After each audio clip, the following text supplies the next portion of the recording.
People are going. Big up on yourself, you know, when I deal with. Hope everything up. Hope everybody up. I would them there in our building from earlier. Mood man in our building. Big up yourself, mood man. Jalop Data, Wagwan. Big up yourself, you know. Black Star Views Entertainment. Big up yourself, my general. Yeah, what me think. Big up yourself. Yeah, man. Kenzie, big up yourself, you know. Kai Hype, big up yourself. You don't know anything. Or success over hype. Yo, big up yourself, Brian. Up in the building, my general. Don't know anything. Go. Sorry for the late entry, people. I say it go more time. You know? So I think go more time, my people. So, all right. Me get out a link here and go and share it around. Set speed.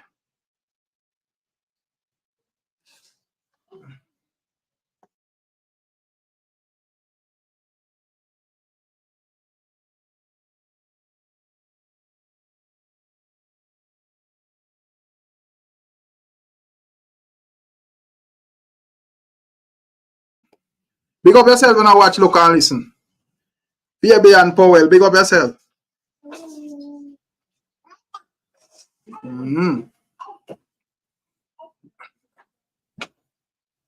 Oh, that Ryan Williams, big up yourself, you know, success over hype, Wagwan. Big up Wayne lyrics in a reggae. Yeah, man. Blessings, my general.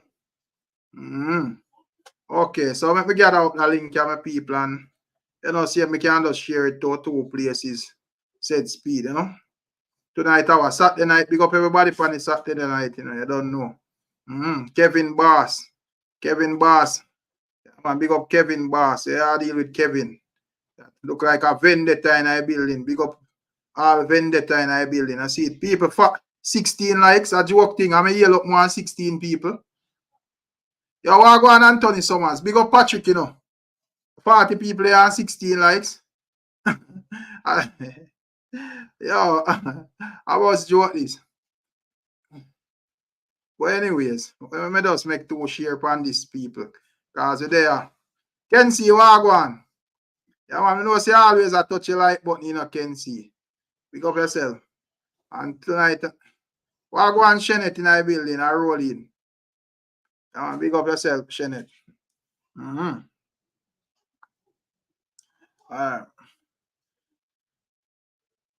Let me see what I go on here. So I'm going on make 2 share. This so. And that is that. Never like to start my life then what was there, you know, but I saw it goes still. Alright. So that still people. What I deal with it. Hope everybody good, you know. Why talking at the today I went Friday or Saturday? Why talking is today I was Saturday? Why talking is Saturday evening now? What I deal with it. As you don't know, I don't know if you don't see what I go on in the title, but we have a couple things to talk about. Just as usual, you know, some current stuff what we see out there, nothing personal. You know, me look like me have to remind the people every time we go live, you know, you see it. Yeah, man, nothing personal. Yeah, me see last night, Kartel asked a question. If anybody can give him the reason why him in a prison at this moment. Because according to him, you know, there is no valid reason in his view is being held illegally. So I don't know what they want them think about that.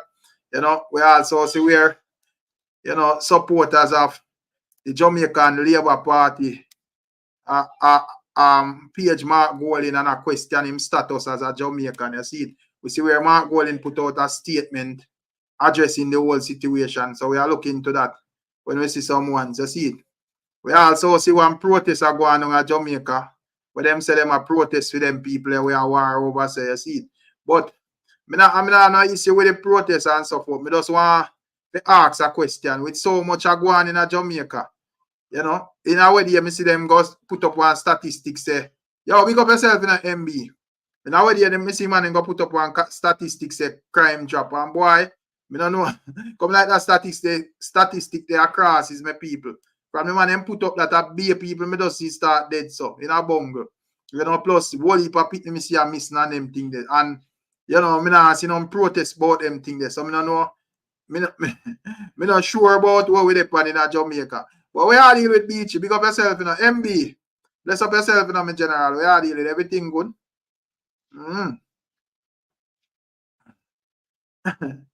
Yeah, man. So more of it understand what going around that whole protest sitting them people. You see it? Yeah, man, it look away and set away. So, we are dealing with James, man. He was tapping in the building. Bless up yourself, he super chat, my general. Big up James Bond in the building. Yeah, man. We are dealing with MB. Everything up. Yeah. So my people, yeah, that protest in Jamaica, me I look upon and me I say, wait. Well, nothing wrong with it if the ones they want to look out for them brothers and sisters from mother out in the world and so forth. And I look out for the country and how I want people to look out for our country and so forth. But I feel like say, if you go, yeah, big up yourself, you know, beachy. We are here a long time, you know, touch upon our life. I say, come on, don't know anything going on more while. Man and man are busy and so forth, you know, so appreciate whenever one can touch in said way. You see it? And as me say, I just a evening thing there, me just say, all right, me just touch in for a while. Me not even think me I go stay out at too long. Depends on the vibe still. Cause, you know, tomorrow is another day said way. And as me say, me like from early. Yo, we are dealing with Kemar, big up yourself, you know. No man, you can't call me general Beachy Stout, you mad? No man, take out that stout, you man. Governor Beachy. Because that Beachy Stout, you see a prison Beachy Stout out we go. Dog I wait for the sentence in a September for you mad? No Beachy Stout around here, brother. No, sir. Oh, you mad? Tell him say governor that Beachy, no stout business. Yeah. Yeah, man. So as me say, people, I do same thing there we see are going out there in the evening. Yeah. We see the teacher say a question the whole status of why him there at jail. You see it, you know, basically him say we can't leave till 1 o'clock tonight. And we all say watch, look and listen. Yeah, man. Me not promise them me can't there till 1 o'clock, but I don't know anything go. You know must. First like how me start so late. Me like start late. Me like starting at 7. You know, whole a little vibe. But that's how thing go. You can't we have to do what you have to do when you have to do what you have to do. You see, big up yourself in a emotep. What go on, Nikki? We are here with Nikki. Now building. Big up yourself. Nikki said big up Chat and Rick, you know. Big up yourself, Nikki, in a building. Come on. So as me say people, me not too wide. Me not even want to put them the protesting there for my channel or whatever. You know, next thing then go slow down my channel with them sensitivity. But you know, we think we can discuss around it still. I don't know if Emotep see it. Yeah. Yeah, man. You know, say we can definitely discuss around these things still. As long as we not to use certain buzzwords and the algorithm to slow it down still. Yeah, you see, the reason why and once might argue and I say why I put Gaza still, but see, Gaza is a word we always use in terms of like cartel and so forth. So, you know, me just put the other word where, you know, the country itself, the next, you know, put this. So, me don't know if you see it, but it look like you see it still. You see it. So, yeah, man, so go on, man. You see it. You know, it go big up manners and respect to the chat, you know, so I respect each and everyone every time.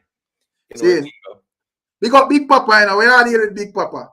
Me don't know what you think about it, though. Like how we there, come not even go itch. All right, so the thing is this, you know, you see, you know, if ones look at the history, May 14th, right? You see May 14th?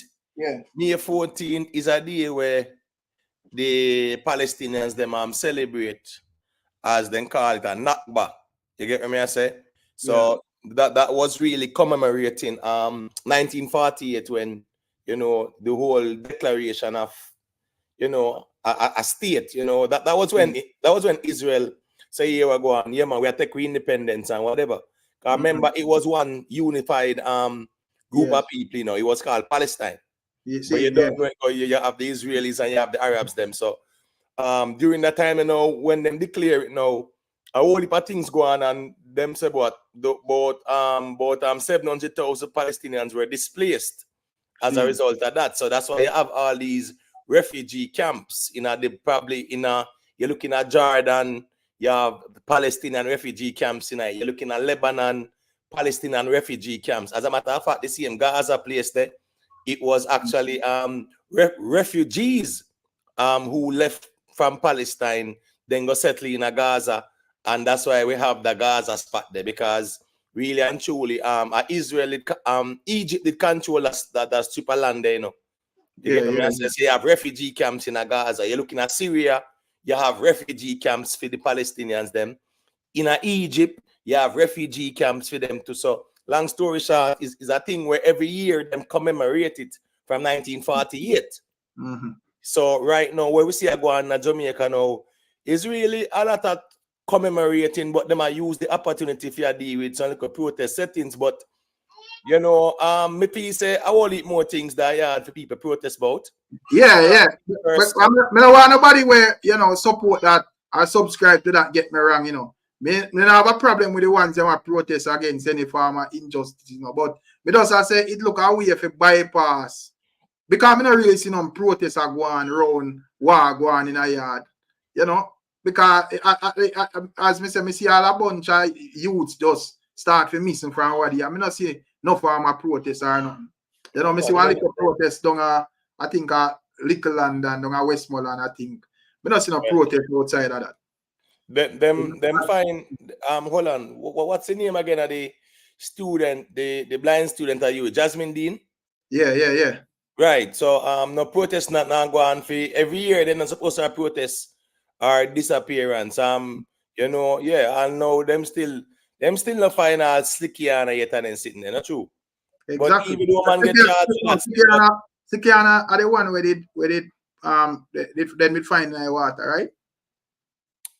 Yes, right. But the thing is this now. My point is that you see Jamaicans now, yeah man, we feel sorry for everybody except your own people. Right now in Africa, the amount of war are go on, you check out in the Congo, a whole heap of things are going down there. Right? You check out in a Mali, Burkina Faso, in a Cameroon. You get what me I say? You're looking at Niger. Listen to me, South Sudan, you have a place named Darfur. Them are war from 11 years now. Last year in a Sudan itself, in the last year, May, the man then start a civil war down there. War are going all over Africa. Me not see nobody out of Jamaica say make a protest, right? We see things are going on in Ethiopia, in Somalia, in Eritrea. All but long story short though, I don't see the relevance or the significance of the protest there at all, but we know the politics involved as well and the special interest involved as well. It was more like a protest against Israel and them something there. You get what I say? Yeah, I understand all of that, you know, and me I say, you know, if the one seed fit and them want to do it, fine, but at least make we look away like we care about what going on in our country. It just look, no matter what the intention with them have, it just look away. Because even when, because I see it, I think I agree and I see it, and as soon as we see it, there is a bunch of people that say, yo, they look like Papi Show, brother, because about 6 or 7 people missing for a week, and now we not see none on the stage of protest. You know, but yeah, protest we other country. That don't make no sense. Yeah, you know, that makes no sense still. But again, now you have some special interest groups where forward out and say them are gonna do them protests still, but it just don't benefit Jamaica. We have a whole heap of domestic issues, right? Where people must really forward out and protest about. Sure. New York City says suffering of people worldwide is a problem to all. We all have to be aware of others' injustice. And as me say, we do not want nobody misunderstand what me I say. I do not have a problem with if a man want to protest something where I'm out in the world and feel like, right, but at least you're supposed to show interest in what are going around you. You can't, it not look good. Not say you can't do it, because everybody are big people and people can do what they do. But it not look good for you say you protest against this and that out there. When stuff are going around you, you just look like Yeah, a chicken without head, or you look like you just a look at hype. And if you are going to talk about worldwide, as when New Yard say, nobody, we never see a man say, yo, them are going to protest what go on in Africa, especially out of Jamaica, which me think would have been closer to Africa than certain other places. Right. And if New York City want to say that, I don't disagree with it, but at the same time, based on the logic there, we know as Jamaicans shouldn't really protest what go on in Africa and them something there. Fuck. You understand me? I say if we want to take it that way there, so why is it that we don't have no voice for our own people, but we have a voice quick and fast for some people over the part there where no don't even know say we exist over here, so. You know, and we don't want to sound like a troublemaker. I could ask certain questions as well, you know, in terms of whatever. But, you know, Big Papa, I don't know what you have to say about this whole thing, you know, so you can chip in when you're ready. Yo, Imhotep, morning. Yeah, big up, Big Papa. You're going to just come off of the potato truck from Idaho, right? You know what Jamaica we are talking about. Eh? Oh, word, not a real place settings. Yo, Mister, the next thing you're gonna hear, oh Diddy wicked, and what Diddy there do and whatever. We are gonna ignore our own because remember, say we saw one politician like the one woman with that cheer, you know, and we not see nothing, you know, we not see nothing. Man, bypass that and justifies that and keep it moving. Yes, it's like we as Jamaica will love anything we are gonna bring the clout, the hype, and clout them. Yeah. Like Kendrick Lamar say, people do that something, yeah. I jerk him there talk about him say, yo, a digital hugs, you know, brother. Likes and digital hugs, them are people that work for, you know. Because the protest where them are carry, I bet say, well, if a camera there. Exactly. Yeah, man. The funny thing is, you know what's funny, Big Papa? Yeah. May is always Child's Month, not true? Okay. Yeah, man. So why then I use the Child's Month and protest for all the missing children? Because how that I go bring hype? No, I would give attention same way still. You get me I say? No, but yeah, but may agree with Big Papa, you know, because clearly that now go bring the amount of cloud, probably the newspaper people and when down there and or whatever, you know, probably that does. So much people that roll out then and curious to see what go on and whatever. There's it. So I read that because about 3 weeks ago, them have a thing them called Flag Day. When me look at Miss Brownberg, Miss here raise one flag with one little man, say them are raise the Palestinian flag. Just the two of them alone. You understand? No, but if you ask some of them people, if you ask some of them people to show you. Get a globe and tell them to show you Israel on the globe, you know. No, that's a great point, Big Papa. Ask them people here. Where Palestine there and name 2 countries border with it, then can't tell you. They never have a clue.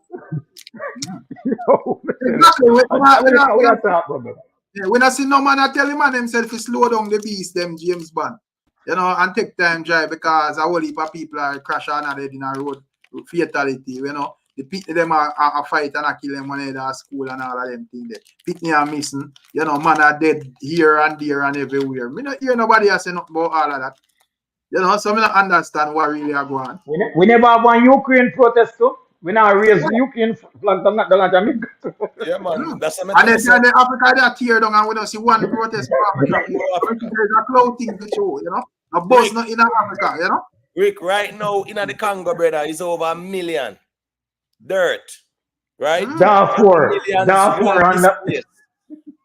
understand me? I say in a real life, brother, you know, see nothing name, no Jamaican and talk about that. You understand me? I say a Child's Month we in a now. So where is the voice for the children? Okay. How that I go bring likes and clout and clicks, brother? That not bring it. The audience no want to see it. And the people, remember, said this social media, something, you know, is more money making for everybody than educational, you know, or to bring cross awareness. You know. Man, I go if flour are the product in your shop, you see, that moves. Yeah. You go buy rice? Okay. I see you're So still I just the money. I just the money. Right, because and the attention as well too, you know. Exactly, James one. You name have to go so far. The amount of things we are going to Jamaica, brother. Yeah. Even we Nobody knows.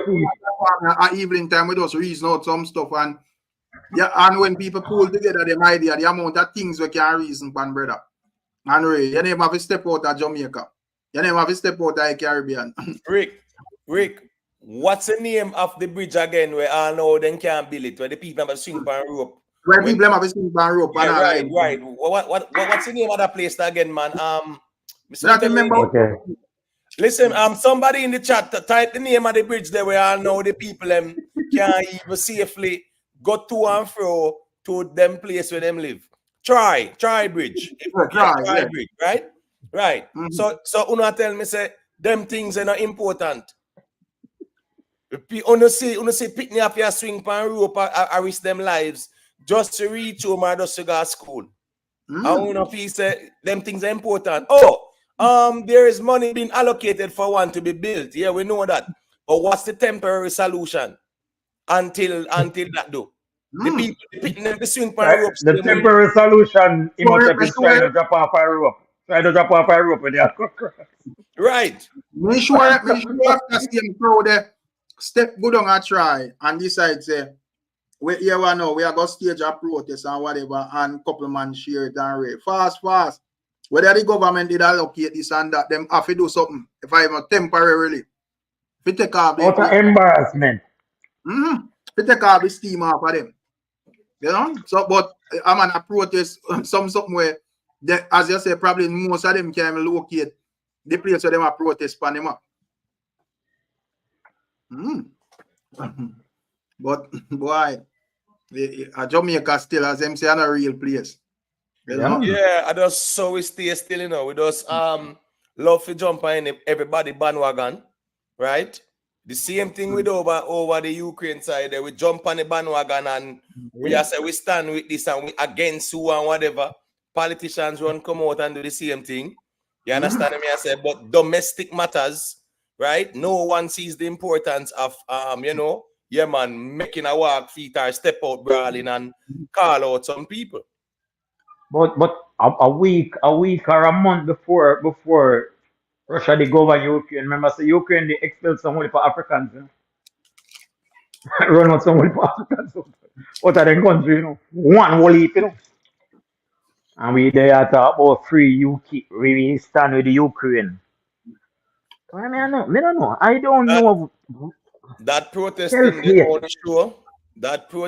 the only show us a year ago now. We as a people, we will stand with everybody else except our own. Look at our domestic policies, our domestic issues, and focus on them.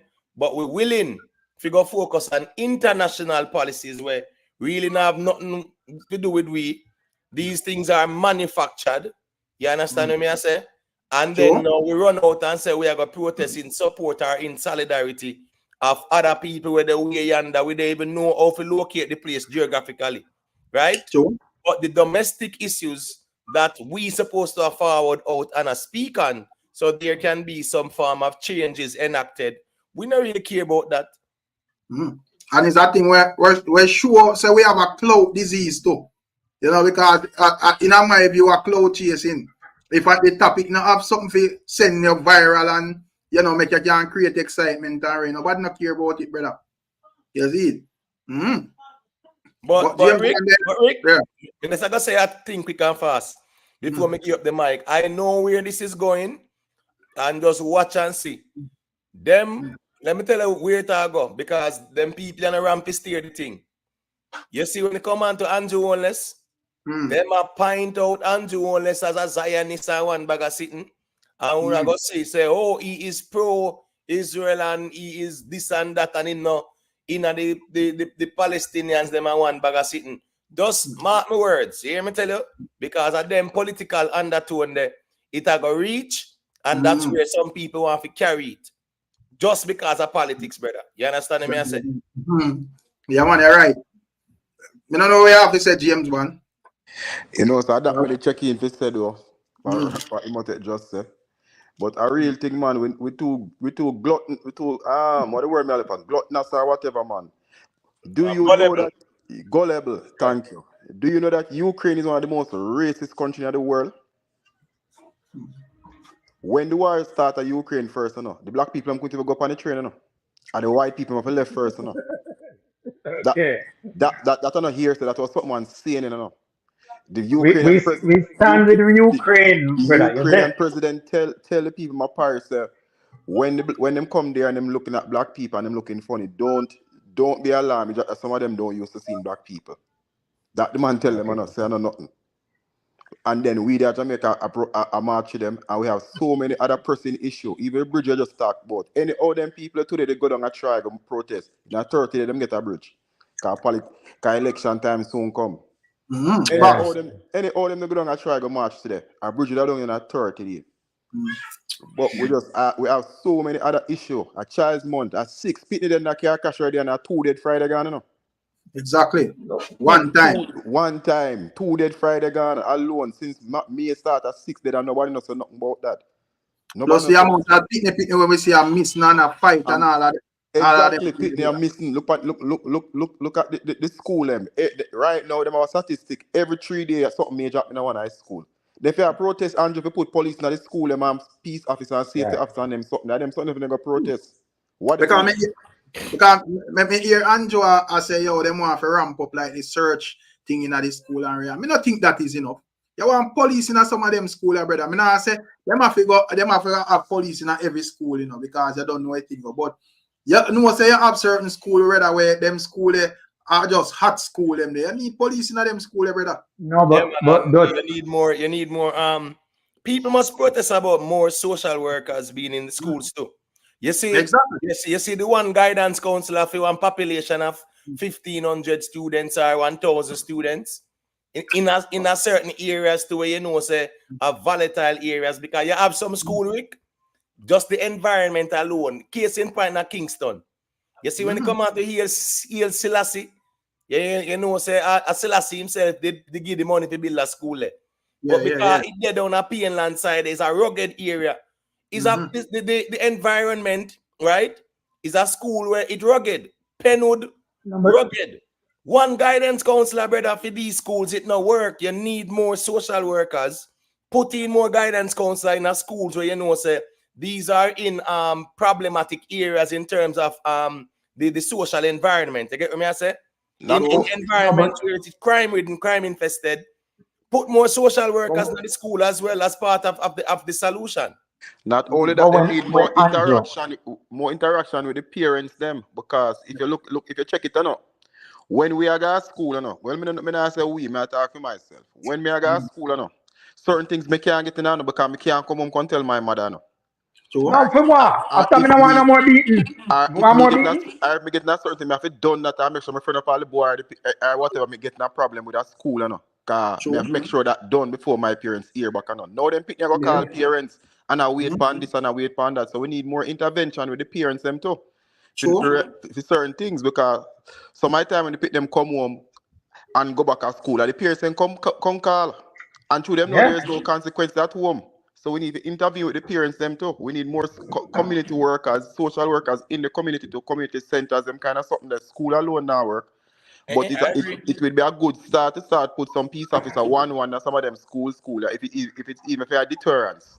And also promote there needs to be more promotion about violence prevention in schools. I don't think there's enough sensitization about it.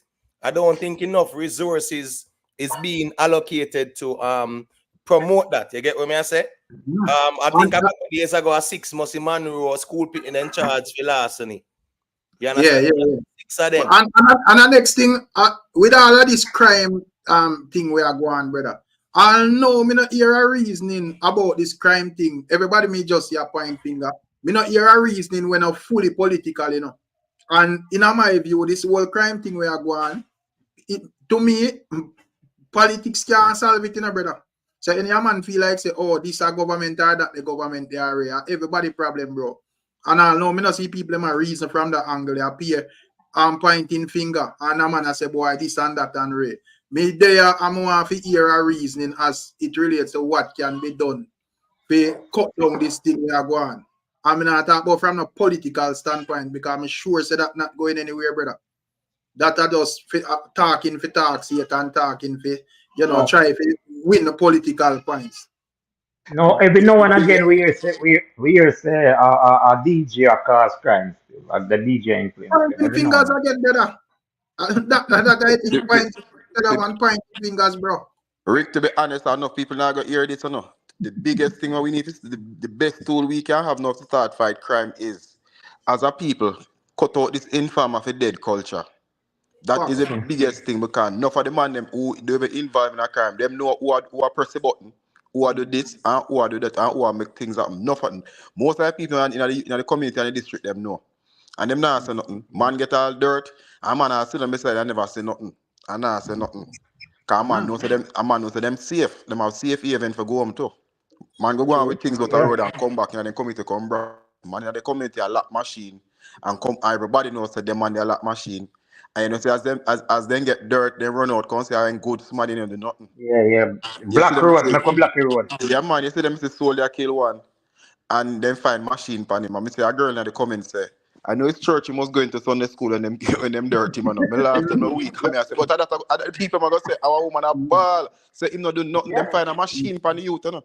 And them a ball and the woman a ball say a good somebody not do nothing. I lie them a tell. All right. Boy, me don't know. The people them when they come on to this whole thing, bro. As me say, I be a finger pointing. Me not see nobody speak from a general perspective. We not with this whole thing. I just from a political standpoint. You do this and you did it, and you know when it get out and them point it on the DJ them. I just finger pointing, brother. But yesterday you were dead from the soldier yesterday. He find the gun. He find the gun and was on his way to the police station. Probably I must. They should have left it said place, brother. Hold on, no. I call the police, call the authorities. You remember them deal with it. You remember? You remember when Adams they go to Clarin and go pour out the people in the house and say, where you hang out with machine man for? Machine man knows what you do in the house with them. And so me look at it. If you're not machine man, you're supposed to run machine. Me not care where they go with it. All right, so case in point. It was last week with the foreman them down West Kingston side, right? Where them engage law enforcement and get dirt. Well, one little 17-year-old was apartheid. Not true. Yeah. Last week, yeah. Now, when you hear him sister talk, and him sister says she go to church and whatever. The sister say what? A primary school, the man stopper, right? Or drop out of school and whatever. So, my point is, one little 13, 14-year-old now go to school, and there is no accountability, there's no track record, and say, hold on. How he stop from school? So what's going on? Yeah. I'm not there at school. What's going on? Not all.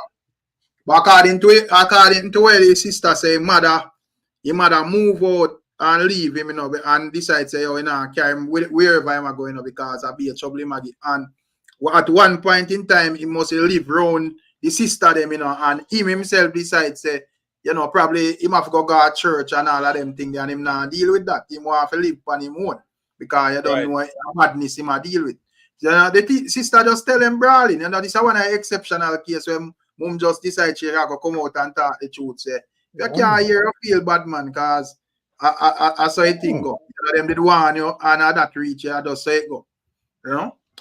She never come out and say, he was a good youth, where a church youth, and he never do nothing wrong and rage. They make it know straight, say, listen me, this man did in a type of company where never right. So anything can reach him. Yeah, we need more parents and family members like that at Jamaica. Cause nobody good, nobody bad not get dirty yet. I pay a good somebody. No. And one thing with them to them phone never work yet. When the man them in the neighborhood, them a mash them up. As police come at that time, them phone start work. For them phone Yes. never work. Yet when they had a crime and sit them a go on. Make police go and go dirt somebody. That time phone never work. Yeah, big up Summer and Dana, you know. And you ever see the demonstration then yet? Everybody with they calm and peaceful. When the video camera come, at that time everybody up in arms, you know. And the one without no teeth are going at the camera go talk, you know. In the good, in the Jesus Christ, pick me. Okay. Okay. Yeah, man, big up. Street talk, you see, I think, my general. Yeah, man, big up all the panel and big up the chat. I don't know a thing already. Yeah, man. You Bless see me? up. Well done, brother. Yeah, man. But you know, say, it's Jamaica still, I think the crime in Jamaica kind of, you know, unique to a sense, you know, brother, because you see, in Jamaica, remember, say most places run on a territory, you know what I mean, badness, you know, Yeah. young badness, community. You understand? So you have some badness stem from a man in a community, I defend him ends because him thinks the man over the next side, we want to try run in and a man of your bleach. So in the midst of them bad people the way I think say them are police the community, you still have innocent, good people who go work every morning, see when before they have to get up to go catch taxi or whatever. You understand? So you have people in them community they feel to themselves say, enough of them man they are them protector too. So even if the man walk past one of them and see them with a machine, them not gonna be the first one to call police neither. Yeah, And yeah, then Okay. and then in the same time too, a man living in a community, him see certain crime. When a police do certain thing in the brother, we have to understand say in our people in mind, and it's just natural if you know the police come to protect and serve. So if the police do something what we think say wrong or if we want just blame the police, it quick for we take out the video and blame and do that because we not respect say the police are just come kill we up later. But a man know say if you say John dirt a man, you can't go take out the phone and go on like you want to advertise John. You understand? Cause a different settings that. Cause you understand? Remember some man I think say yo. Where John do a idiot thing still no, but me prefer my life more. You understand? Because me can't get up and pop up and move a morning. So you see, it kind of complicated, brother. Me I tell you. Because I know people in a get to want to do the right thing, them in a brother, but I remember say, I know nothing for your dance, say, oh, a woman they chat too much, you know, go slap two in her face, and I just eat that, brother. I remember say, no people, brother, they don't have it like that, brother, where they can just get up and move a morning, brother. Remember say, people who want family drop out in the community, brother. And then walk past the man we do it in a brother, and more time, I'm have to just stop it in a brother. Or else you go just, your house get burned down and you have to just run away in a brother. So it kind of complicated, brother. So, you know what I mean? Yeah. I don't want to say too much.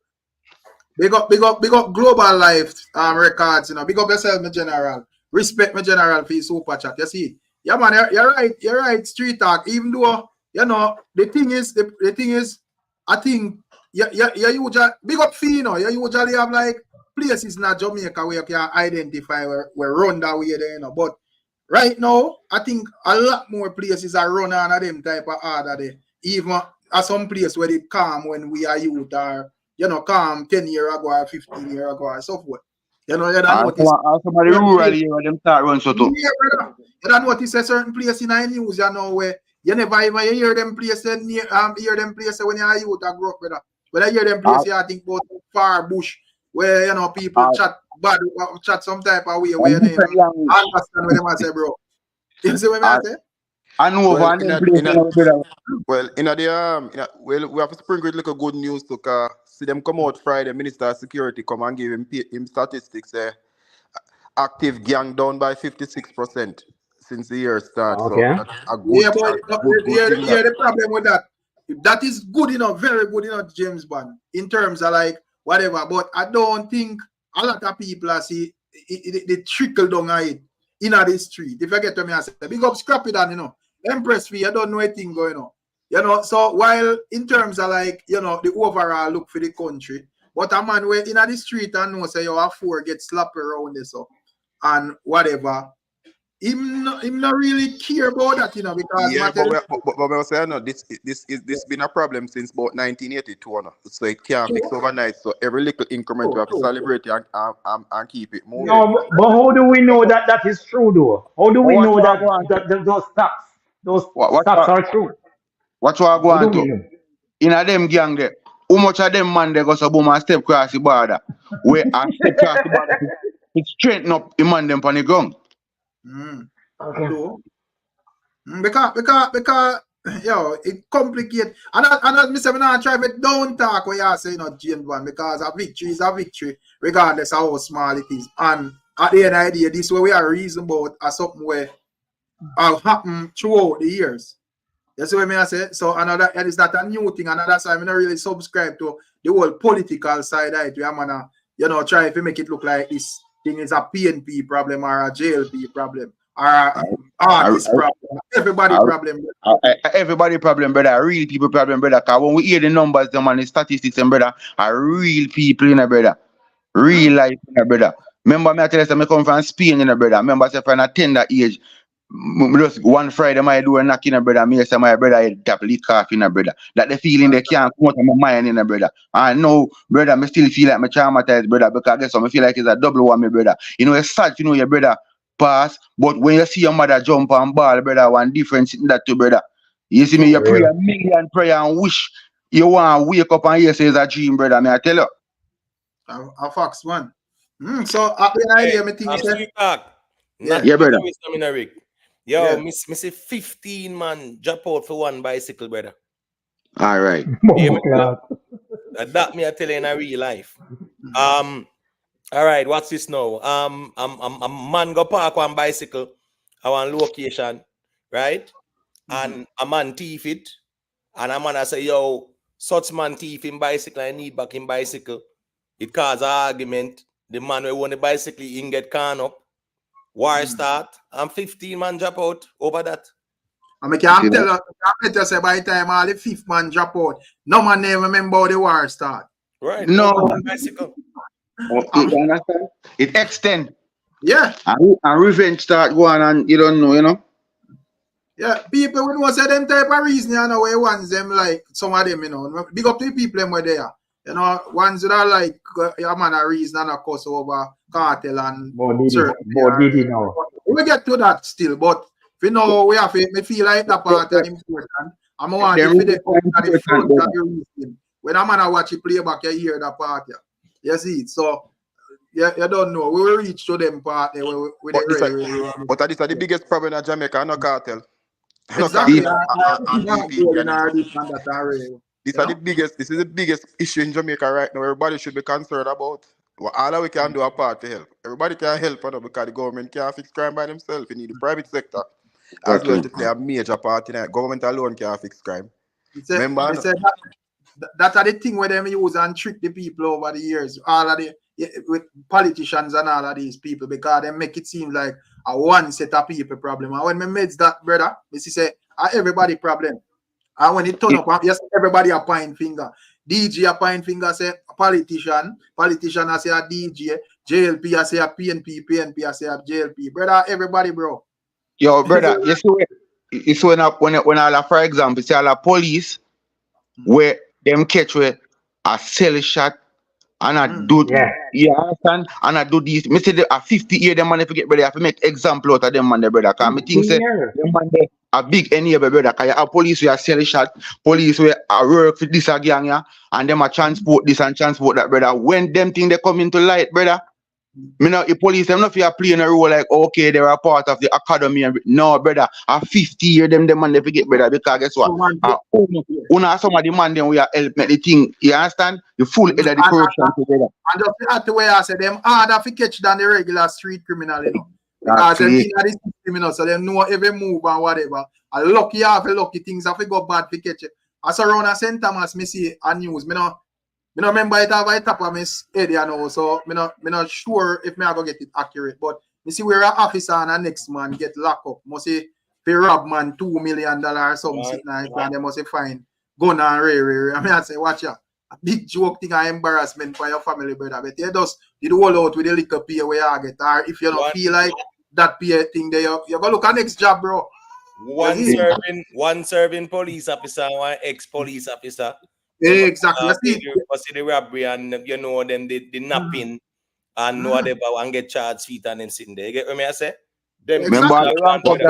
Remember 2 weeks, but about 2 or 3 months ago, I hear about one JDF vehicle in top with weed tonight, Yeah, man. Yeah, man. Cause Yeah, all the man. man say how the man if you touch stop the soldier vehicle, police will stop soldier vehicle. But And the first being a news they took, I think, in the last year before them say one bus with 2 JDF the inner we are drive to. it's same man late down the last year, man. One Yeah, man. JDF bus man, 2 soldier drive it full of weed. You see that? That's where brother say, you're right. Street talk when I say for them sentence should have top up even more because Yeah. them because him might make 50 million trip already with him thing top up because him just know say yo him a part of the system and them now gonna really stop him, you know. I just salt one day, you know. So I know salt. I'm money to run pan a man or something. money to run all them things, yes, I know salt. Cause no police now stop no JDF vehicle. No mark JDF vehicle. You think about that? Police say a soldier vehicle come and stop it. you know something go on. Yeah. So some of them think that to brother help make a crime even worse to brother, cause we have to deal with the man there, we like a criminal minded man them brother. But we have to deal with the criminal them in a uniform, brother. The 10 times worse, brother. That's true, man. I want my brother in RR, they know there. Cause I want to hold him for a justice reasoning, you know. It come like fiend justice circle in a one box. But big up RR still. But as we say, people, this thing a serious thing when we see I go on. Now, brother, me say, all right. You see this selling a crime news to a part of the problem too, you know. Big up all the people where do them hustling, whether YouTube or whatever, and I do them things still. And I like me, I try to downplay it, nothing. But because I work off of what me see in a real life. Me hear a voice note of a bad man, a threaten the next man, you know. And you know what I film, me see it over TikTok, you know what I film line of argument? Yo, check over such and such channel and hear how my things stay. Shower the blood. I resume. But Remember what them I think so them that suppose I drive here in the man them. The man you come back to where we just start about, you know, say everybody at Jamaica run down likes because it's the attention that I see now. Or you feel be bad man and I talk about that. See, this is like all the bad man start I run down likes now. You know, that's happy boss in here, you know, anytime. He swear to God when you hold him pan in nozzle, you know. And like that man, I say, yo, you're a fool, Ray. And the way you want to prove to that man say wicked, you know, him have to tell that man, say, yo, check out all my things stay over. So a viral, him a look, all gangster look to go viral too. Yes, man. Yes, man. By any means, man. By any means.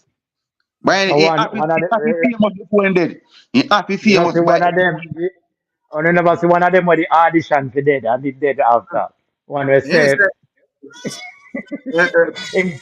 Call him and record it. No. Yeah, man. So it's crazy out there, brother. So when you see that thing and I say, yo, Jaja no Ray. Some man are saying, over a dead spot and they so for them want to go audition, bro. Right now we need back some bad boy police on the road. We think Jamaica lacking that. When you hear them man come, the place come kind of cramp the thing, man. We drive fear in our people. But remember say no, Jamaica is not a normal place, so we can't deal with it like normal crime we are fighting. You need back some bad boy police or other some bigger Ford and them man there some karate judge and so when they hear them man they go around place. When them man go around place, but James, remember say rural itself gets soft, you know, me general. You know, so as me say, right now, all anything obvious, and me not against like indie come scrutinizing, right? You know, cause you don't know, say you have people system where unscrupulous as well, you know, brother. But we pull off Ray and go kill all youth for foolishness as well. So I have to make sure, say, you know, let them too loose either. But, you know, me think, say, the way them have it, they think them pan a chokehold. You know, everybody extra careful, brother. You know, so all when a man walk go out, all right, so James Bond, let me tell you why I have a problem with that. And that's based on personal experience. See? Before there was Indicom, right? Yeah, man. You have some policeman. It's not me can't talk about where me forward from. I talk about Waterhouse, Bay Farm Road, Mullines, name it. When I talk about Marvally, Jewsland, the one in place there. Grub Capture and Bushmore. Right. When man I talk about Cowboy and Ox and them man, the name I call and you know, you get me I say? Right. Man I call Trinity and whatever. The problem I have with that is this. You see, in the area, Rick, you see when a man name start call, Because you have sometimes things go on, you know, and you hear some man name call. And sometimes some man not in it, it's just that him and the man they might apart. Yeah. And they just you see when the man they hear them name, and when the station send it out to hear go on, anytime we come here, you know. Yeah, man, you leave him at the ground. When the man then come upon the ground, the man they spread out. Or when the man then have nothing, once a name call. So the problem I have with that is that sometimes they do catch some real criminals, but sometimes them just want to hear a man name call and then they forward and dirty. Is a wide chances them don't want him with no machine, you know, them just know him name call and this and that, right? Yeah, man. Him and some man apart, and at them man they them blame feet, them just forward in and dirt them. So the extra judicial side of things is where really concern me more time still. Enough innocent job no way, because they don't show it a wide net. Yeah, man. So you have to have something and monitor the whole thing, you know. I think it kind of soften up the thing. I think a lot of people abuse that whole thing as well too, and you know, some of the time it kind of frustrating. But at the end of the day, as what Imhotep say, the thing have to run a particular way upon a particular. You see, frustrated police can't fight crime. They might go facilitate crime. You see me? And next thing to junking police can't fight crime because most of the police in their own bar. Ready? They are Jamaica and a police beg you a drink. I said, buy me a drink now. You see my uniform, I have forward from foreign. You feel weird. I said, buy a drink. You see, police. You know what I'm saying?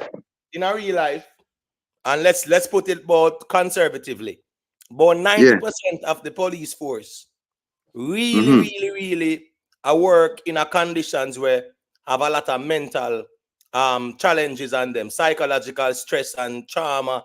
You know, a man pick up dead body every day about the place. A man see certain gruesome crime scene. So a lot of the police, they're not happy in them job. They're not happy, you know. And there are not enough resources allocated for counseling and make the man have some little space where them can check in every 2 weeks or whatever and sit down with a social worker and talk about them trauma. Because the man them see some experiences where it really traumatizes them. So most of the police when they on the road, the man them not happy, them stress out, they them go drink, if kind of get it off of them head, right? They them do whatever, but a lot of them are working under duress and stress. That point I know Imhotep. So you know what them people where they are New York where they are protesting, you know what them should have protested now? Them should have said, we as the Jamaican diaspora in America who are work and pay tax, we want America to give Jamaica some more grant to help the police force to help fight crime. At Washington, if you go protest, them should have go protest at Washington. Say, when I get over so much billion, Jamaica is a tourist destination for most of us.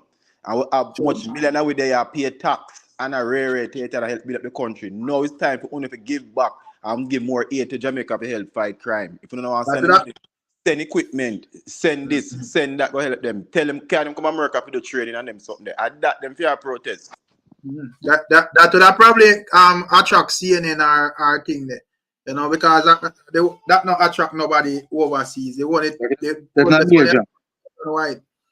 You see? So the idea is a waste of time in my view. So that suggestion we put forward, James Bond, probably attract, you know, somebody where substantial in the whole thing to push the thing on a viral level outside of just our thing. But at the end of the day, brother, as me say, thing here is a serious problem, brother.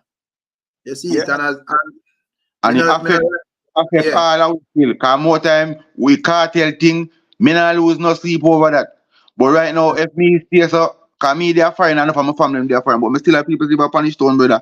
So if me yes, I look at things on a stone, I can't sleep. More make sure me here for the whole of my family member them. If cartel thing, them me not lose no sleep over that. You see me I say? So them topic are topic where necessary still. Yeah, man. Regular we hear general invest where deal with the police thing. Man, they tell us, hey, grimy, man. See, even Ricky Tanner say that's why I'm left it out. You know, that's why I'm left it 15 years ago and couldn't take the pressure where it come with. You know, so, you know. So it's a pressuring thing, and as we say, brother, Tough in the street, man. Trust me. Of course, that's when look a man come on and they come style invest certain way. Me like how you must deal with them, man, because you can't come on where a man put him life out there for your people live in Jamaica. Anytime the man they go to no, it's a good chance them not come back home. No. True, man. They could all come back home messed up for the thing them what them go see and the trauma what them go through. So even though you come home, you don't come home good. And then a man come style a certain way. You never get enough pay for a man style them way there. Because you say, come like you do it for you. I just love out of your heart. When you're the police over Jamaica, I just love out of your heart. True, man. Right now, even the people them come like them desensitized to certain things, brother. At this evening, me see sitting recommend on my Instagram. Me see I'm the youth there. Andre Stevens post on something with 2 girls. You know, I may say, let me click on this and see what it's about. And when I look, is that something where a girl and fight to death? I'm gonna look on it up, man, and I say, yo, why this man post this thing? You see what I say? I say, a man just post that on a normal level and rate. Back in the days, 15, 20 years ago, you watch something like that, you're traumatized, brother. And that is just like a regular watch. Rick, you know, man, I tell us, say, yo, we watch it about 50 times. Rick, when me a little boy, in our neighborhood, one lady dead in the neighborhood, and all sick and dead, and them have a view in her yard. Me go look on the woman when time the viewing are going to the yard, you know. Big man, about 3 weeks me couldn't sleep, you know. And know them little pitney I got school and man they get bust out and then video camera and it affect them in no way. They just it just normal. Them are the dirt in a school themselves and it's just normal to them. Let me say this quickly, Emotep. Just to add a thing to what James Bond said. Brother, when I look to you, you know, mean about grade 3, you know, you have a man and a woman fighting and the man chop off the woman head, you know. Me blood clean. I go take up myself as a little youth. Go look. Man, and the worst thing me do as a little youth, brother. Traumatized about 6 years, man. Hey, Rick, you know, sir. Man, you around them thing that casual in a group and all about, brother. You know, sir, Rick, for the last probably say 20 years, right?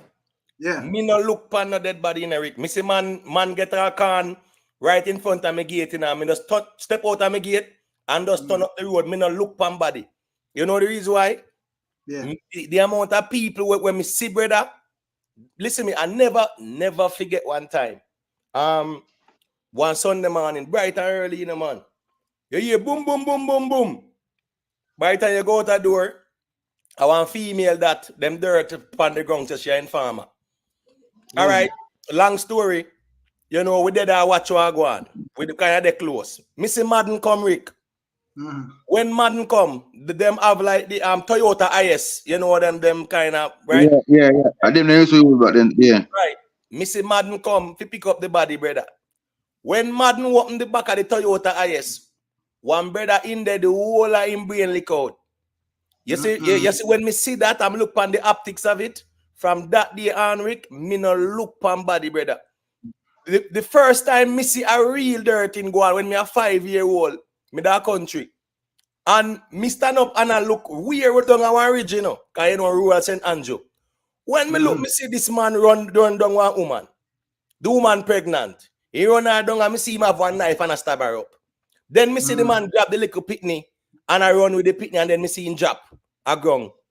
And let me tell you how that really never leave me head.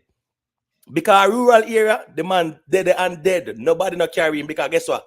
Him don't come from there, you know. Him baby mother come from there. The baby mother pregnant for one next man. Him have one little pitney who about 3-year-old. Him can look for the pitney. Him and the baby mother in an argument. Then stab up each other. She stab him and dirt him. The man lie down there and I must say 12 the night or 1 o'clock Madden come for him. I mean, I talk about 1987 them time there. So you know, say Madden really run, come for nothing like that. You get what I say? And that I say witness with my own 2-year brother. So what I say is that it reach a point, Rick, where me no look pan bodies with dirt. Anybody was listen, me nobody not send me them sitting there. Me no look pan it, Rick. In a real life, brother.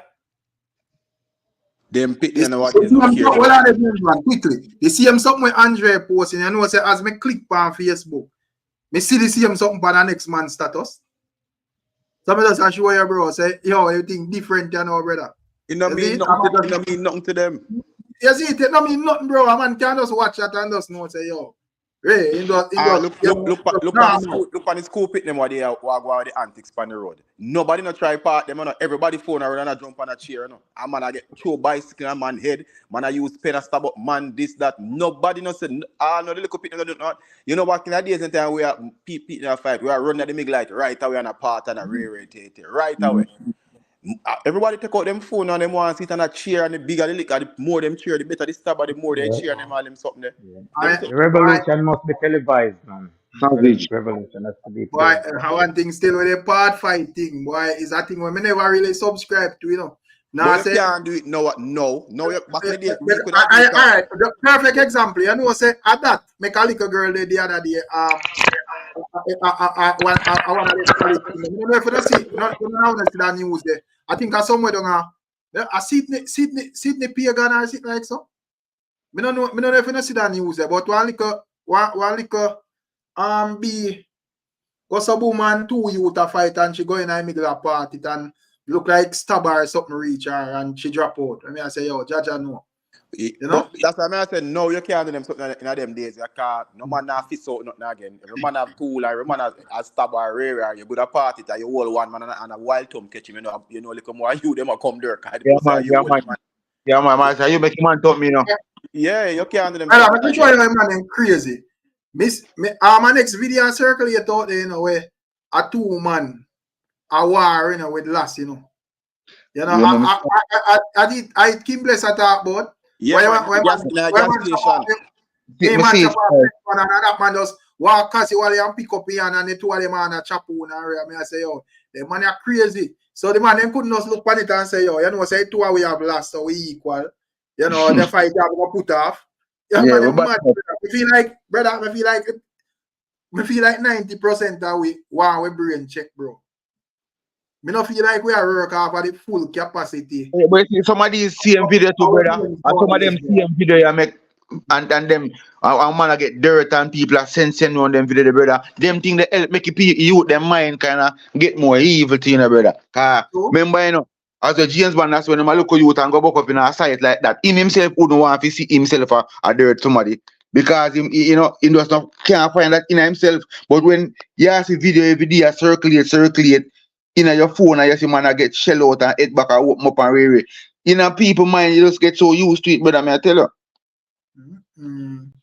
A wicked man, wicked out, trust me. But yeah, man. Ego thing start taking the thing no. One time a man go out that thing and you just walk away and say, boy, you know, so this never work the time of day.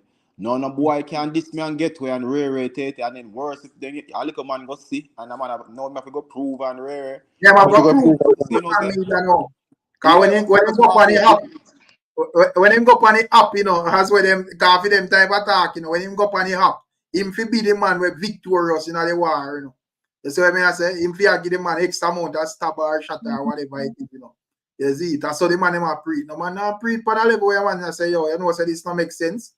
You know, where nothing good can come out of this. But me say people, yeah, we say dancehall vibes, like 2 of them drop out. Me don't know any brother. But me just a look and me say, yo, Ray. Yeah, man, both of them drop out me here, for real. It's madness, brother. It's nonsensical. And you see, watch this now.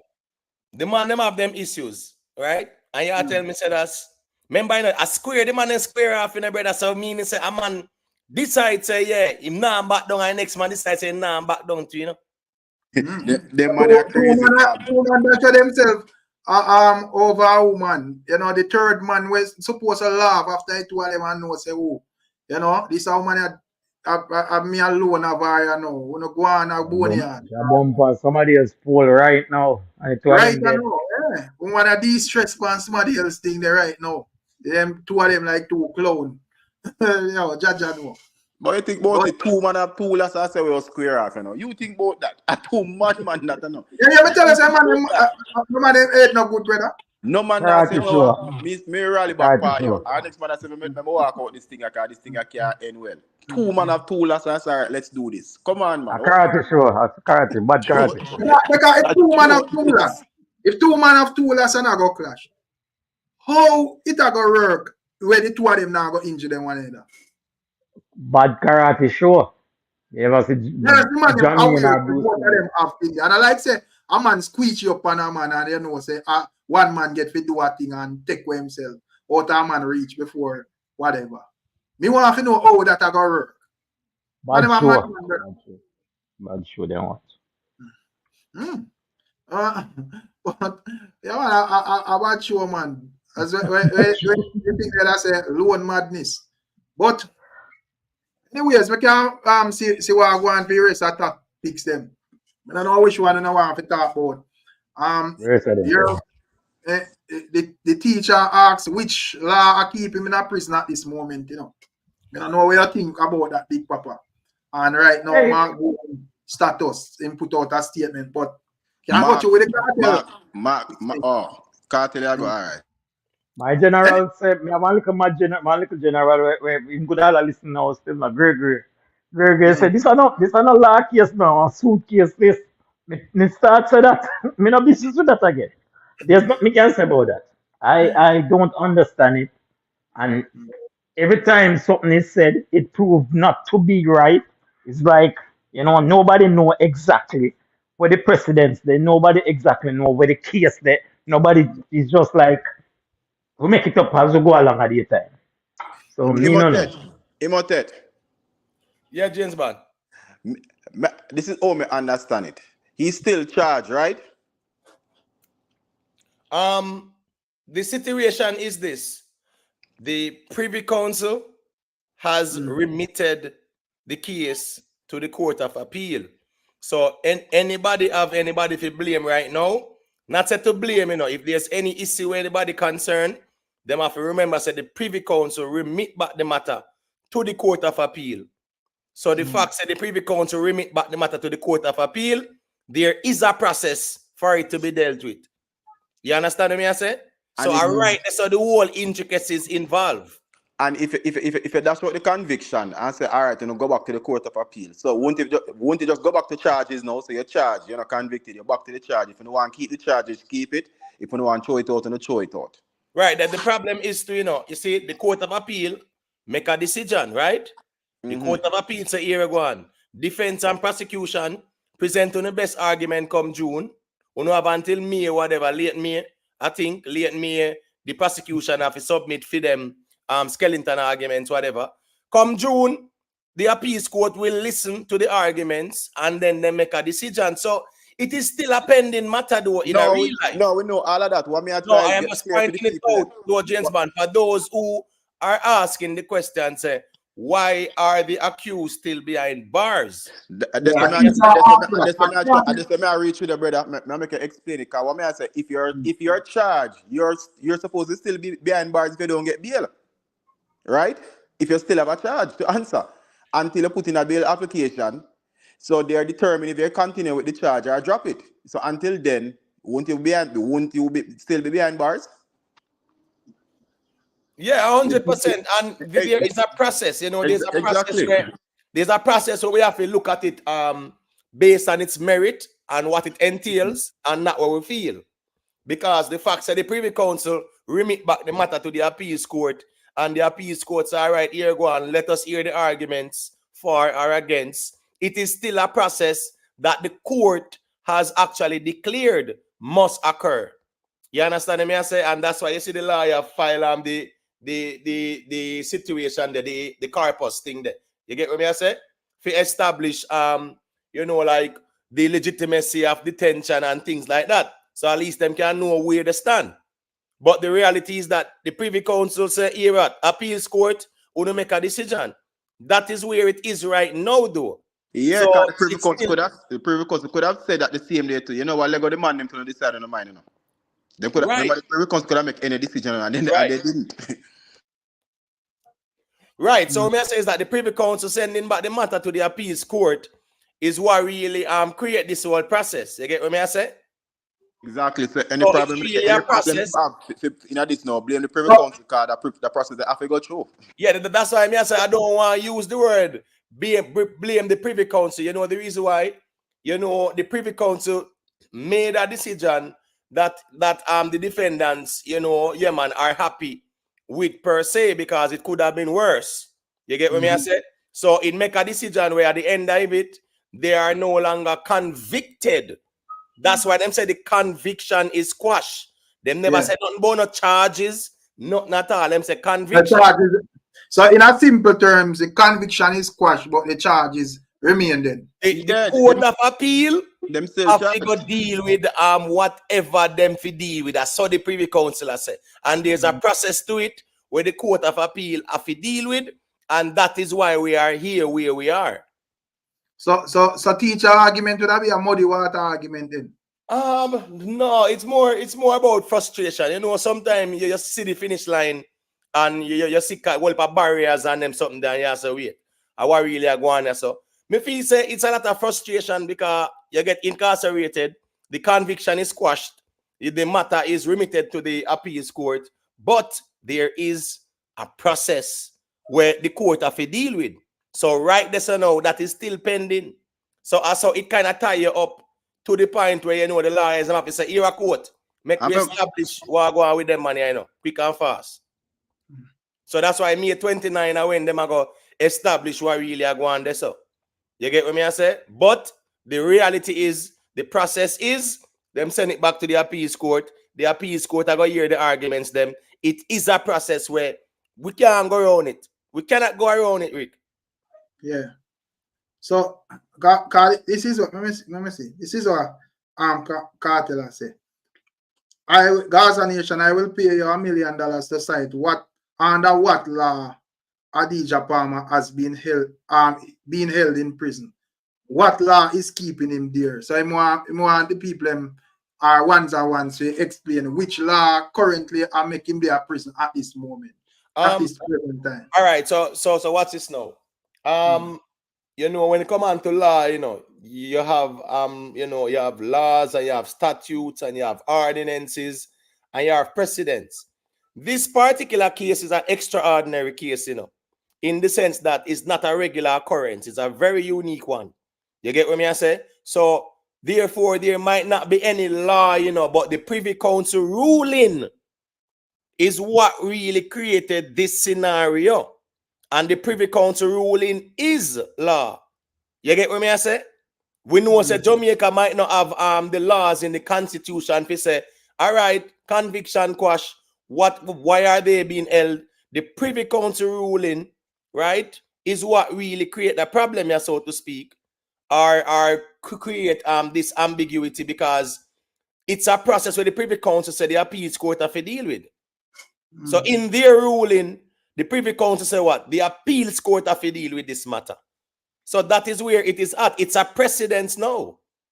So exactly, yes, there might not be any law that allows or say there are no laws where say they should be in prison or in jail right now, but there is a precedence that set a legal process for the matter to be addressed in the Court of Appeal. So that is where it really stands. So until when June 14, them say 15, that's how we know where them are going forward. Yeah, that's what the Court of Appeal also we'll continue with new retrial, or you know, we'll just drop this one. So say looking at it, yeah, me feel say the Privy Council kind of throw a curveball still. In the sense where it's like you have a problem and you go to them, you know, you have a problem with the supervisor and you go to your boss and your boss send back the problem to the supervisor to address it. You get me? Because when the boss want to do, you know, the boss want also correct the supervisor, say do the right thing. So you know, say based on the time we serve still, based on the time served and the miscarriage of justice, because we can't go around that, Rick. The Council rule that it's a miscarriage of justice because the man them right to a fair trial was actually trampled on. You get what me I say? Me feel say the Privy Council could have said, here we go on. You know, say, yeah man, dismiss, you know. You understand me? I say, yeah man, dismiss this thing here. And left it right there, so. But the fact is them send it back to the appeals court, That is the real issue right here and now. That's Still a legal process. That's why I mean say it's 95% them going to a retrial. That's why I mean say that I don't if they when them send it back, the boss I got the supervisor I got say, but the boss could I just clear up this thing and you know clear up. That mean them want to go back. Them gonna read it one way. Cause if the boss had the opportunity to clear it up and them never clear it up, meaning let them go and send it back to you. That's why I mean feel like talk about a retrial. But what in the wording of the decision, was there a sentence that said there's a case to be heard or something like that, or a matter to be answered or something like that? No, I'm not aware of that. I'm not aware of that. They did not word it that way. They said they're sending it back to the they make sure it clearly state their reason for their decision, and they send back the matter to the appeals court for them to make that decision. That no means still James Bond is a 95% chance of a retrial though, because the better arguments are going to win come June. You get what I say? The solid arguments are going to win, brother, because what's this, in a real life, whether we like it or not, a miscarriage of justice took place. And when me talk about this thing, I talk about the Privy Council, I'm speaking in the context of the Privy Council ruling. Me not talk about no guilty or innocence conversation, because this Privy Council conversation is not about no guilt or innocence. It's about the right to a fair trial. So I right that's me talk about this matter. Now, in the context of that now, the Privy Council is saying what? The appeals court need to hear the arguments, and the better argument are going to determine if they move forward or if them throw it out. So I think it is more like a 50-50, but I wouldn't say it's a 95% chance for a retrial at all, because in a real life, the system really, the justice system, based on the ruling of the Privy Council, yeah, man, it's a miscarriage of justice going against the accused. You understand me? So Linval, Brian, Linval, you can check in and explain yourself still, You see it, but I prefer you join the panel and give you a reasoning for what you try to say still. But me, James Bond say, I really comment to a thing they say, but James Bond say him almost sure that there will be a retrial. Me think them have a strong case we get through out still. Me not have that hopes they say, or that high hopes they say. Me not say it won't be a retrial, but me think there is a strong possibility that they may throw it out as well. The reason why I say that is the same appeals court who upheld the miscarriage of justice according to some people first, So if them was all right, well, the Privy Council explain to it how it did go. Pana one little part there. We could go back and do it over the right way then. Right. So what's this now? The Privy Council correct them in James Bond, right? And show them say here go on. Yeah, man, miscarriage of justice go on because it is proven that their right to a fair trial was, trampled on. So at the end of the day, the attorneys have to go present the argument. It's not even the appeal court, The attorneys them, right? Prosecution and defense have to present the argument and say, here go on. No retrial for these men, Your Honor. These men, based on the Privy Council ruling, yeah, man, the justice system trampled on their right to a free trial. And these men are behind bars as a result of a miscarriage of justice. You understand me? I said these men livelihood and freedom have been taken away as a result of a miscarriage of justice. You understand me? I say? Yeah. And they can argue that's a very strong argument, because in the eyes of justice, a miscarriage of the man them behind bars for 13 years or 11 years or whatever, you get what I say? In the eyes of justice, that is not fair. It's not fair at all.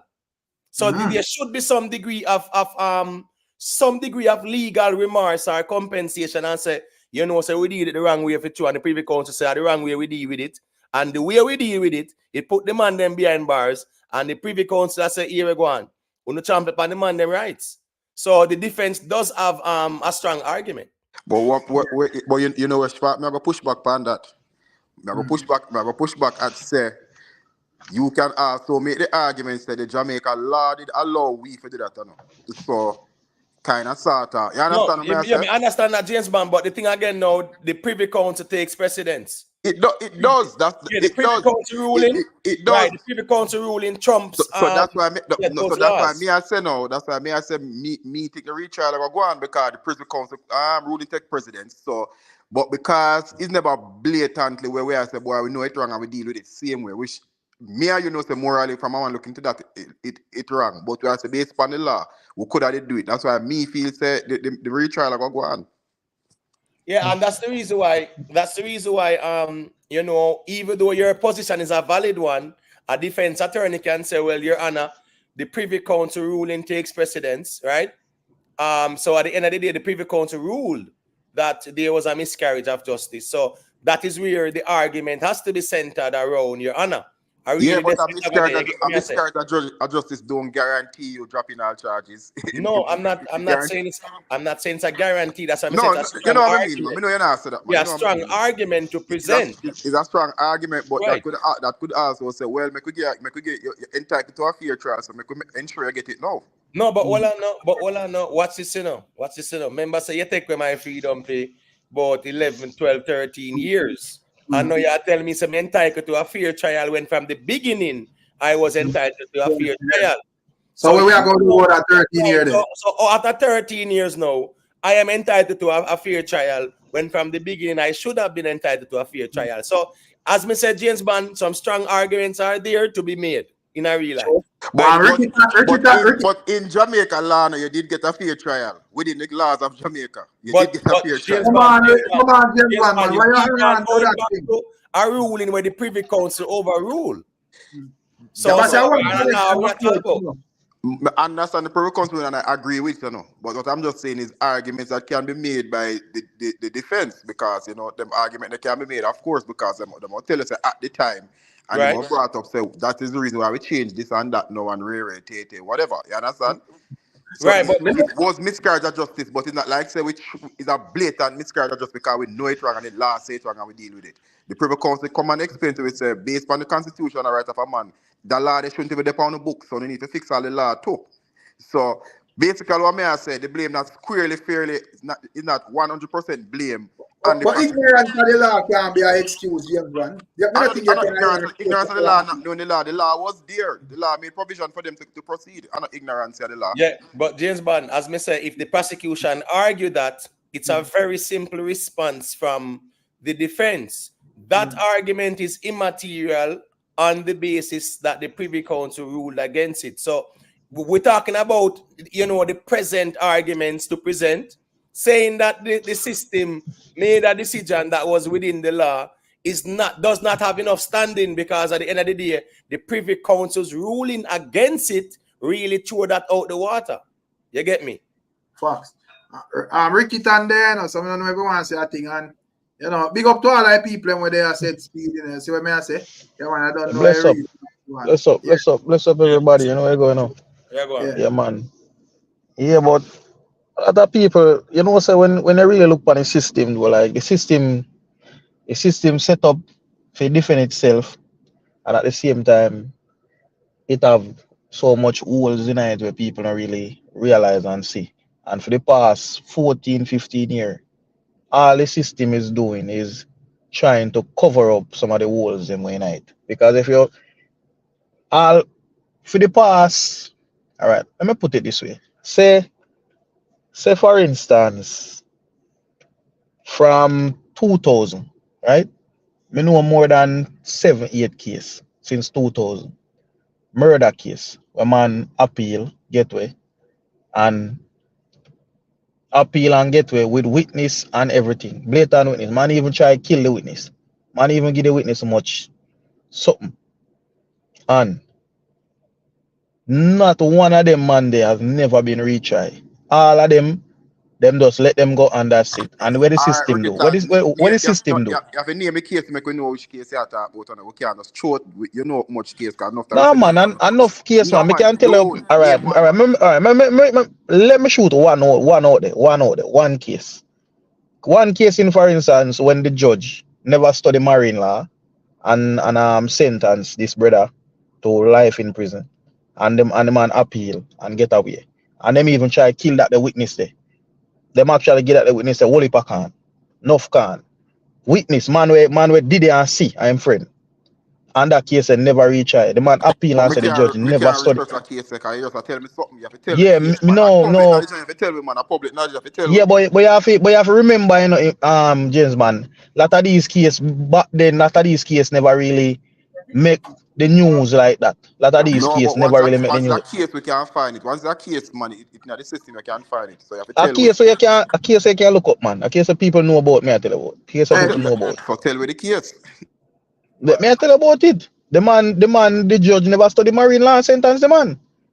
And I can tell you about a next case too, in which a judge sentence a man for belch in a courthouse. Said we. Just a man belch in a courthouse and it's a judge sentence him. Give him time. I can tell you about all of them the case there. So flawed. Man, put a belch in a courthouse and get time, Rickitan. We wouldn't put that with, you know, the all right. That's what I said that. But, yeah. Well, the whole heap of flawed in I. Big up Bridget, you know. We are going to do Bridget. They're on a night juggling. Yeah, bless up, Bridget. Bless up all them. What me I say is so much flawed in our system. So the system I try to fix itself for the past 14, 15 years.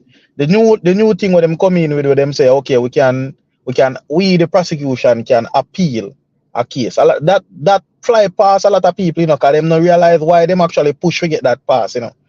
For the prosecution actually can appeal a case, you know, at any time, you know. People don't realize what happened, you know. Them know what gonna happen. So what them do, them try to push that piece of legislation.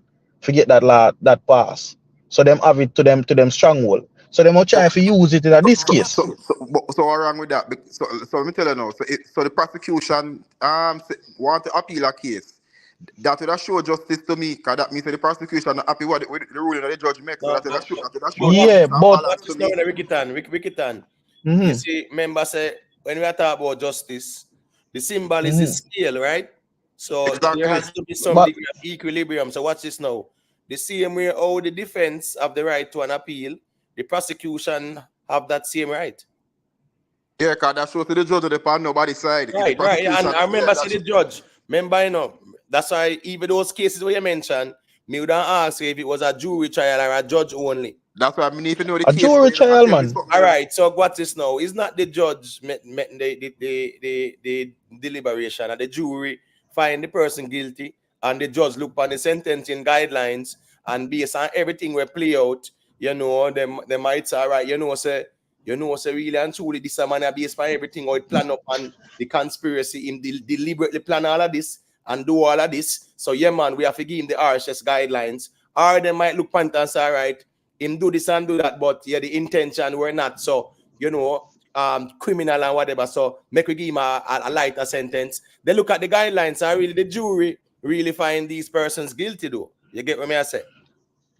True, but in that one case, I tell you about though, the judge was the one who actually wrong, and it was wrong on the judge part because the judge never study, as I tell us, study marine law, and him never have no jurisdiction for actually sentence the person. So the man end up appeal and get away. That was that case. The judge never have the jurisdiction. It's tough to sentence them. The judge no study marine law, and the actual crime actually happened pan water. So a judge never know thing to sentence the man, and that the man get to offer just one technicality, right. And that man never got to prison. Okay, so you're saying that the man get off because the judge never really studied marine law, so he wasn't qualified to sit on the matter. Yes, he wasn't qualified to sit on the matter, and but all of these things are actually planned things in a motive. You have to remember, you know, people know people, and people have connections. So all of these things are things we plan. The system fraud, you know, man.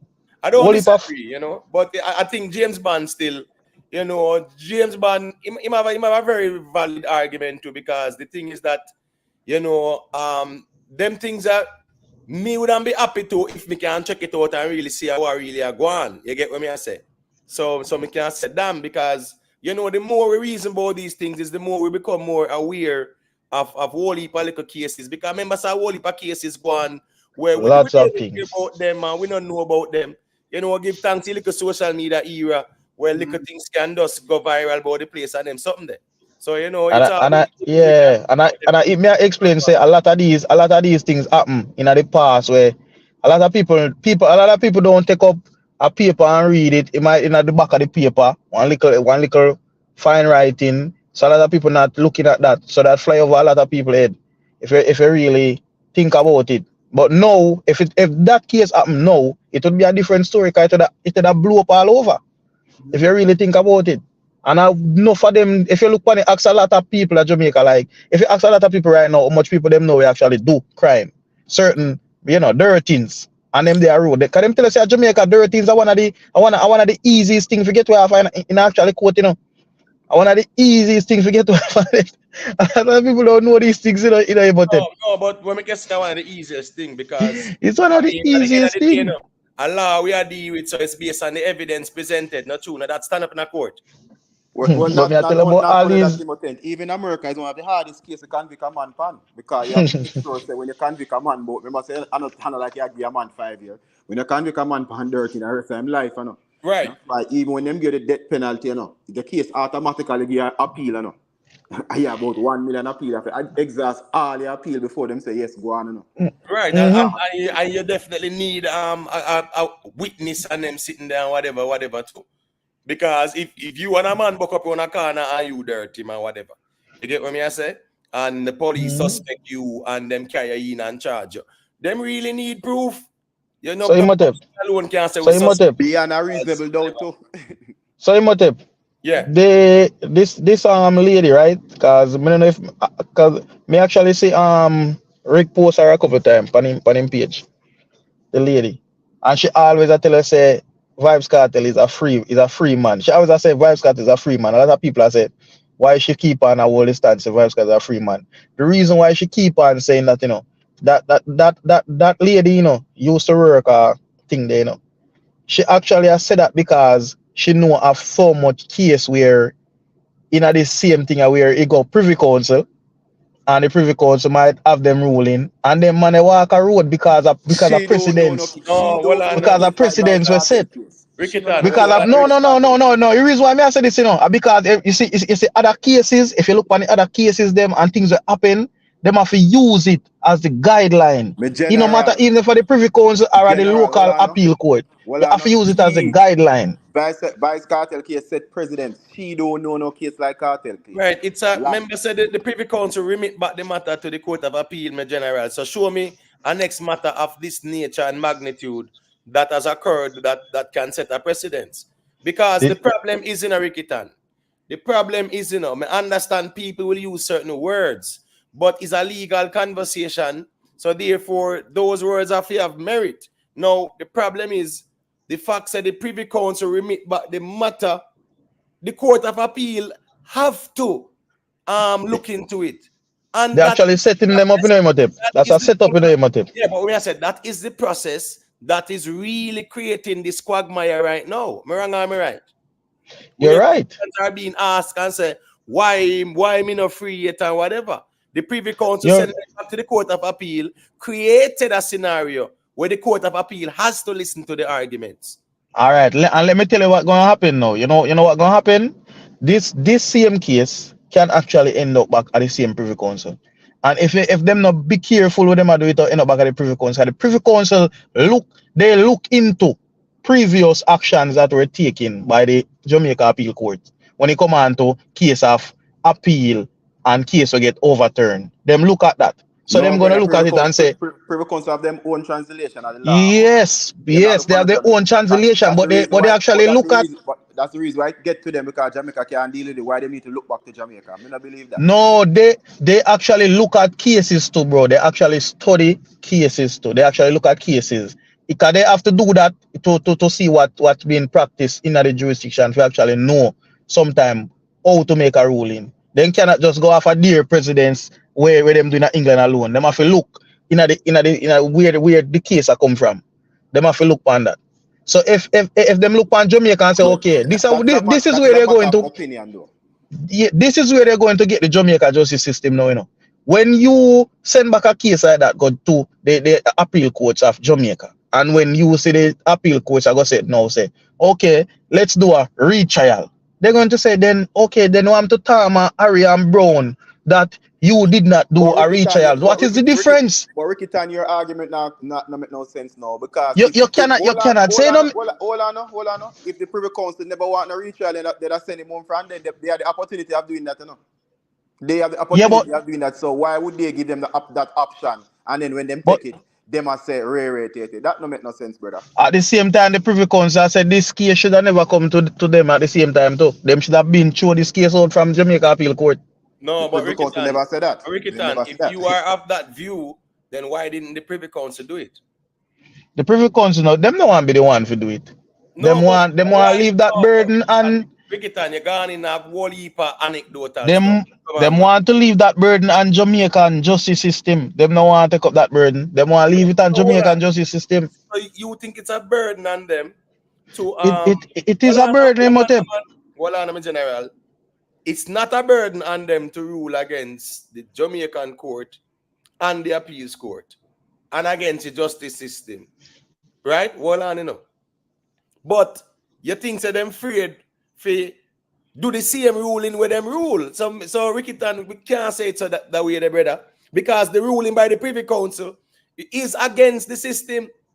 So them can't cherry pick. Them have to just know what's a rule and law, and we just rule based on what we see present to us. You get what I say? So if the Privy Council see it and say, here we go on, you know, say, yeah, man, a nonsense, them bring come give it. The Privy Council in their ruling would answer, make a throw it out. At where them do, and the whole climate as well, because we in a politics time, you know, the Privy Council want we to keep them as well. So them just send it back and say, here we go on, Court of Appeal, this is our ruling as it relates to the law, and miscarriage of justice go on as it relates to the right to a fair trial. This was not about no innocence or guilty conversation, right? It's a right to a fair trial. So therefore, here we go on now.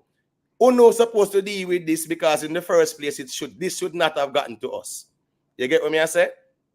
This should not have gotten to us because at the end of the day, yeah, man, the right to a fair trial, that brawling, that is blatant to see. So therefore, Uno address it. So the Privy Council, brother, as James Bond said, they had the option to actually throw it out as well in a real life. So them send it back. It's a process, and that really are going on right now, you know. So for those who are say, well, Vybz Kartel is free, right? I understand the reason why people are saying it, because hearing that the conviction is quashed, right, automatically will mean freedom. But the fact that it is sent back to the appeals court, and the appeals court have a schedule a hearing, there is a legal process for all of it to unfold. That's just the reality of things right now. Because I write this out there. The whole process where the Privy Council initiate based on their decision. I just that me have to say still as it relates to that. So I don't think there's a lot of ambiguity there. Me just feel say it's a process where it are going to take a little time. And it's a Privy Council ruling that lead back in the emotive to the argument, you know, of the Privy Council never stated in their letter saying, okay, you should hold these man until you make a decision. No, but that's not how it works. No, but that's not how law works, though, Ricky Tan, right? That's true. Right, because the Privy Council not talk about that. Any conversation the Privy Council say about that, is there them gonna say what? Throw out the matter, these men are free to go. You get what I say? Yeah, so watch this now. The fact that them send it back to the appeal court and say deal with this matter, you know, that whole Privy Council ruling there is, and the Privy Council know them they are jail. And the Privy Council know them they are jail too. Them know. Right. Not jail, no, them they are prison. That is a difference, you know. Jail and prison, you know. Let's not no. We all know that. Yeah, but for all a person in a prison that does not have a conviction. All right, so Ricky Tan, and them, you know. So Ricky Tan, yeah. All right. No. Just man, I'm not really. You know, I'm not really. I agree with it. I agree with Ricky Tan. You know, it got jail and prison are two different things. But make we use the term. Yeah, but I'm not really trying to. Make we use the term incarcerated because that can apply to both. You get what I say? Yeah, all right. So yeah, man. So as me I say now, right? Right now they are incarcerated. You get what me I say? And yeah, them they are prison right now. That is why, as me say, the process again, the Privy Council process where them initiate, we're going to the appeals court. That is the whole process where we see a play out though. So until that process plays out, they have to work with the Privy Council ruling. That's why the lawyer try to establish the habeas corpus thing. You get what I'm saying? So it's a whole process where we have to look at and understand as well and know say the Privy Council set this process into motion where our court has to adhere to it. And that is just a scenario right now. I remember saying the law is not trying to establish freedom or not. The law is trying to establish why they are still there. And I like them apply for bail or whatever. I say let them go. Them want to know why. Right. And you notice the lawyers not applying for any bail because guess what? These lawyers know say the Privy Council ruling creates a process that the appeals court has to follow. You understand me? I say so. That's why once this habeas corpus is established, and that's the reason why I was expecting ones to know that the DPP should have been a party to that hearing, rather than it being pushed back to May 29. Because that's something weird, That's weird, Yeah, like how you be out of a matter when the DPP is a party to this matter. So as and I think push it back that is a stunt in emotive. I think that was actually a stunt to actually pull this thing. So you are saying it's a stunt to pull it further. So you are saying that Vybz Kartel liar pull off a stunt? No, not Vybz Kartel lie. This is a stunt on the system's part because the problem here is, and I don't think you really follow that one here. Watch this though. The problem here is this: the defense, right, submitted the habeas corpus, and the court is saying that yes, you have a valid reason for this. However, the DPP is a party to this. So therefore, you have to send a letter to the DPP by 4 p.m. whatever, and we will hear this matter again on May 29th. So I am saying, had the defense known that the DPP must be a party to the matter, then at least the DPP would have been at the court the same day it's being filed, and probably we would have hear something, even the same day.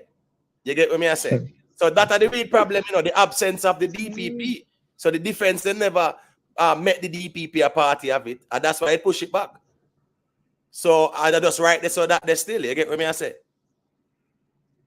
So what I'm saying is that if them shouldn't really know say the DPP is a party, I still because if he say even couple ones out on the streets, a couple of the village liars and say, but this has always been a matter surrounding the DPP as well. So that's why. Well, on Ricketton. So in a little month the circlings, based on the fact that Paula Llewellyn is on pause, she not go have no form of involvement in a we are going. So it will be the acting DPP where response to anything you want. Yeah, man. Yeah. Paula cannot touch anything. Me kind of really glad about that. You think it changed nothing, though? No, nothing no change. No change one thing. No, nothing no change. In terms of like, the crew where like they love to eat Paula crew because you don't know, you have a Paula eat train, we're different from so like Paula out of the equation, me don't want to know if it has changed nothing still. Don't you? But what I don't understand why people eat Paula now. Eating Paula is like eating a bus driver now. A driver do him job and Paula do her job. Is that job? But watch this now, James Bond. Let me show you. All right, let me show you where Carla, I'm sorry, right? Comes into the conversation, and as them now say, heavy is the head that wears the crown. Remember, when the Privy Council did the ruling, Bert Samuels came out and him said government member or whatever was actually in the judges' chambers. Paula was aware of the fact, say what? This was happening and this was unfolding, right? And at the end of the day, she said, yeah, man, wanna go ahead with it same way.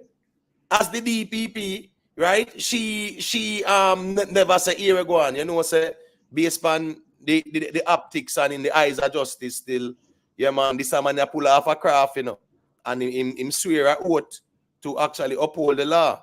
So right there, so now him carry out the bribe. Yeah, man, they don't look good, so him break the law there, so but here we go on.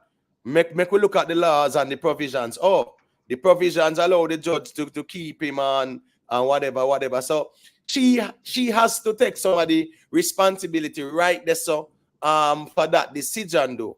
It's going to point on her somewhat because the DPP, she's the head of the DPP. You understand me? I say? So she have to in the spotlight with that right there, so too. You get what me I say? And everybody involved. Yeah, man. It still come back down to she executing her job within the laws. No, I understand the part there, no, but me remember say her decision that she made, the Privy Council rule say what? Yeah, man, even she, based on the Privy Council ruling now, you know, she shouldn't even oppose what go on and say, boy, unfortunately, yeah, a long time, enough resources, but me really can't go ahead with this. This can't look good. And she have to go tell the system say, yeah, them really cannot proceed, but everybody talk about the time and the whole the resources. Those factors cannot trump the constitution or the rule of law as it relates to a right to a fair trial. So when me hear Paula come out and I talk about time and resources as well, me never think said that was the right, you know, things for her to say. People life on the line, and she talk about time and. Me nah bash Paula and nothing like that, but me I say, if he's the head that wears the crown and she is a party to this whole thing where the Privy Council rule say, we can't separate her from it. But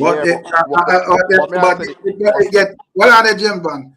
And let me ask you a question, Jim Van. How George coming like a punch up George ribs like in guy? Me not see him one night. But anyways. Virgin George there. Yeah. George send me for some groundbreaking ceremonies, man. Blow him last night that emo deal him last night. Oh, nah, man, George, you know.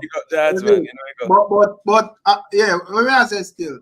You know, the fact that Paula basically the pampas, you know, still, you know, it's interesting because yeah, this acting DPP, you don't know if somebody were more even decides that them are gonna do them job even more than Paula. And one might out here look for some form of lenience or something, I don't know. Well, you know, the new DPP, right?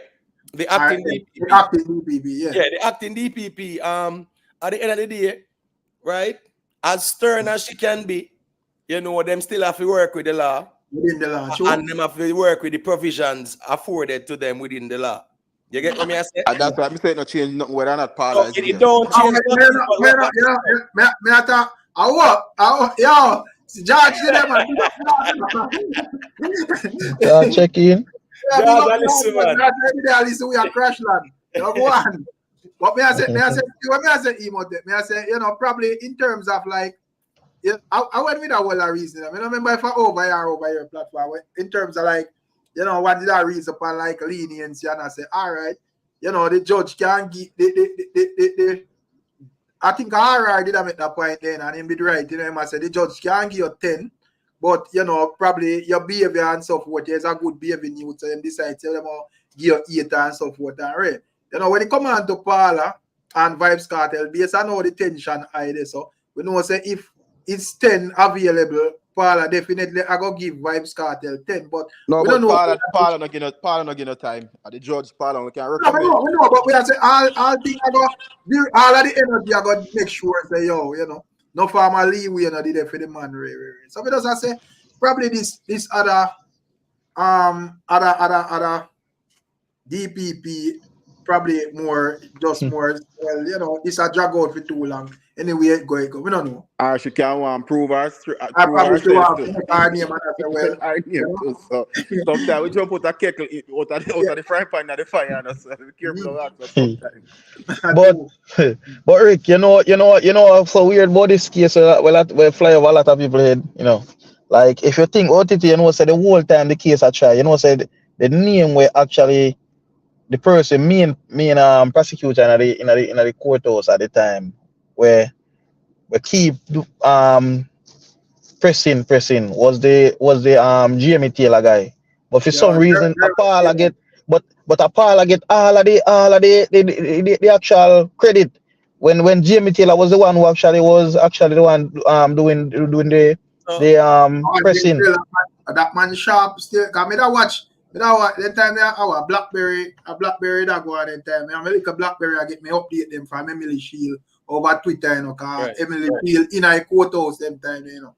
So and Emily Shield had with anything we ask, she tweeted same time, you know. And so me know say that Jeremy thing there, Taylor brother, that dangerous.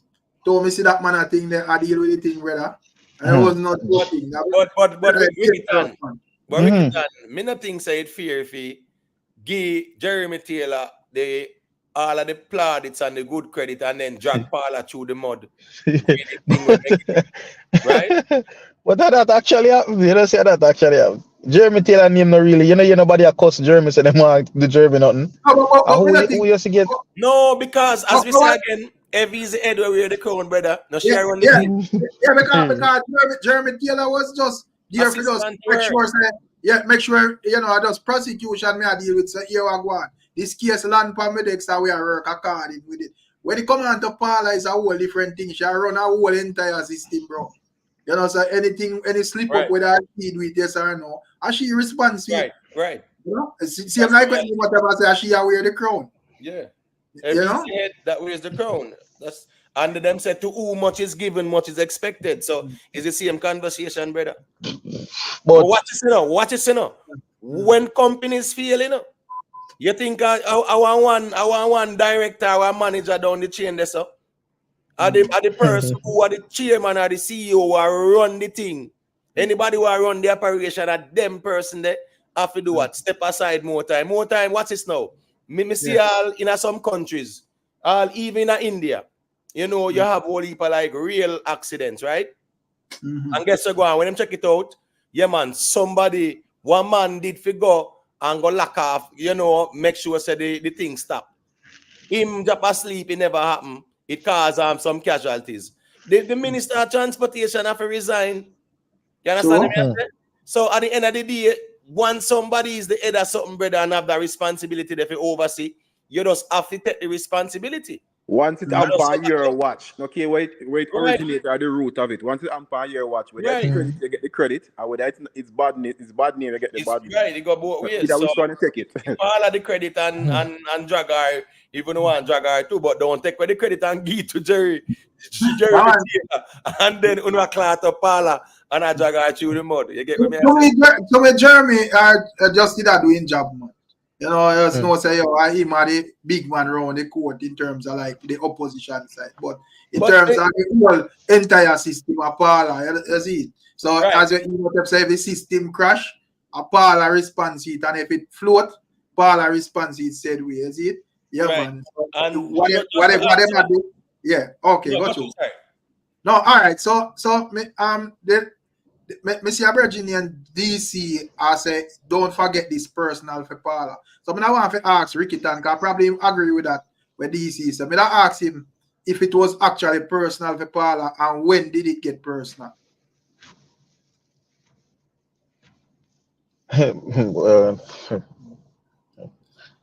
a good question you're asking. But based off of the last couple of years in this thing, it kind of look personal. It look more than just a case. My question to you guys is what has Paula done? Name me two things or even one thing what Paula have done for only to make that decision that I say it look personal. What she do? Because it look personal. All right, that's a great question, George. And me just I gonna add one next one on it as well. James Bond, James Bond. I'm sorry, James Bond. I'm gonna add on it as well to say that you know, with Paula, is it about the letter of the law or her personal feelings, or which one really take precedence in this matter? You understand what I say? So whether Paula angry and upset and say, boy, I must bring you down in a fear head, it's the law where I go really take precedence. You get what I say? So the personal part of it now, I don't see the relevance of it in a real life because it's the law that's going to determine what really going on at the end of the day. Because up to today, everything that Paul has done is within the law. She didn't know where that's our personal. Right. Nothing personal at all. Right. I don't see anything personal, but you see out there, that's why I say my happy says she's not involved in this right now. Because based on the optics, based on the optics of when Vybz Kartel lawyer did go quote unquote repeat the song there and get himself in a legal ramblings with the General Legal Counsel. The optics of that, Rick, it just never look good and people bash our feet and one bag of something. Right? I mean, understand people are going to be partisans. So when I say, her being away from this matter as well, yeah, man, it take away evil, all of that will transpire. So nobody can say Paula and Isaac, Ray, and Vybz Kartel and Paula make certain and this and that. So I kind of any lawyer who made that did the same thing a cartel lawyer do as a part of the Jamaica Bar Association. They would have get the same punishment could have been deemed to them. No, true. I agree. Topic man, you right out of your feelings, my general. Ninja man get him sentence and agree with him sentence. This man thing still there in front of the court. What kind of nonsense that? No, but the thing is though, is Ninja man appealing his sentence, Rick? Eh? No, Ninja man appealing sentence. And we can't compare. More, yeah, yo, Jada. No, I reason still enough. Somebody trying to reason too simple for man at times. I take it personal. No, yeah, that's personal for real. Yeah, Ninja man appealing case, brother. So Ninja man get sentence, you can't compare that with Vybz Kartel case. No, and we are talking about an appeal process, not true. When man appeal them case and Privy Council rule in them favor, and there's a process going on now. So exactly, a different conversation still, my general, is it? My thing is when me look on is, and when it come on to a system, as I'm telling you for a long time, the system, too much people know people, and as I'm telling you, first you have to establish who is the system you are talking about. What system are you talking about? For you, me say system, we have to know. If me say system, you know everybody connected. For you talk about politician, police. But that's an argument all the while, Ricky-tan. That is system. Politician, police, and the PSOJ system. That is it. All right. So that's the system. The politician, the police, and the PSOJ. Yes. All right. Cool. Yeah, man. That's the system of Jamaica. Anybody will know that. Them are going to take too long for them to pick up. Ricky-tan, come on, bro. We can't cherry pick out some people out of a pool and say them are the system. No, but we want him next time. You can't stop no PSOJ and police and whatever answer the Let me ask Ricky-tan a more entertaining question. I might right, somebody if you ask. So Tasha Blake in the chat say JLP full of too much corruption in the court system. How can you have a man in prison with no charge? It's wicked. So I am asking you if, and you know, Imhotep and James one can chime in, if it was a PNP in the ruling right now, if Vybz Kartel is free at this moment, it wouldn't be no, I tell you, what people feel to understand. You see the two party where people are keep on the PNP and the JLP, where people not understand, you know. You see these people, they will do everything to pick up for them one another when it come on to everything else outside of politics. This is how people not understand. Them help them one another so much that if you really look, if you get a look into the background, like what them a do to feed them one another, you would have realized, yo, these people are actually friends. They're not your friend, but they are friends with each other. So them do everything when it come on to them one another, to help them one another. But what she just said, where she just post, and I said if it's a JLP of the court system, what she have to understand is the court system is actually split into two. You know, she have to understand that it's split into two. everybody have freedom people on it. It's like a board, that money have theme set of people, that money have theme set of people. You see, the thing is, the JLP get to choose the DPP in their time, because the DPP they do in their time. So they get to choose a DPP. That's why they had Parla. The PMP had to accept that, because they cannot just come out and take out Parla, because they don't have that angle to take out Parla. They have to wait until our time up. So what happened is the JLP come back in and they are the government and they get to give her an extension, and they will give her the extension because they are the party in power, and they have their angle. Yeah, but Rickitan, don't say that the judges them is selected by a politician doing it, because No. The judges are independent. They have a thing the body that right, there's a do body selection. that actually selects the judge that are not politically aligned or affiliated. So we now go politicize that. And what I want to say, Imhotep at Jamaica, we are talking about Imhotep. You just talk a while ago, man. I'm saying, brother, wasn't Paula DPP under the PNP as well, or it was just only JLP? PNP as well. All right, good. So it's more like a bipartisan settings there, right? So the thing is now, for one to say that you know, the DPP or the government is corrupt in this matter, in this context, is to ignore the Privy Council ruling, because government and corruption have nothing to do with this matter right now. It's just a process based on a ruling. That's where it's gonna always point back to be right now, when people are say, you know, yeah man, why people are still behind bars and them something there. It is a process when I have nothing to do with the government. You think Andrew Wallace can say, here we go now, this process, speed it up quickly, so we're not gonna deal with June 10th and 15th, whatever it is. We're gonna deal with it right after Labor Day in May. No one can do that. The Attorney General can't do it. Nobody can do it. No one can expedite the process. It's a ruling, and them just have to work with the ruling from the Privy Council. So I guess so people have to really look on it from, and not really get allow them emotions to cloud them judgment on it still. You get what I say? Imhotep, these people, they have. You might muted, Rick. You're muted, Rick. Rick, you're muted. Oh, sorry. I saw that to somebody on the phone. Sorry, man. Oh, no, man. I think I don't see you say a thing and you never realize. No. Yeah, go to Rick and that's it. Yeah, man, but when you come on to, let me tell you something, man. When you come on, all right. Let me tell you, say a lot of people don't know, say Jamaica actually have like, a lot of people don't know Jamaica actually have like undercover squad, you know. A lot of people don't know that.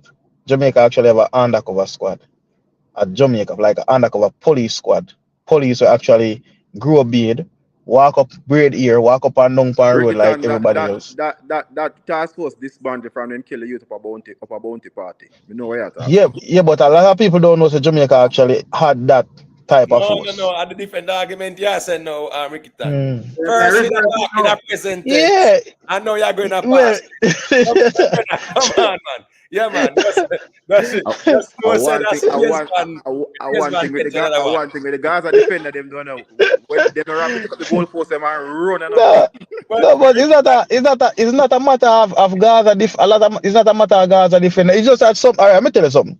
Enough time. I know about that. You know, so that would have gone. We are one place. No, James man. But let me tell you something. A lot of people. Them things they fly past a lot of people back in the days, and me think of something what it important in the country. Because strongly believe in it.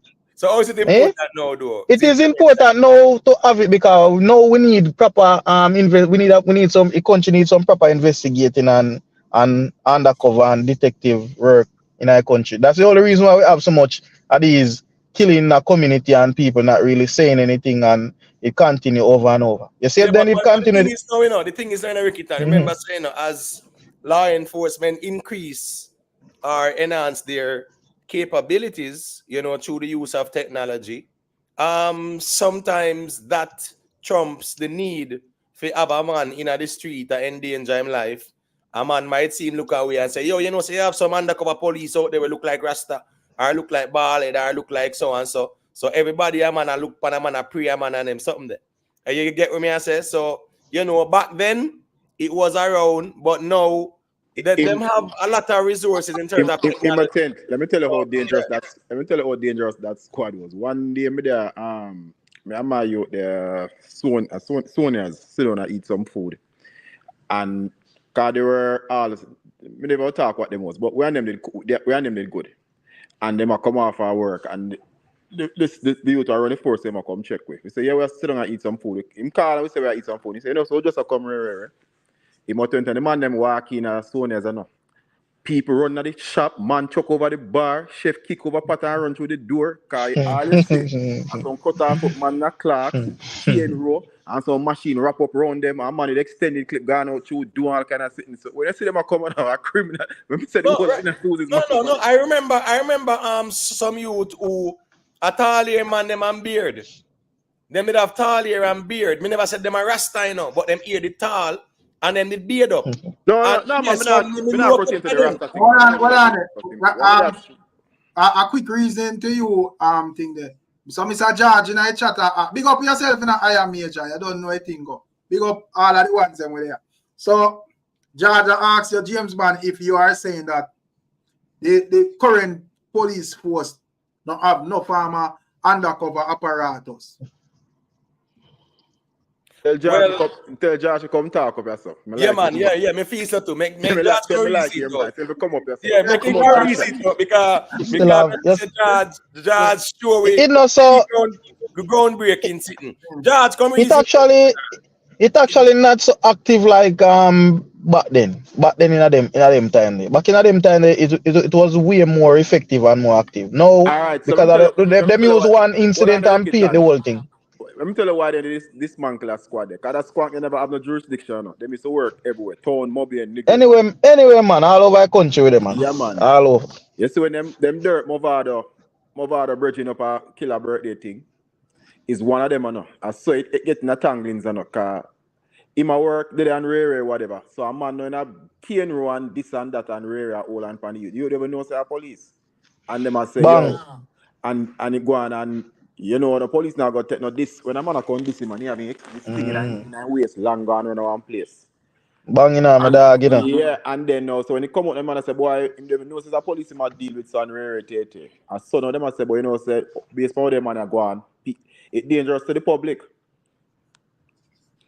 Bang my dog, man. Man, I go see them and even whether attack them or just no business with them because a man say a man walk man on certain way. But the James Bond, you remember a couple of years ago, or I think early last year, when the video went viral of the policeman in a lane, I try to detain man and one bag of sitting and man I say, we want one police in a vest go and them sitting there. You understand me? I say in a lane with one bag of man and them sitting there. That are just some like a hero man I try to play hero in my tape. They say man we actually know the code and know what if you do not try certain things. You see some man where try to overstep them boundaries sometimes. Know them not supposed to do certain things and still force the issue. Knowing what can happen because at the end of the day, if a mob come down for you, what you gonna do? Like if you really think about it, certain places you're not supposed to go and do certain things. One of them said squad to get dirt at Spanish town, you know. I go check a girl in a lane and a man just come up right behind him and put a machine and mash it. And take it off and waste. And then when the heat come, no man I say, but we don't know say my police. When I say man I walk down in a lane in a this and that and here plot up and part out and cap back where I kind of sitting. We don't know say my police. Let me say a quick thing there. I am major, big up yourself, you know. People may know that sometimes the reasoning does get serious and one's very engaged. But just always remember, man, drop a like on the stream, man. 2 hours in and you know, I just 103 with them, man. Come on, people, man. If I want to 20, 30 likes so they can drop on the thing. I understand, say, ones engage with the reason and follow the reason still, but just drop a like on the stream, man. You get what I say? That's true, man. Wait. The one time I am here to check in, him not check in again, he must have been calling over, so you don't have nothing to do. Come on, man. I am here to check in still, man. Big up, I am here, man. I am here to say him compatible in our chat still, you see it? You know? Yeah, come on, guys. Yeah, what go on, George? Big up yourself, because I look like you run from night, you know. Yeah, may I listen, evening gentlemen, may I listen to no Crashland, you know, Yeah, especially James Bond with the same thing about the judge no make no hero and precedents no mean nothing. But here me I say upon the reason you know. Yeah, but here me I say upon the reason you know. Right. James Bond, you may come to know. May I say you are telling me, right, that we are somewhere in the top 5 in terms of crime as a country. And are you sure that there is no undercover operation within the JCF? And if that is so, would you say that we are serious about crime? Because I know of no police, international police force who could make serious impact in any crime situation and don't have an undercover operating arm. Your land coming on one time you start talking, you say no land it on your land? Yeah, man, we land and not empty out the plane and now. Okay. So Ricky Tan made a comment that if we knew that there was an undercover task force in Jamaica where the man them grow them here and beard up and rear and look like regular civilian, and I told him that specific task force that he's talking about, it's no longer there. They are dismantled because the last incident what it happened with Movado friend at Bounty Party was a member of that task force, and a couple other things on them disbanded. So that task force I was talking about is disbanded. But I am sure there are police detectives and other things in Jamaica that is undercover. That's the reason why when you see certain bus and certain raid go on, you see some man that schemas and then come up in a pro box and then come up in a Corolla or whatever. Because of whatever case they're working on, they're working undercover, or maybe they're just undercover police working on a whole. So I wouldn't say that the system totally don't have an undercover force. But Judge. But then again, no. We'll have one the imitated. We'll have the imitated. So therefore, Rickatan was who had posed the question before. So Rickatan then can talk in at the present. Because I said that Rickatan was talking in the present and then him run going at the past. No, but he was talking about a specific force job. Yeah, but because Judge, I failed to see. Yes, Imhotep. 1 second. May I give back the mic, man? What I say is that you would have to present to us the evidence of such a task force, an undercover task force to support Rickitan's argument, right? What I'm saying that I don't necessarily have to provide any proof to you that this is so, because it's a question I'm asking, because I can see nowhere where a police force who want to be modern and who is serious about fighting crime could not, in this 21st century, have an undercover operating arm. That would be would be an insane position to take. But that's the thing, Remember, I said James Banner said it was disbanded. And this would call for the immediate resignation of the current police commissioner. No. If any truth can be made to this. Judge. Yeah, Judge, the way you carry the reasoning, I think the best solution to really end the conversation is Judge, no, Imhotep, hold on. James Bond said it is disbanded, so sure you have to go sure we say it is still around. And Imhotep, the task force is not around, but they are actually undercover. Still undercover. Give me a little say then. Big up Nicky Willie, You see it. Skeptic, big up yourself, Big up all I want them were there. Alex, big up yourself, You see it. Yeah, man, cause me glad Mr. Rickatan up here and George, cause I want to ask them about the British passport, but the reason go and see ma. Big up Mr. Jones. Yeah, so bless up Nicky for the super chat. You see it? Yeah, man, Nicky say make sure you leave a like, don't go around the thing. So how would I say a word? Are you that say a word? So Rickatan did not talk about the quote unquote task force where he's not around, so him disagree with George. No. Me not disagree with George. Yes, the task force there is one. The task force is not around, but there actually is argument.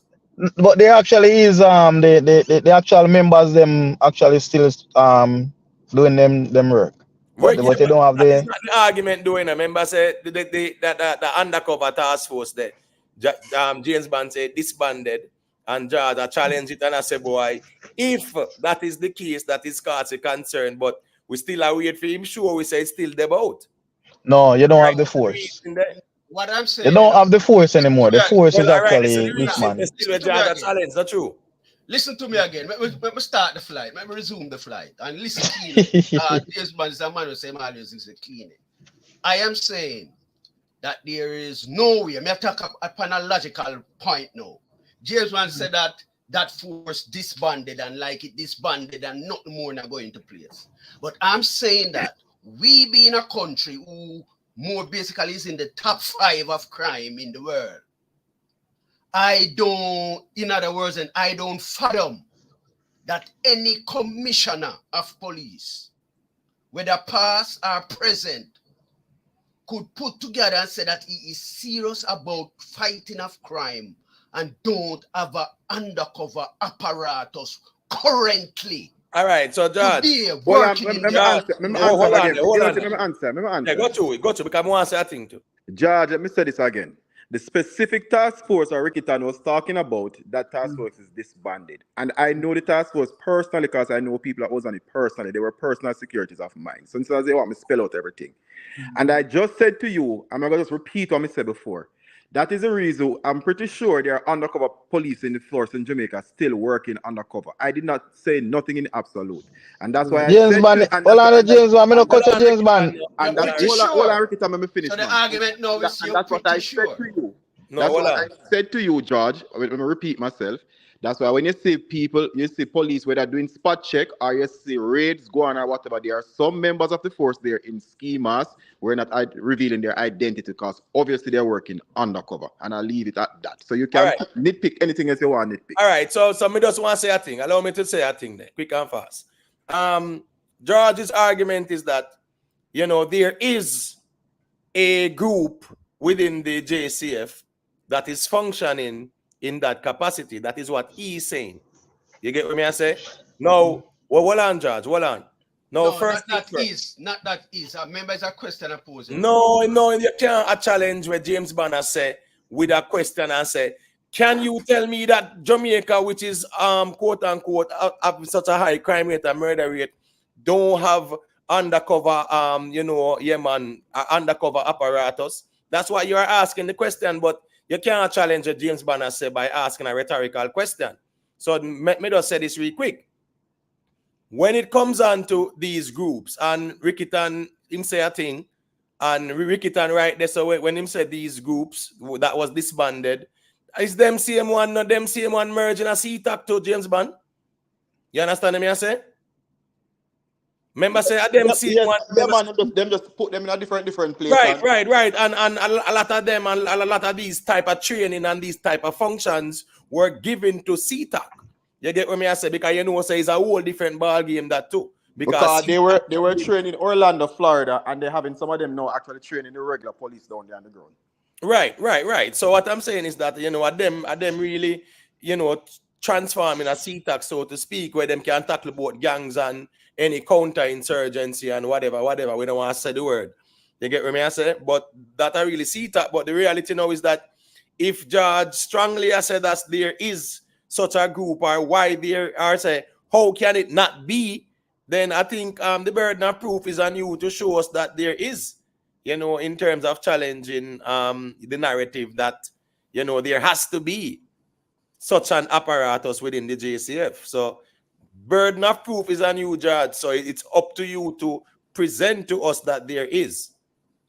All right. Let me say this now, again. I am saying that when you shoot down Ricstorm argument and say that he must run in the past because there is no such group. And I'm saying that there is, in other words, then, if we don't have one, it's madness. And if we are disband one and never put back one in place, it's madness. So anyway you take it, in other words, then, I can see that we at the present stage of crime in our nation don't have an undercover group different than an operational group. Because Right, an so, operational right. group, You you know. can't see, right. So if you cannot see that, then just show us it then, because you are saying it is unfathomable, it is unplausible for there not to be such an apparatus in the JCF. So where we are saying no problem, we can agree with you, providing that you present to us that there is. Because you are arguing that point, so you have to not only that. That's not And what I am undercover. saying, They do. and I am George, saying, hold on, George. You hear me talk, brother? You can't just interrupt me, so my brethren. What I am saying, Imhotep, is there is groups when that how a police force work. You have a case, and you decide say the case that we need to figure it out. We need somebody to go in it undercover. You take a police and say, all right, cool. You probably can't work it, and you look like you play the part. We'll put you in there. So they don't have a body of undercover. Say, well, it's an undercover group. Where you hear that? Yeah, police they put it in different that cases. is what George is arguing, and let me show you my next little quick point there, George, because you know it go. We now take the mic from you.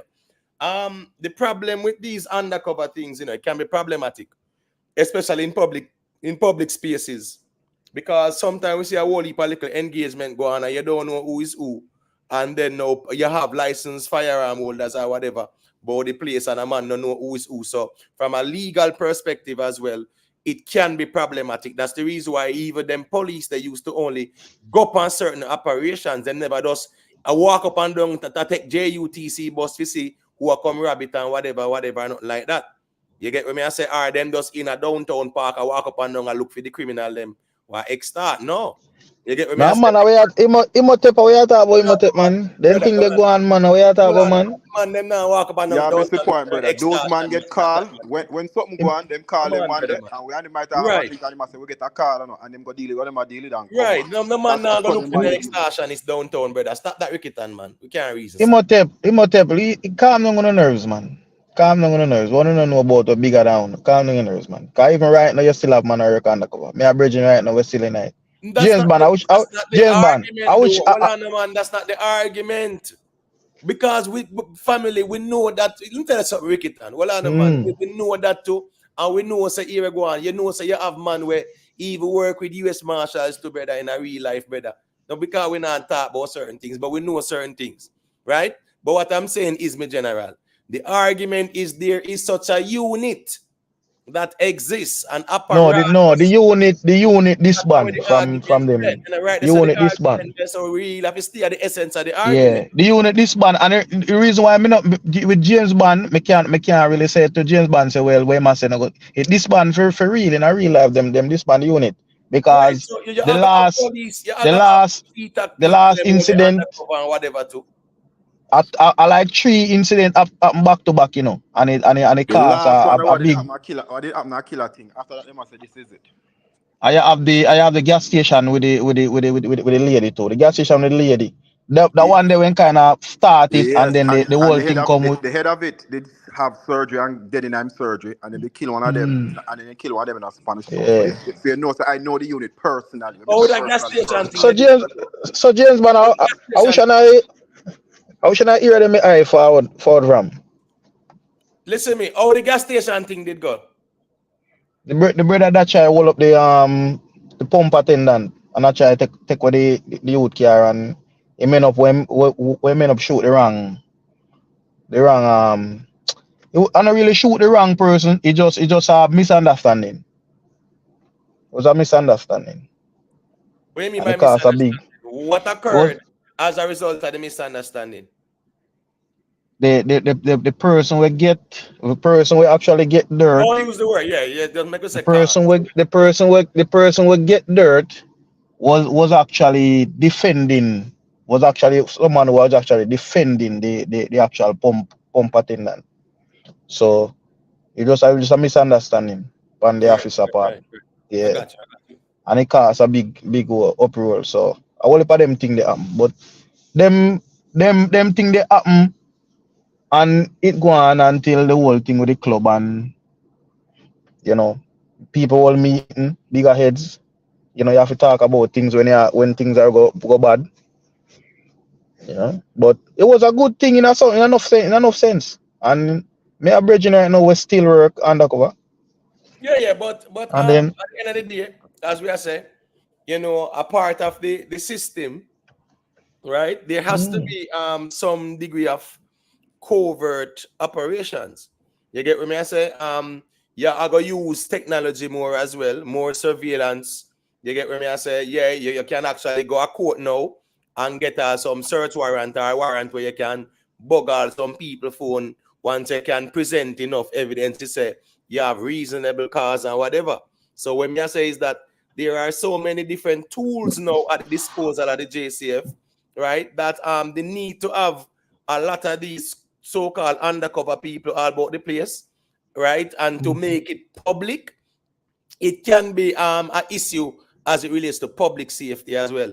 Because if me a criminal on the road, everybody when me say look like say boy here, a brother here tall, but him line up so Ray, Mr. Searching ways and whatever, and them things there. So you know, the government is aware as well of the nature of these things as it relates to public you know, safety and them thing there. You get what me I say? And why would the government come out broadly and announce an undercover task? Yeah, them can't, right, them can't say, oh, we have an undercover group that is riding on JUTC buses to see if nobody will come wrap them. Careful, you can't do that. You can't do that. You can't do that. No, but I am saying, no, that's what I'm saying. Yeah. Well, Ricatan. Them only said that, you know, Ricatan. Are you aware that the military have a military intelligence and they do a lot of intelligence work, undercover work? Are you guys aware of that? And they have always have that arm? Yeah, I'm very much aware of that. Yes. Right. So the same covert way of the army work, police should have a system like that. And I don't see why they would not have one. It don't have to be advertised. But if you are interested in fighting crime, any at all, you must have something like that. You don't have to be advertised, but it must be there. In the form. It is there in the form of CTAC as well, you know. So the reality is that the anti-gang task force, that all kind of right. It is there. It is there. The functions and responsibility are given to those groups. So the laws are there that actually allows these various groups within the JCF to carry out these functions. You get what I say? But imitate operation is different from intelligence. You know that, you know. But in other words, then make me give you a scenario. Say for instance, you don't have a little man. All the man that do, everybody know him do. I just sky juice himself downtown. Nobody don't know where him do otherwise. Him just a sell sky juice. From them know him for the past 3 years as sky juice myself. But him employ under the arm of the government. That is how intelligence and undercover work. And that's something where you advertise and say John Tom here or John Tom there. These are things where you set up. You have 2 haberdashery downtown. You set it up and make it run every day, and all them do is gather intelligence. That is undercover. That is how undercover work going. You know, put a man in a can and him have a gun in him can and him grow him here long, and that's undercover go. And if we don't have that level of sophistication in the undercover, what proof do you have? Them don't have that, Judge. No, but hold on. If they don't have that, remember, you know, I'm saying if they don't have that level, but it don't make sense to argue about it now, and we don't know if them have it or not. Right, because that's a hypothetical. All right, you know why I know, or I would answer strongly they don't have it? Because you see, if they have it, they would not know who collect extortion, because the man they would come to the shop run by the government to collect money. All right, George, remember, you know, when you're forward on, you know, you say what? It is very unlikely, it is highly improbable for there to not be one. I know you turned around and I said there is none. No, I'm saying not at the sophisticated level. No, you said there is none. You said not. You said listen to me now, man. Listen. Just spend some time and listen. Spend some time and listen. What I'm saying, if it was at the sophisticated level, say for instance, I am a cloth seller. I sell cloth downtown, and all I do is sell cloth, gather information for the government. The man who collect for spanglers would have must come to me and you and have to pay my money. I'm pay my money same way. But all me do a note who collect, who would pay and who would go to. Me not do nothing else. I mean, they operate my shop for 3, 4, 5 years. And that is owned, but means a government informer and undercover. That is the level of sophistication we need. All right, so John, so you are saying, okay. All right, yeah, I get you. So you are saying that the level of sophistication you want is the JCF man buy a couple stores downtown and run them as businesses, right? Then now the man them from Spanglers will forward for collect the extortion, right? Right, George? Just walk with me now. I just want to see if we're on the same path. Yeah, man. Yes, Same here. Spanglers man them become and collect the extortion, right? Yeah, whosoever, And then, Spanglers. right, whoever, right. And then now you as the undercover supposed to give them the extortion money, not true? Yeah, correct. You pay like a regular store, you know. Well, let's show you where we're going with this, you know. Yeah.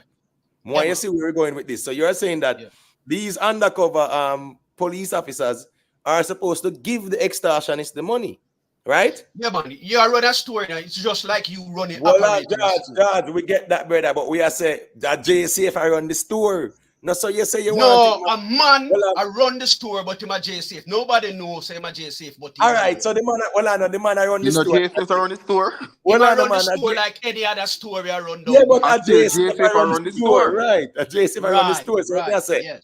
No, it's a JCF store, an undercover store owned by fine, but me land man. Me get all the way I say. So when me say is that when the man them come to collect the extortion money now, the JCF must give the man them the extortion money, right? Part of the system, you have here just as everybody else. Right. So them figure the extortion is them now the money. Good. Right. And a store is a store. A storefront. Well, no, man. We understand everything we are say. We understand when I say them are the JCF are going to give the man them the extortion money, the money where them ask for. So give them it. And guess what go now? When they come back again, them give them it again. So legally now when them will land pan them demand they know how that work. Them not gonna know who are gonna know who give them up. Who them are gonna know. You are running a regular store like this. Well, no, but the charge them to testify. No, you ask a question, though, Judge. You ask a question. No, them not for certify. Them have gather intelligence. Them go have all of the cameras them where them need to have. All them are relate to, is who are collect the money and who it a go to. Them not have to do nothing. All them are do operate them store and they will be there operating them store for the next 3 or 4 years, whosoever. And if them change, them change. You just operate your store like a regular store. That's all you're doing. Yeah, me get that. You're just a part of it. You're just a part of the Judge. Let me correct you on something. Let me correct you on something, Judge. Let me tell you something, Judge. Because so them thing our people. Let me tell you. You see, we all you're thinking, Judge. We already think that all of them thinkings and them thoughts they already go into preparations. Just like what you said. But it cannot work, not going to work, did not work, and will never work. Let me tell you. You see 90%. I don't say 90%, but 70% officer.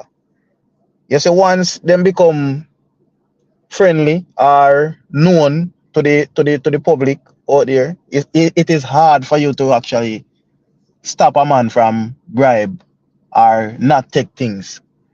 People are gonna give you things. A man we have to do him extortion around there, so but you might not be the person who go who go collect the money. But remember, when you pass film yard gate or you go check him might give you a thing. So you not have no interest in stopping him from collecting that money. Because you have to understand corruption can't stop, Judge.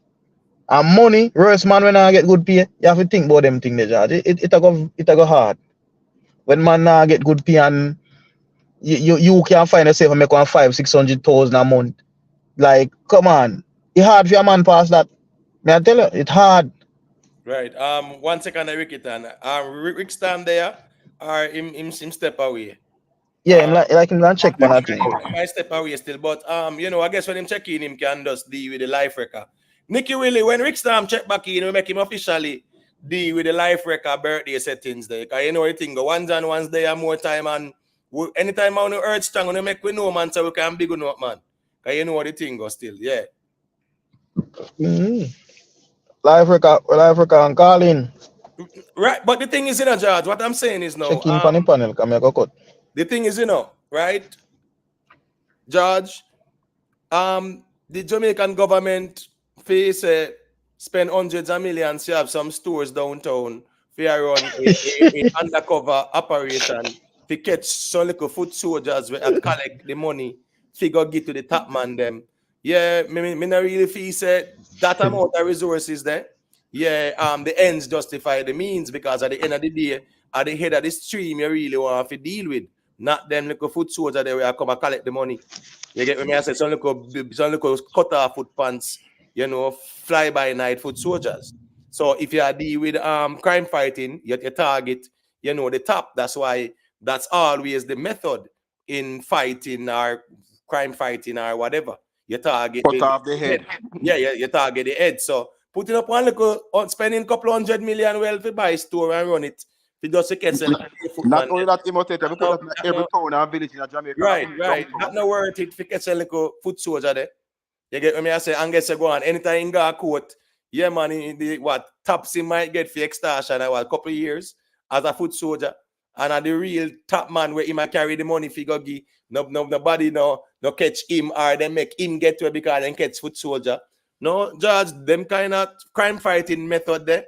Yeah, man, the feasibility of it, yeah, it is counterproductive in a real life. Then them bond down all right. 4 shop downtown after that. Right. Them bond down, them start bond on the other store, them and say, I pay informer police around them. Have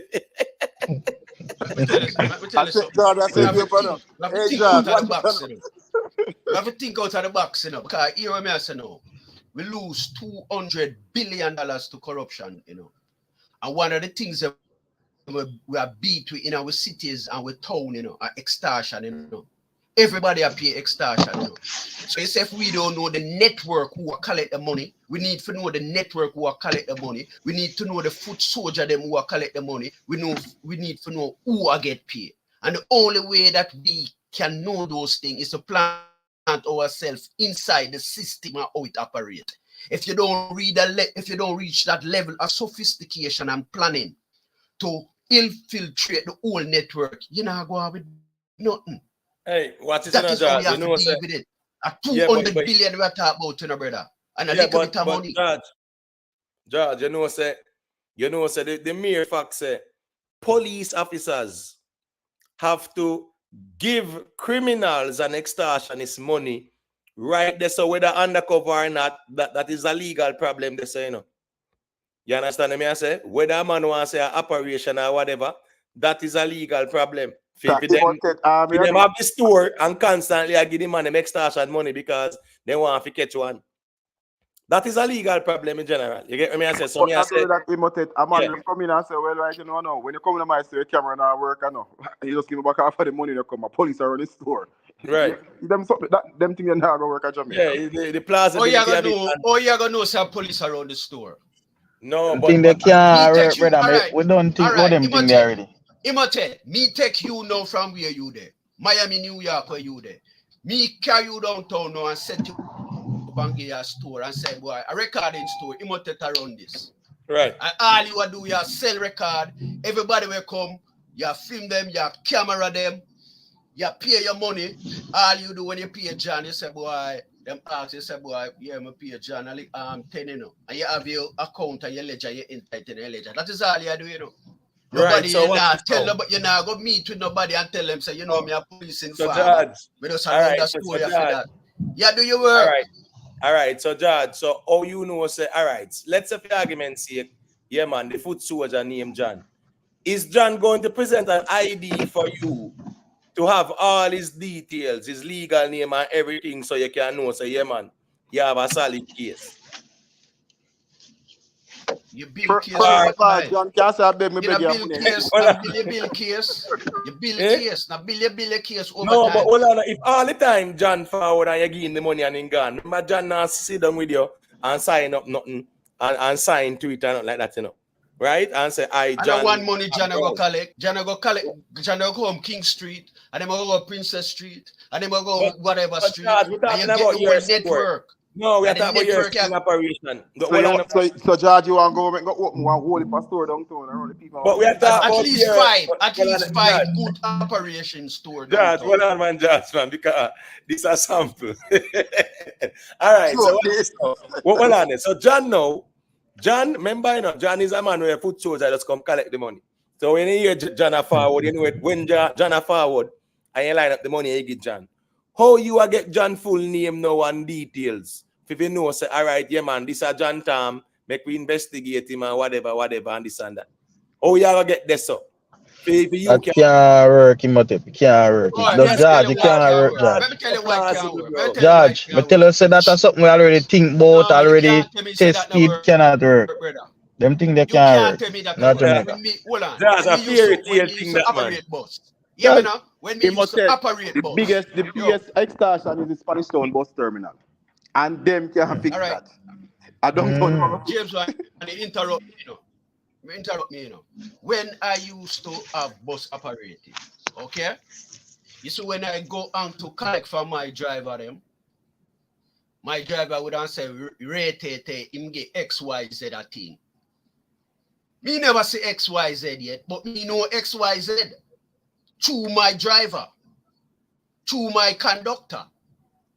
And me get to know all of the network them. We work at Portmore, Spanish Town. Just through my driver alone, me know that. Me know but who is but knowing the money, my identity. So the same we set up something for and me know. Say who my money I go to. But how you gonna know their full identity though? You have to pay for information.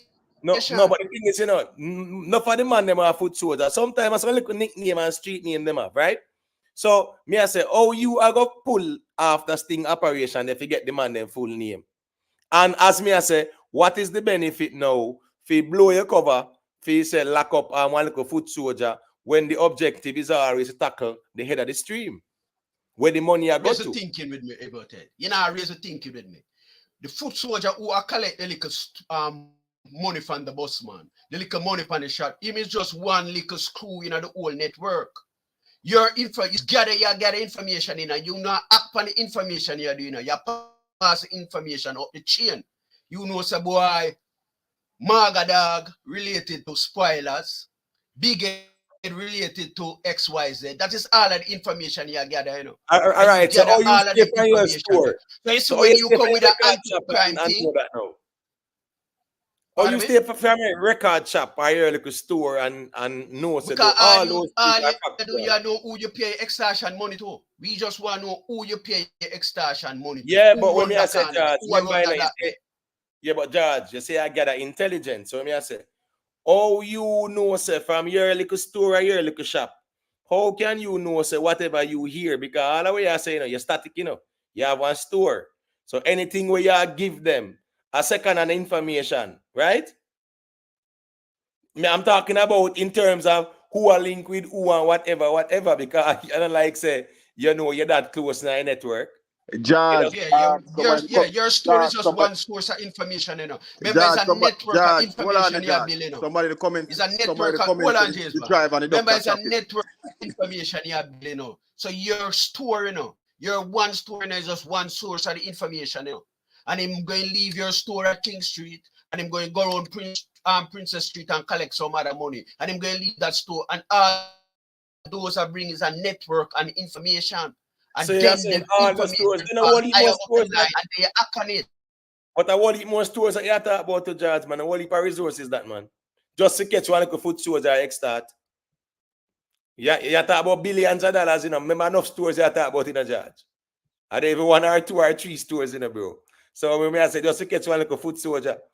Yeah, man. But no, James, man, the foot soldier gonna lead it to the kingpin. And the foot soldier gonna lead it to the kingpin, you know. Cause one man I collect all of the one man the money I go to in that area too, you know. And all you want to do a pinpoint who I collect for him.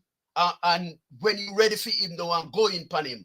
You can't hold him for anything. Suppose you're bossing a theme house now. When you hear say him collect the money. Judge, the one that money Judge, you're gone in anecdotals, man, and hypotheses, bro. That's the problem with the reasoning in a Judge, man.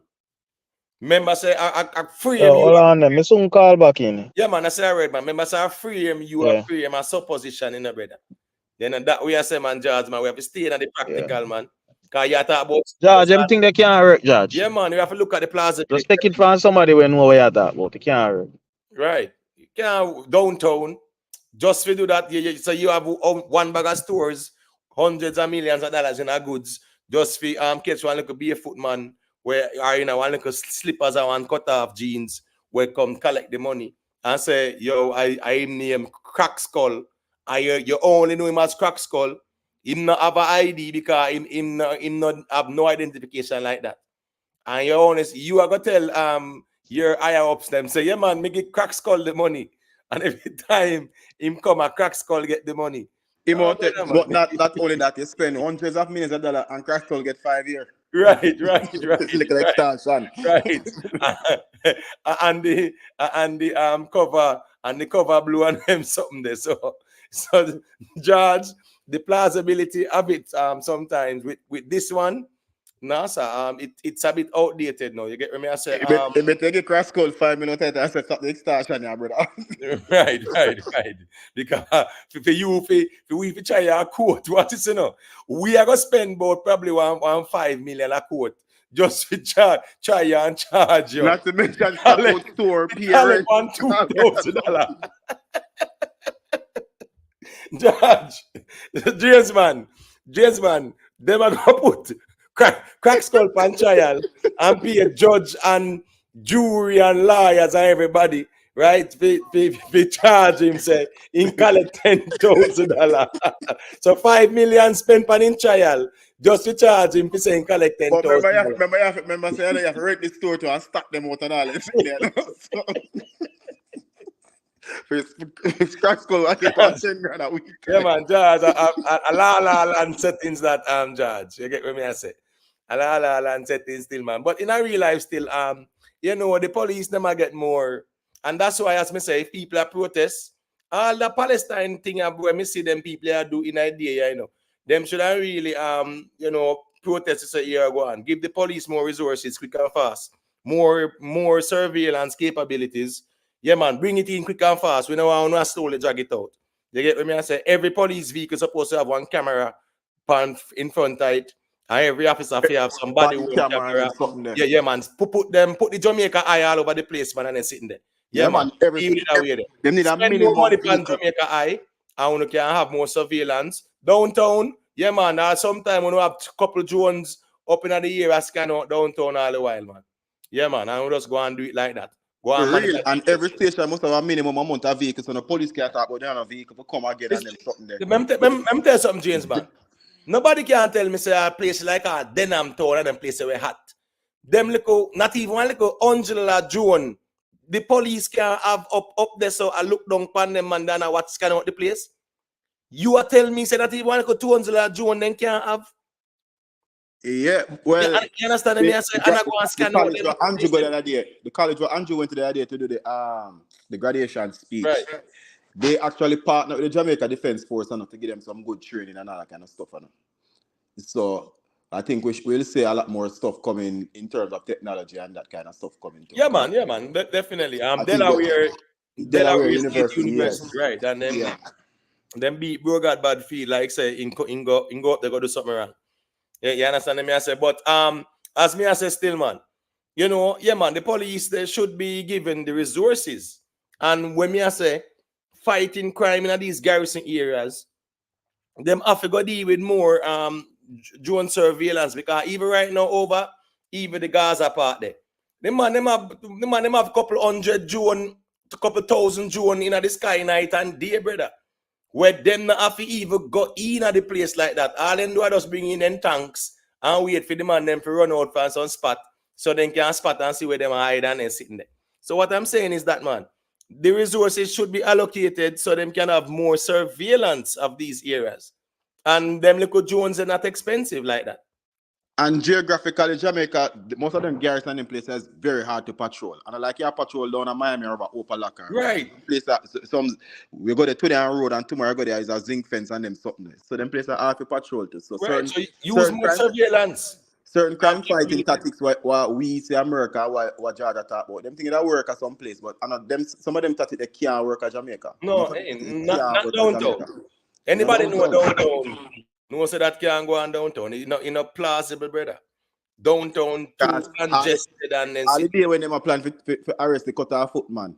If they make him go through the door, at the best for them that can make him too super so you don't know where him turn. If they ever hold on Crack Skull in a George store, them are go and charge crack skull for extortion. Judge have to go lock down and go look one next store, and he can't get no store downtown. So exactly. All of them sitting there, brother, factor in, and then the man them are pre all there's a store man and couple store bund down and then sitting there. You just feel old crack skull if you say in collect 5,000 extortion. So sometimes, you know, when you weigh the pros and the cons of it still, yeah, man, sometimes the ends don't justify the means. You get what I say? And I want to say this, because I know enough people might think, say, a GLP activist or rare or whatever. But the thing what I try to get to people is the Jamaica doom and gloom. We are not. There's a lot of progress been. There's a lot to be done, but there's a lot been going on too. So I don't know GLP or bro god activists. It's just the doom and gloom. What them are portray about Jamaica, I don't see it. That's all right. That's why I push back when people come with other things. All we can say the same thing. I be sure what really are going on the ground, because enough man just say, and then they on the ground, them don't know what going on the ground. Hearsay and internet them get them information from, but there are real movements going on there. By no means are even close. We are close to perfect. I'm not ever saying that. There's a lot to be done. Just like how Mr. Brogard promised the people in Bridge from when and Pitney after all and Pan Rock school, them should have got protests out there today. So we know all the things are going on the ground we need to be fixed, but it's not a doom and gloom situation. Enough things are happening too. Listen to me. Remember, say, in a real life, no matter how you see with Tivoli Garden and Denham Town at, or when Tivoli Garden and everybody in a war, everybody from all walks of life gone to Coronation Market. Everybody. And the Coronation Market, they're right beside the football field, so, near the train line right there. So. And you know, so a garden man, they run off the wall of this. So. Remember, said the JDF, them did have one little post. Them did either them did own the building, they buy it out and whatever. Remember, even at the incursion, man, them the garden man did attack it. You get what I say? I want building right in front of Coronation, man. Them yeah, turn man, it yeah, like yeah, a military post, yeah. Yeah, and my point is, right, even when whole heap of things are going, everybody from all walks of life gone to Coronation Market, brother.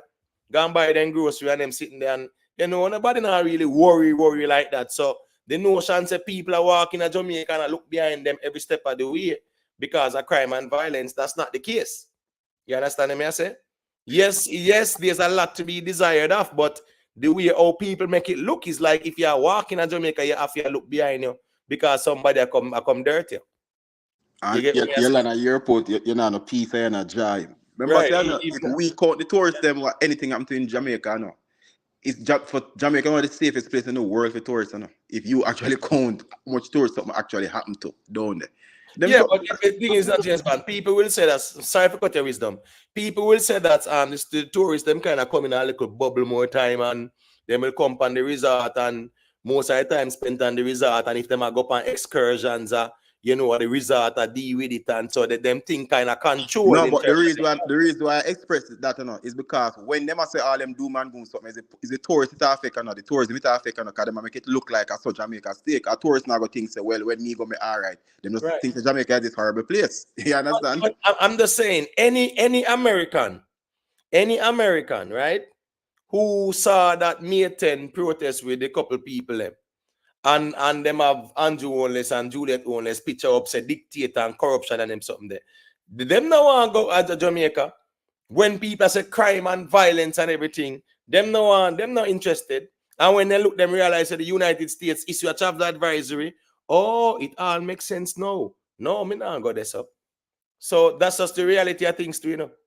And them say better Jamaica them want when you actually stop Jamaica from right. It's counterproductive because based on the optics, you know, justify these travel restrictions implemented by the State Department.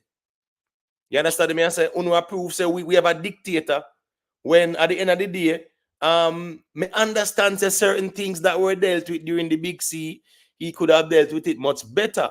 But right now, if you really say Andrew Only is a dictator, then you really have to show it, man.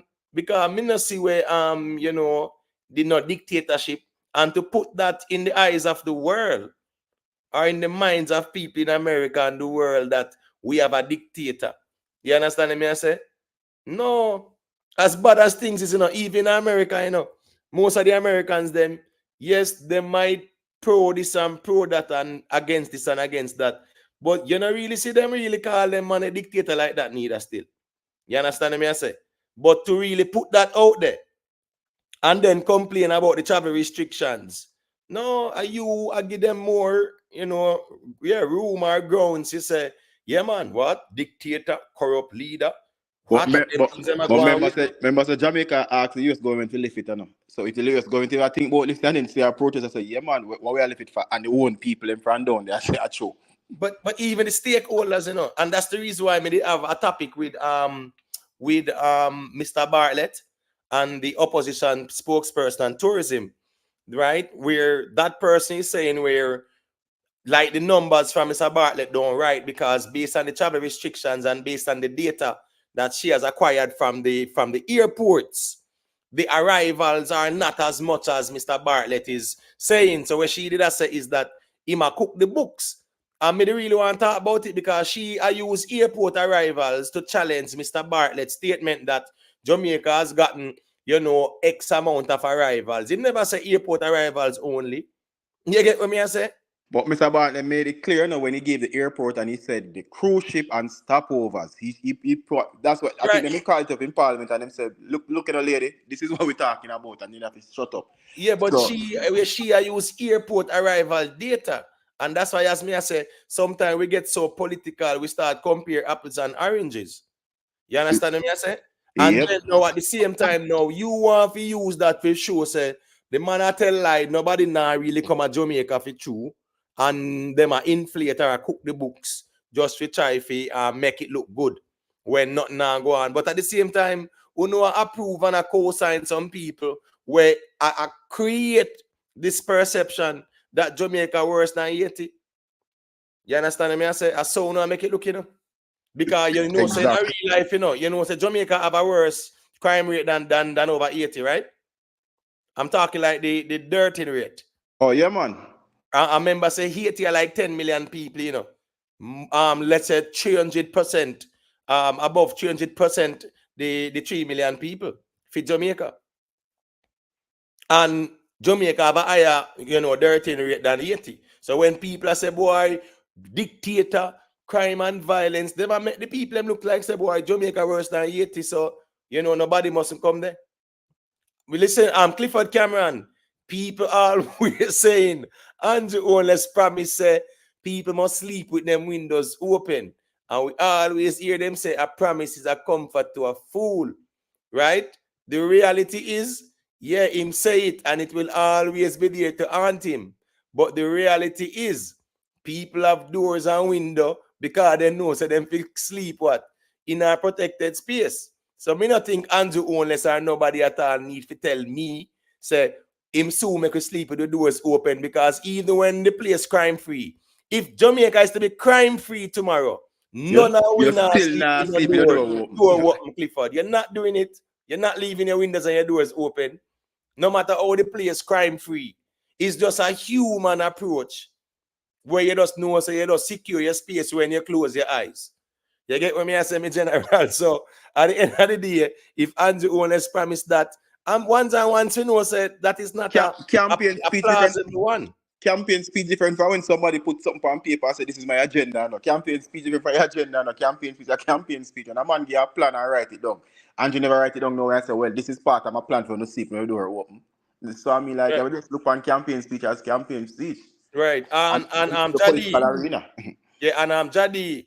Yeah, she can't speak about Mr. Bartlett. She can't repudiate Mr. Bartlett's statement and allude to American Airlines flights because American Airlines alone fly to Jamaica, right? You have JetBlue, right? You have Spirit. You have Canada, British Airways. You have the Emirates Airline I go there now. You have Southwest I go there now. You have Southwest Airline I don't know the name I go there now. Like, exactly. One thing with the PNP, when I say Towncraft, them full like to them, I say them ask Mark about his passport. The man not answer about the passport. The man said, what I can say, I am a Jamaican citizen with a Jamaican passport. Mark Bolin say, I'm on Barna. But I just wait for Rick kind of segue in that still because you don't know it going. I thumbnail same way. You get me? I say? Yeah, man. Yeah, but yeah, man, we definitely got to touch on that, man. It's a good little reason that, man, when we forward back and we can segue. But as it relates to crime and violence, man. If you really want a better Jamaica, don't do the things that are counterproductive. You understand? Exactly. And yeah. I like what go on good and talk against what not go on good. What me not understand, like what I personally don't like. Nobody not talk what go on good. They just talk about what not going on good. But if I like the thing them was alright, that is a good thing I go on, man. We can improve on that. So we can improve on this about what them doing so did good. We can't just go on like a doom and gloom and the man them not do nothing and them not make effort. Alright, so the Bahamas Prime Minister, right? The Bahamas Prime Minister actually raised a concern because tourism are the #1 thing for Bahamas. Big destination, even for the Americans them for a long time. Man, that's our cool backyard, yeah. Right. Because I remember, before even the Bahamas, it was Cuba. Until, Castro them dash out Batista them and take it over. And I saw the tourism market from the Americas kind of even switch to the Bahamas. And then you see it start spread, in a Jamaica and them something. But long story short now, the Bahamas Prime Minister was saying, boy, the whole heap of negative publicity that the media is giving the country is having an impact because, you know what, the media coverage about this and that and the whatever is allowing the State Department to issue travel advisories. And when these advisories are issued, it does have an effect, whereas, them are warned US citizens about the risk of travel to these countries. So people come on vacation, then them not come here walk and look behind them. So when the US State Department issue travel advisories, yeah, them know say, hey, what them are going to take heed. You have some will come same way. But some people are going to say, all right, I'll go somewhere else. And then check out somewhere else.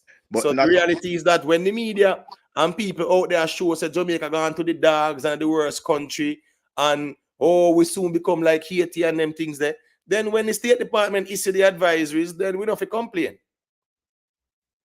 You get what I say? Exactly. And Jamaica, at the point of Jamaica there right now where it is inching up to be the #1 destination of the Caribbean. It's not there yet, but it's pretty close. I think they are have it now. But remember in the big C, every single celebrity there in Jamaica now. And them post it on them Instagram and them give them the highlight and them this and them that. And then when you see them thing upon them, that type of marketing that them people are get Jamaica. We can't pay for them kind of marketing there. So when you there up protest and say Jamaica this and that, you actually kill the marketing what we are get for free. Let me see the Canadian Prime Minister Justin Trudeau there at Jamaica on vacation, and him couldn't choose anywhere else in the world. Me see Treasury Secretary Janet Yellen they in Jamaica on vacation to and them sitting there. You understand me? I say even at a time when State Department are caution this and caution that. So at the end of the day, the negative publicity cannot help the country. We have seen stakeholders in the tourism industry pressing and lobbying the government to push back against these travel advisories because it is counterproductive to their business in terms of arrivals and the earning settings. So if they are pressing the government to respond and say, well, we don't think that these restrictions are a fair assessment of the Jamaica environment. And the US say, well, the data that we have is that for the month of February, you had 130 dirtings, and that's a lot and this and that. We see all kind of this, we see all kind of that. But as I say, all those things are counterproductive. But the tourism minister actually writing a kind myself last year, he did more. I only never put out nothing, and this year actually I go down and now put out. Nothing that make no sense then. The tourism minister push back against with film data. Like I'm show them myself last year I did more now, and this year I go down. I only never put out nothing last year. So why not come this year? I come put out for now. That don't make no sense at all. Yeah, and the worst thing is that she use American airline data to challenge that. That can't make no sense neither. That can't make no sense because you are using the airport, them and you are using only American Airlines data. Like seriously. I remember say yeah, use only airport when it's all about arrivals and stopovers and whatever. You understand what I say? So you can't just use American Airlines data. Like American Airlines is the only one where I bring people come to Jamaica. So the reality is that sometimes we just get political with a whole heap of things, and nothing wrong for seeking clarity, but we politicize some things and make a mountain out of a molehill when at the end of the day, It's just politics. And if you are going to challenge something, man, challenge it with the facts, man. Can you just look stupid when somebody come and clot you with the facts. Just like when Mark come with the 21 billion already and Tufton actually out late and clot you. And you have to sit down back and say, okay. Friday, same thing with Minister of National Security when they matter about the gang thing. And him clot them with the facts. Them reserve, them comment again. Come with the facts first, man. When you ever challenge something, man, come with this when you're not because fix it. Yeah, because remember I said George did I go with a 21 billion there, you know. Right? Just because Mark said it for real. And a lot of people went with it. As a matter of fact, I thought it was 21 billion that was spent as well.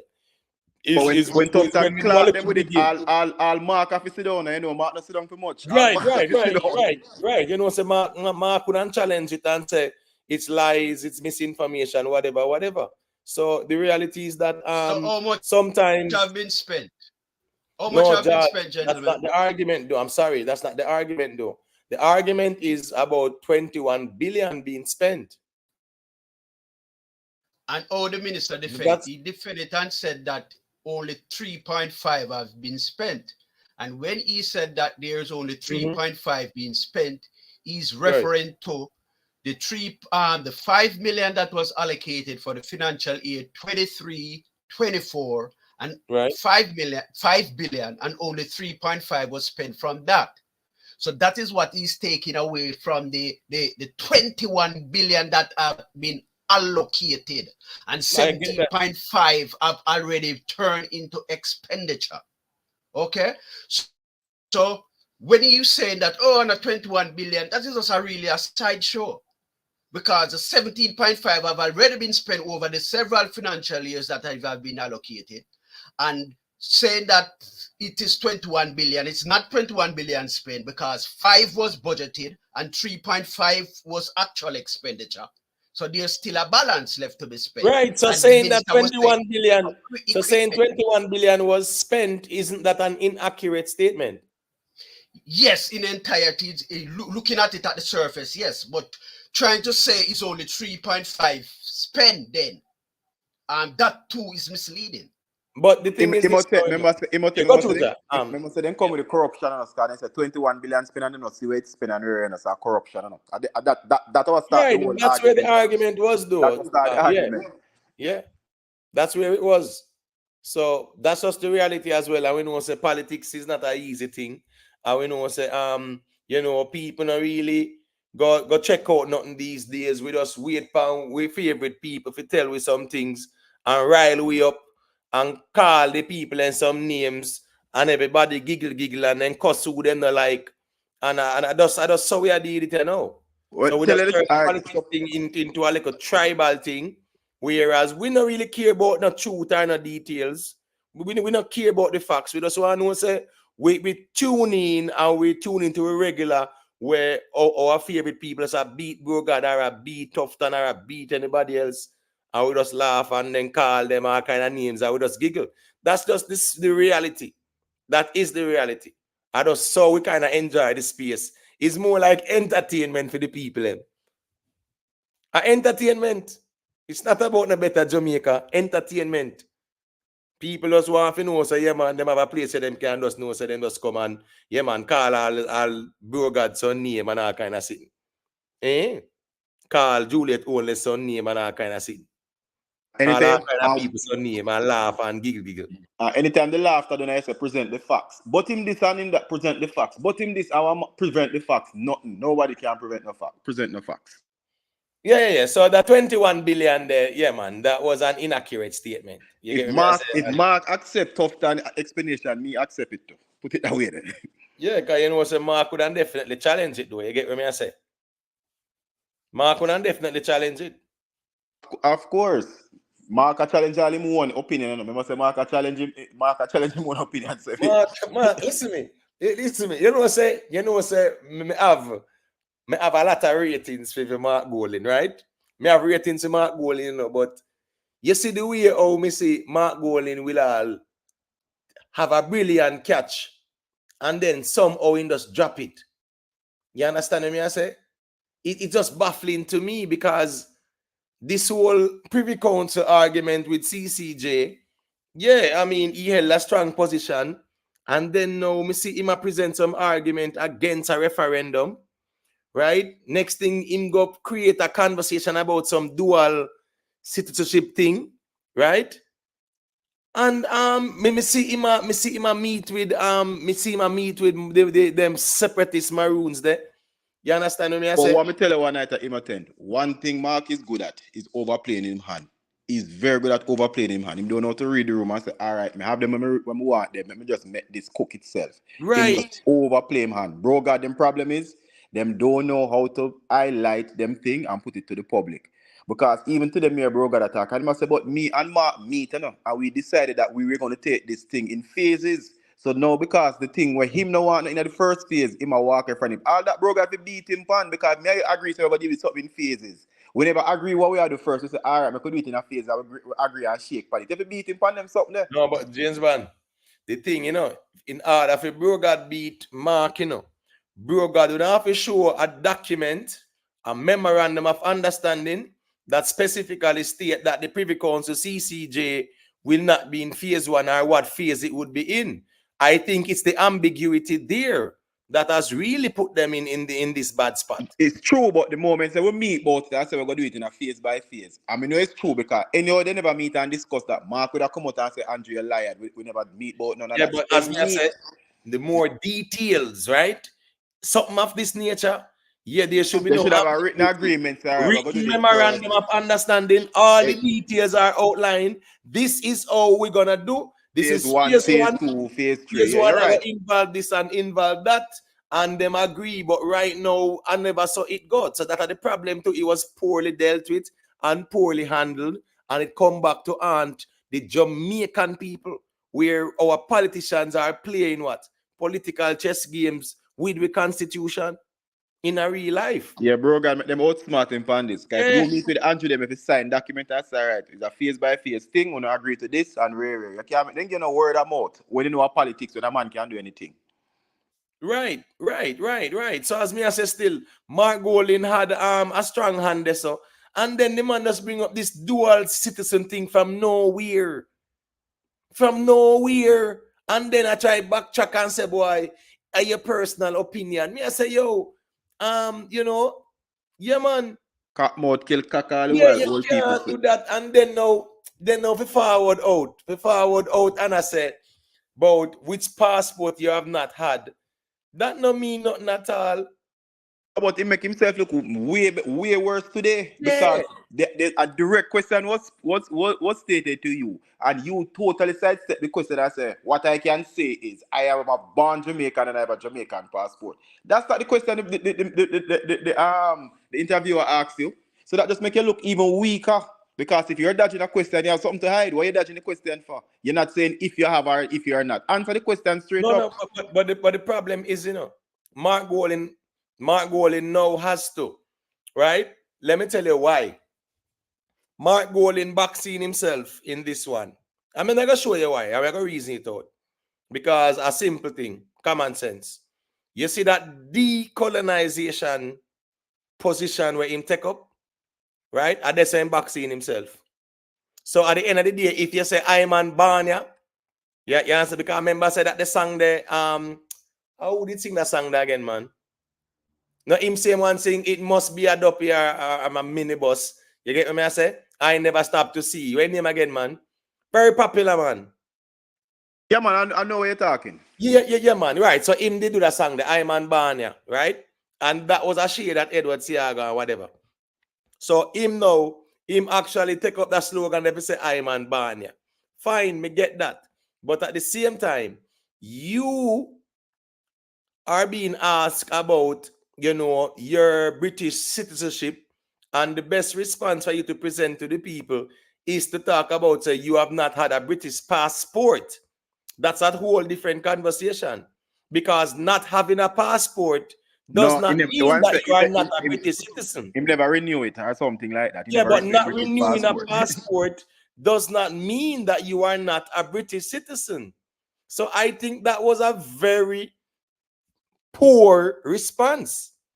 I think that is underestimated intelligence of the Jamaican people. Yes. If you ask me, I said them people are some dunce and so let me just say, wow, me feel like they will go with. That is underestimating the intelligence of the Jamaican people. That's exactly what he's doing in that with that answer. you saying you're Banya.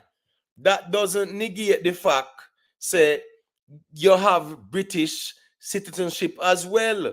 So when you are responding and say, I'm an Banya, we know say you're Banya, but just like a lot of other Jamaicans, they are dual citizens.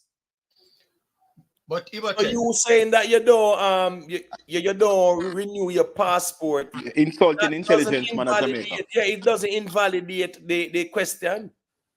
But Immaturity, yeah, how is him being a British citizen relevant to this conversation that we are having in terms of the Constitution? Because he becomes a British citizen through no act of his. Is that so? Yeah, man. James, man, you want to respond and then we can say a thing after? So how does it affect the Constitution?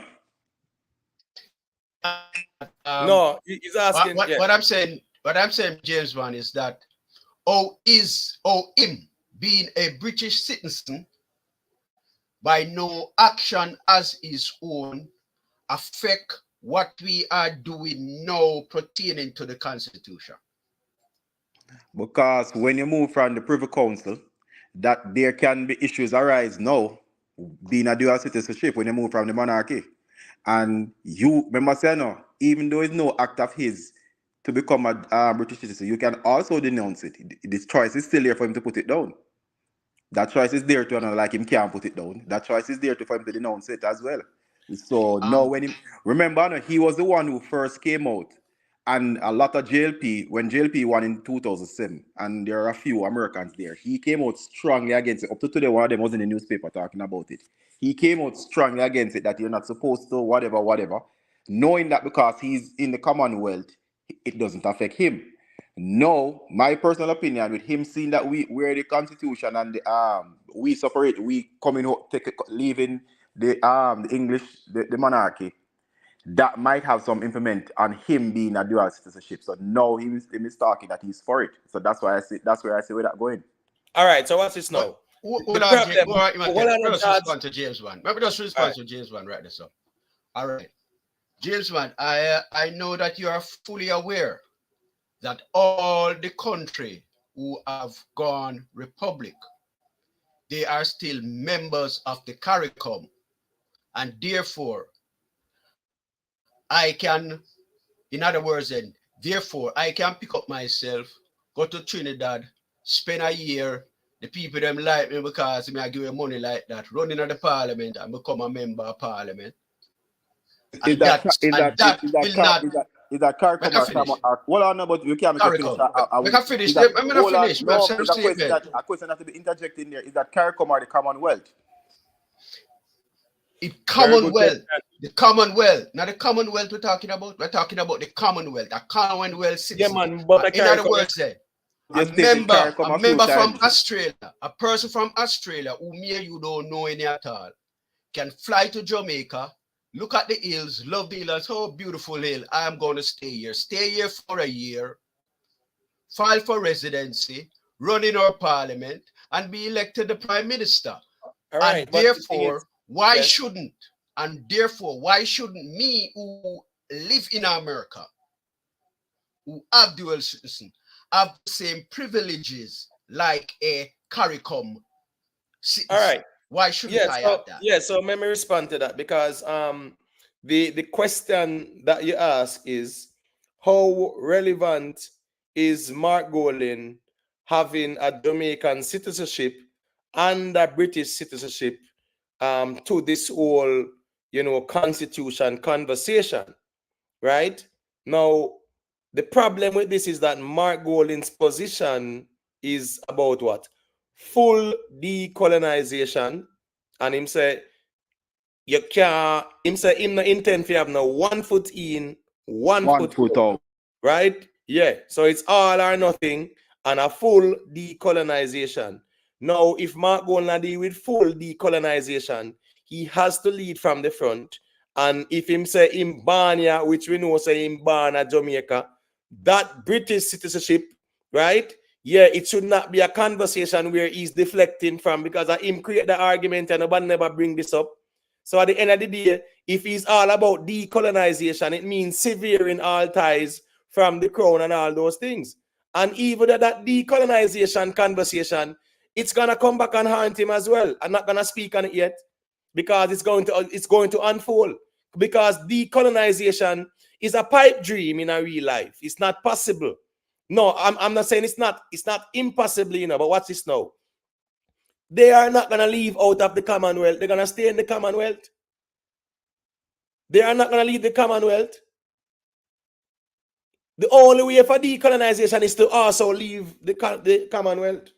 Yo, you know, so I never think about that. You're You so understand right. what I say? Right, and them now leave no Commonwealth. Dear them now, if them want decolonization, as me say, you know, it a come back from Aunt Mark Goldie, you know.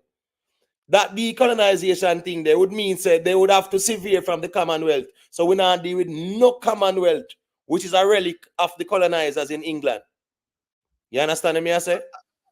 I think you're mixing up in terms of, remember, you know, the Commonwealth is like a trading block.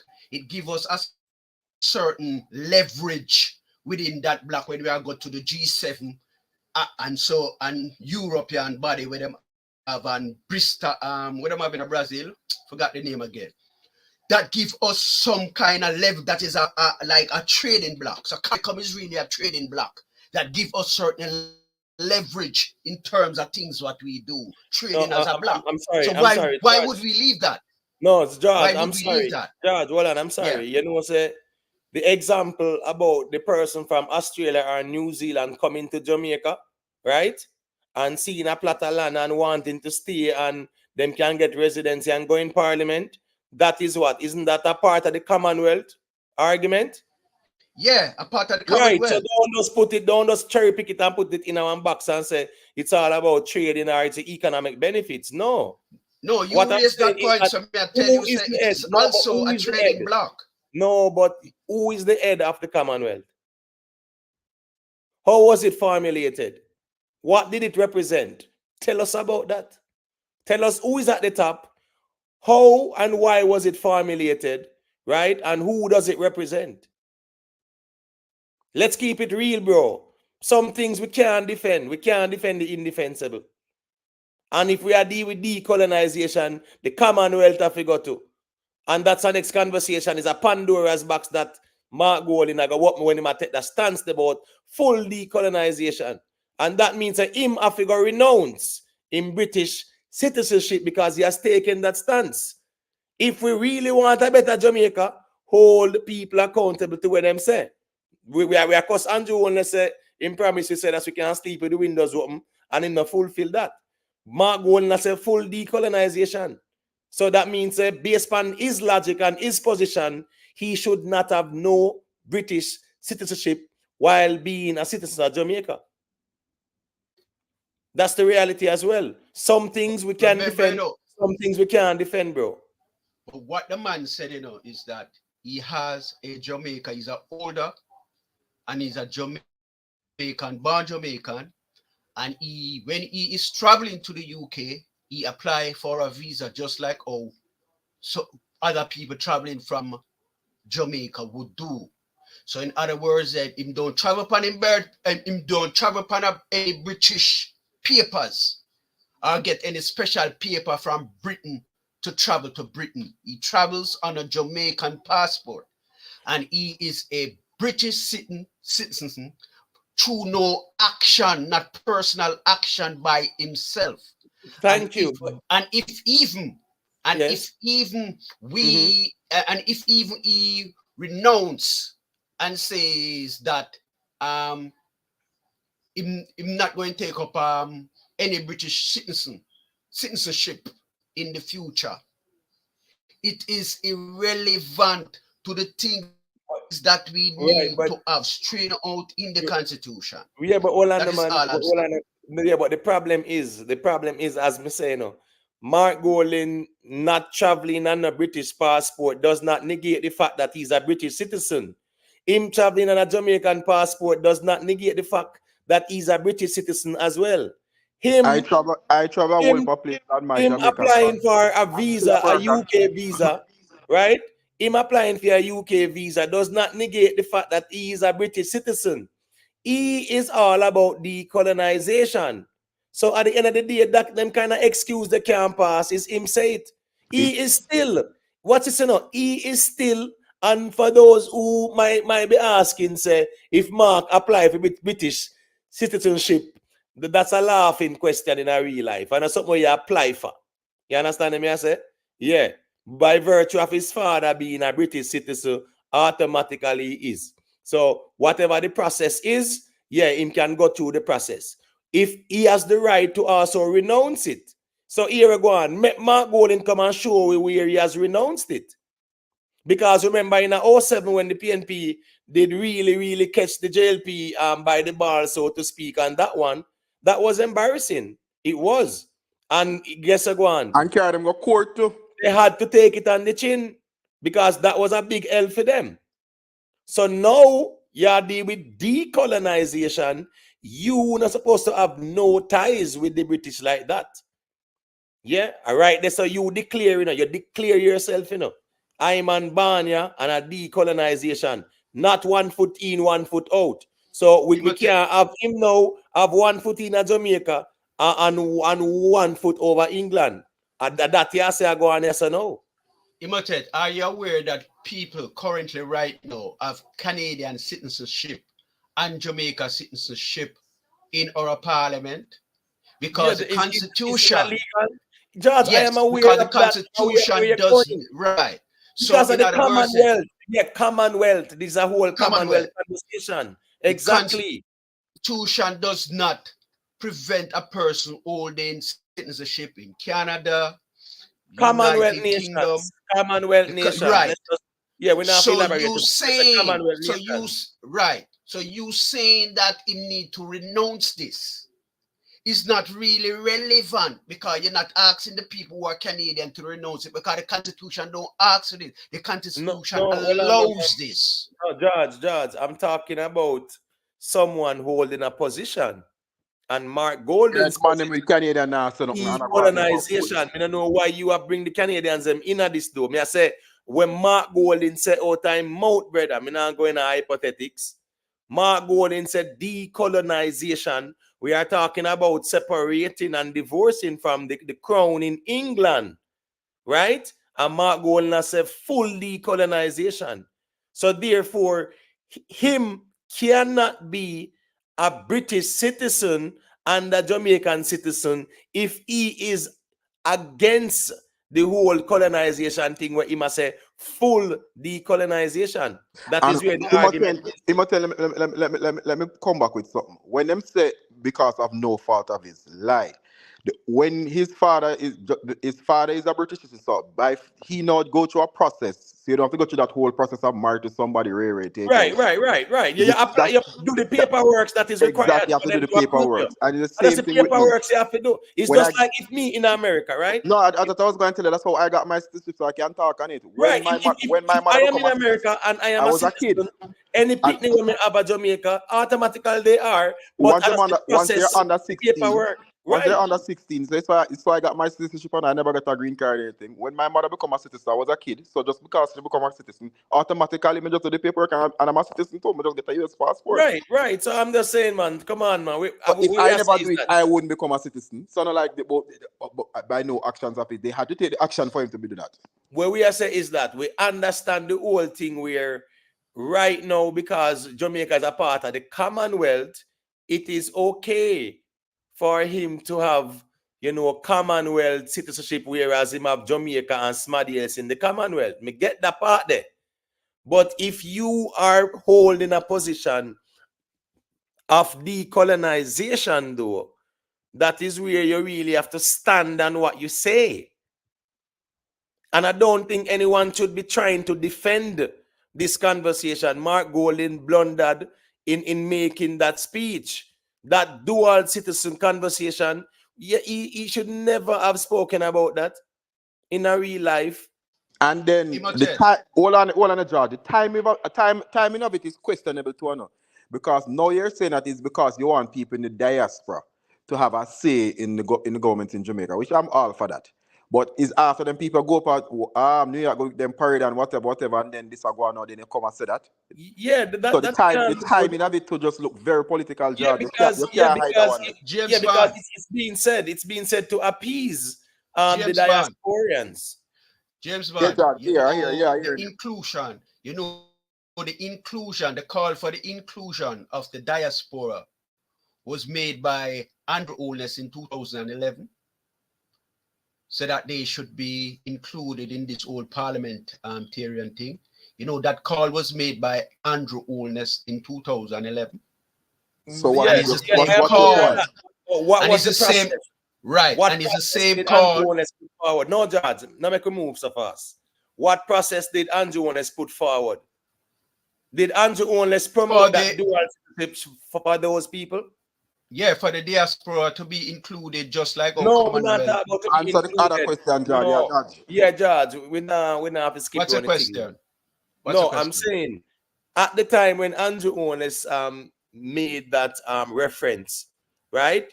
Was he speaking in the context to say that dual citizens, right? Them being dual citizens of the US and citizens of Jamaica, them being able to sit, or was he saying there is need for a dialogue between the government and the diaspora or whatever?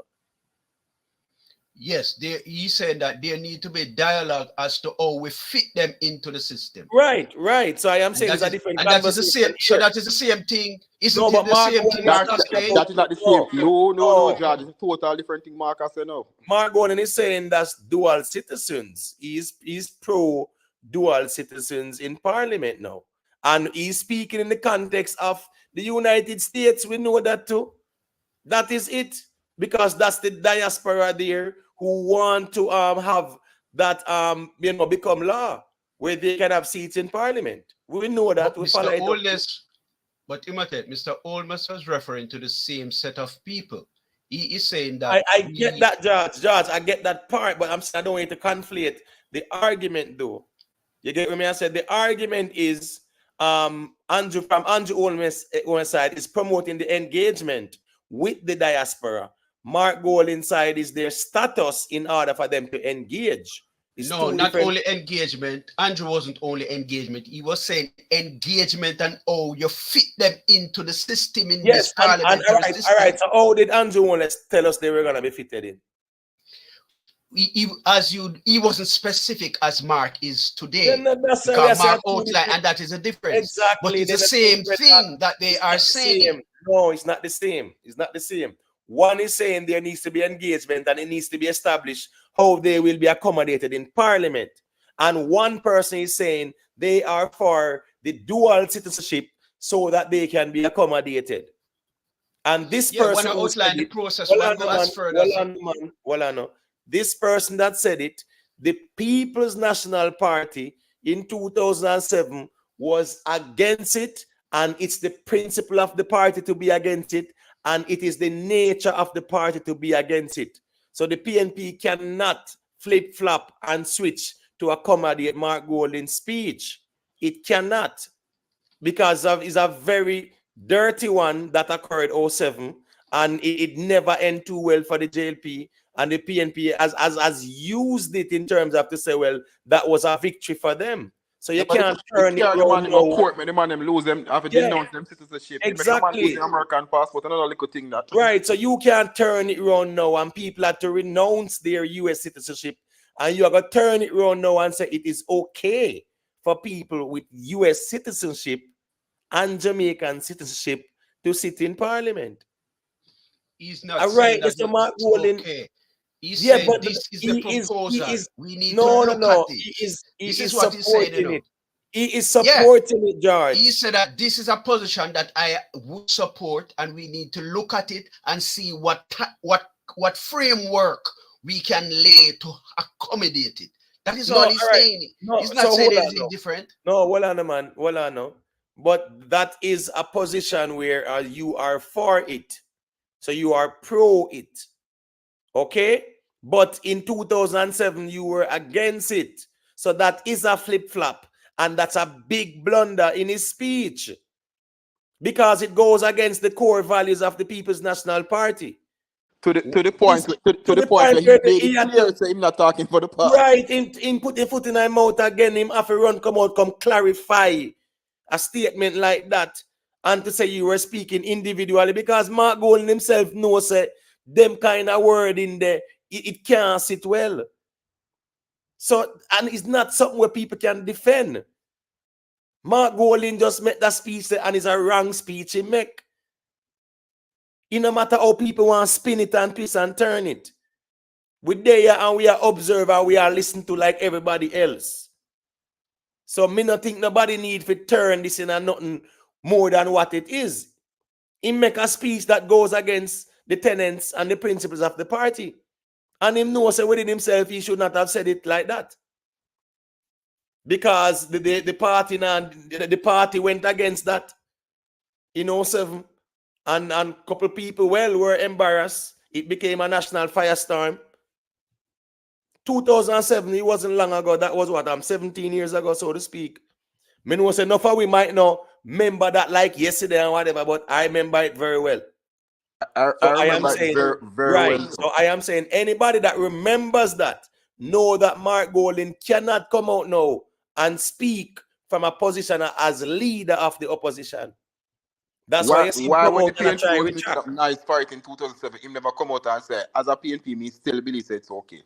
Why never said that 2007? James Bond, imitate 2007 to 2024 now, 17 years. Right. The political landscape has changed significantly. Because it will benefit since him those now. leaders who were there. No, but George, since George, those persons. Tell us what has changed. Both the impact of the diaspora based on the crisis that we had in 2020 and 2021.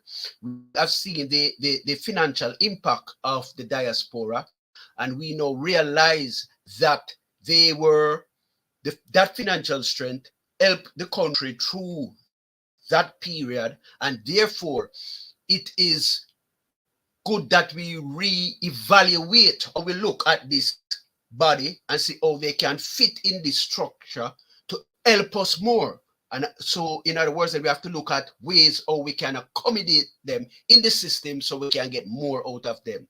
That is all. And all right. As I said that, all right, all so finish. Let me just finish, please. Let me just finish, please. Let me finish now, man. Let me finish now.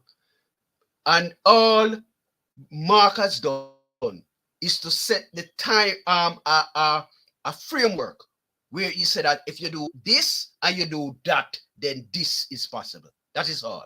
All right. Right. So George, you said all of that, and it did not prove that the political landscape has changed, and that is where the substance of the argument is.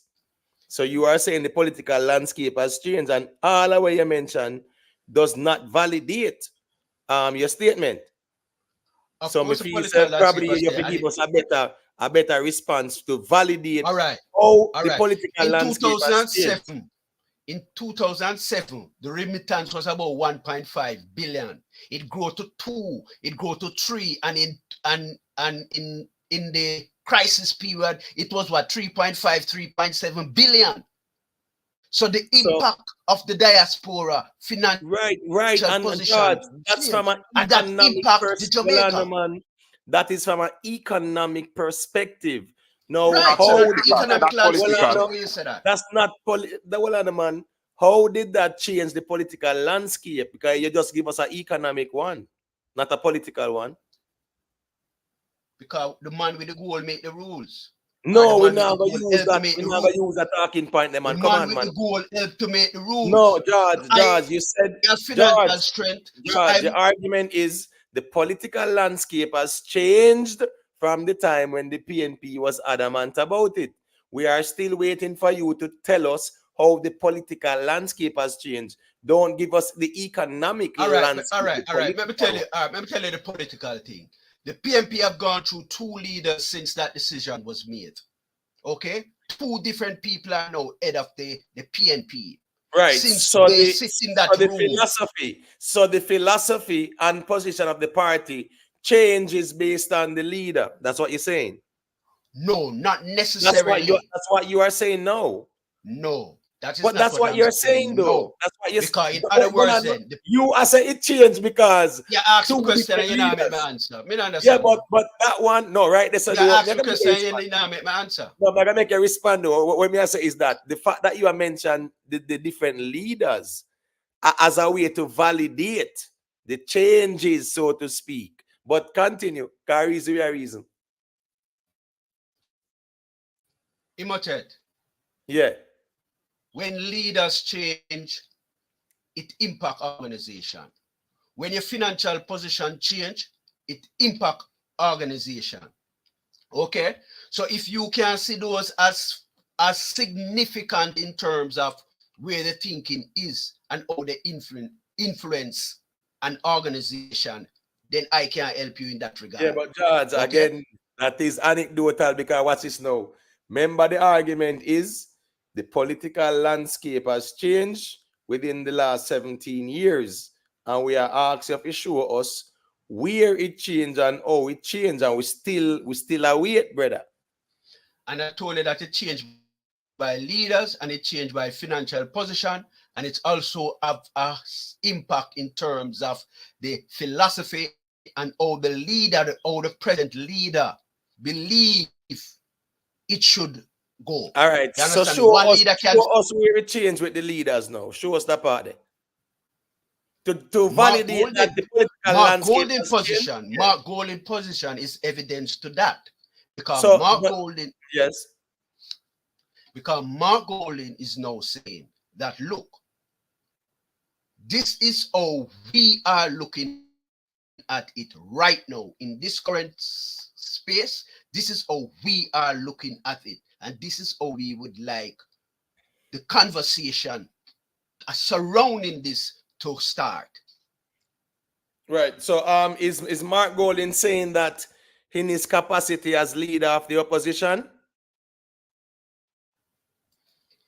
He spoke both as leader as the opposition, and he put forward his personal views also. No, but what I know, so why did he have to retract the statement as leader of the opposition? Peter Phillips was prime minister. Is Peter Phillips in support of Mark Golding's position? There's no evidence. I'm saying there's no evidence. Right, there's no evidence, but you mentioned 2 different leaders after, right? And Mama P certain not in support of that. Right. So I'm saying no one in the PNP to the point where Mark Golding have to retract and say it's a personal opinion, but they have gone through the gate, right? No one within the PNP leadership has ever held that position.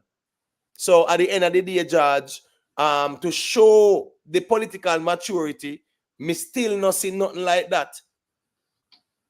And Mark Golding cannot go against the core values of the party as party leader. You are going against the whole manifesto of the party, the whole party's constitution and things like that. So the reality is that not even Mark Golding can defend this argument. He cannot. Just to say I'm on Barney and I'm a Jamaican passport, my travel pan, and I have not renewed my British passport for my child and all that things, it does not negate the fact that you said decolonization, which means severing ties from the colonizers, aka the British. So you can't have a British passport. And then now you are saying about the dual citizen now to accommodate Americans that you same one in 2007. You create a firestorm and embarrass people and one bagala balu. And all song make for say I'm on Banya. Use all that and win an election and them something there. That was against the law at the time. No, but well, I know, but it is still, even right now, it's still against the law right now. And Mark Golding is saying something that is against the law.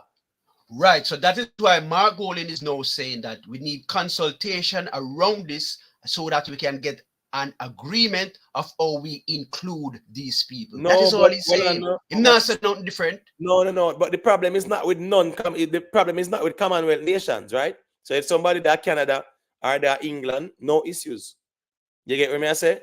The problem is what Mark is saying is him think the United people in States America citizens. at PNP them must say and him want them. That Mark I say in layman's terms. But he is putting himself in a bad position.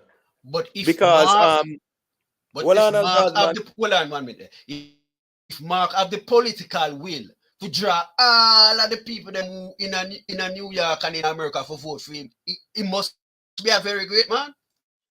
No, but where is that so? That's not so. But we're talking about the landscape has changed. We still not established that yet because there was no change in the landscape.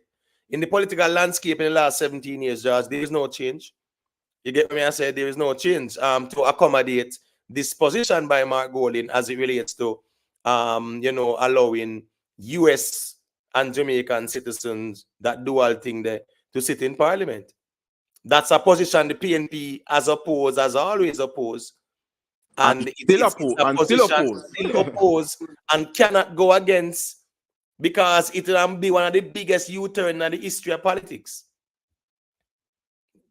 In a real life, and Mark Golding cannot destroy the party any further. Remember say only use Peter Phillips and Portia mash up the party, right? That's how the party start getting mashed up, That challenge to Portia, right? Right there, so the People's National Party really became so fragmented.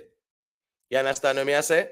And we see the results now. The JLP within the last 20 years, the JLP has gotten what 3 terms. You understand what I say? Yeah, and the PNP won because that little Portia challenge there from Peter, the solid as a rock thing against Portia, that mess up the whole party. So me I say right now, Mark Golding can toy in personal feelings and mash up the PNP party in terms of going against the core principles. After then carry people got court and embarrassment and people have to renounce them thing. After when subject people to all of that, no, not gonna make a U-turn. No, that's not the party. That's why Mark have to come out and retract that. So that one they can't defend, brother. Some things cannot defend. It's a brick wall. We're not gonna run up in all the while, and that's why even I watch this now. Even when Mr. Vegas found out and talk about these things, nobody can go around him with the reasoning there. So you have some things where we just can't defend. People just can't defend. You cannot defend the reasoning there. So when a man can't defend the reason, a man just resort to some personal attacks and start attack Mr. Vegas because remember say Mr. Vegas a follow up and him a study and him a this and that. So if him put that out there like that, right? If you can defend it, but you know so some things you can't defend. So the personal thing and the personal attack thing, it don't make no sense. Because this is one instance where it don't make no sense when Mark Golding say, and for those who want to polish it off, it only make it look worse and worse because you can't give the people them a logical explanation, a logical reason.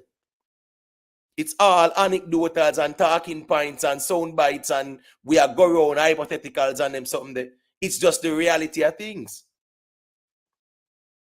Because this is a position of the People's National Party from 2007. It has not changed. At the end of the day, the diaspora situation is a situation that must comes to the forefront and is something that I believe any sensible leader, whether JLP or PNP, cannot ignore and must set the table to see how they are going to accommodate this body, because like it or not, it is happening. George, remember, no, our political, our parliament is not structured like, let's say, a US or not a country, because of the framework of how our politics work. We vote for an MP, not like I say, just go vote for Andrew or you go vote for Mark. We should have made it very easy to get the diaspora involved because them go to consulate, them cast them ballot whether it's to Andrew or whether it's to Mark, and keep it moving. It's not, remember, not a popularity thing for we in Jamaica. You have to vote for a specific MP in a specific area. So you have to then now figure out how you channel those people in diaspora into voting on the right area, or how you challenge and represent it. It's a very it's not possible. Let me tell you why it's a very complicated thing where I don't think they will ever figure out. Right, because what's this now? It's not like an American system where you know you're registered in a particular state and whatever. You vote for one man and right, vote and you can cast your ballot in other state or whatever. Jamaica thing is a constituency thing, right? So you were in America, which constituency do you represent? First thing first, you would have to be registered in the constituency. And you register in the constituency when you don't even have citizenship in the constituency. You don't live there. So all them something that might sound good and whatever, but you look at the plausibility and the legality of it, it requires careful consideration. And the reality is now, which MP are you going to vote for? Because that's the Jamaican system. The American system, you vote for presidents and people who are running as well and whatever else. But a president thing and it's a primary thing them deal with. So which MP you are going to vote for? Because according to the Constitution, the people them vote based on the constituency where them living at. So which constituency you are going to vote for now, Judge? Immaturity. Yeah. James Bond. Okay. We currently have a framework, right, where Commonwealth citizens who reside in Jamaica can vote. Okay?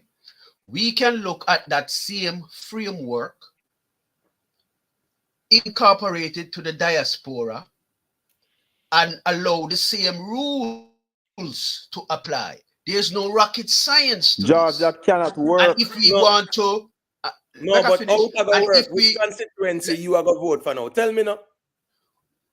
Which MP are you going to vote for? Because that's how the system is. Which MP you are going to vote for now? Listen, the Commonwealth people who reside in Jamaica, they live in a certain area. I don't want to respond, I don't want to respond and not listening to what I'm saying, What I'm saying is that the present system, the present structure now allow a person who have residency, Commonwealth, to come and vote when the election is called, and that person is physically present, go into the constituency where they are registered and vote. That is the system that is applied now to anybody. I am saying you can extend that same system and the people vote into whatever place they want to vote based on where their residency is. That is the accommodation we are saying. Then now you can look at it further if you want. But hold on. So how do you determine their residency now? Now where you live, if me come and me live at Avondale, I'm not voting at Avondale. All right, good. If me live at Marvel, I'm not voting at Marvel, where my residence is. Fine. So how you gonna prove the residence when you don't live there? Yeah, you're dead and left go foreign and whatever, you visit and whatever, but how you gonna prove residence there? Remember the word, residence. Not only that, they want to the money born a foreign where them do all citizenship too. Where granny come get them citizenship and them born a foreign. Where them live? James Bond, the problem with George's argument is this, right?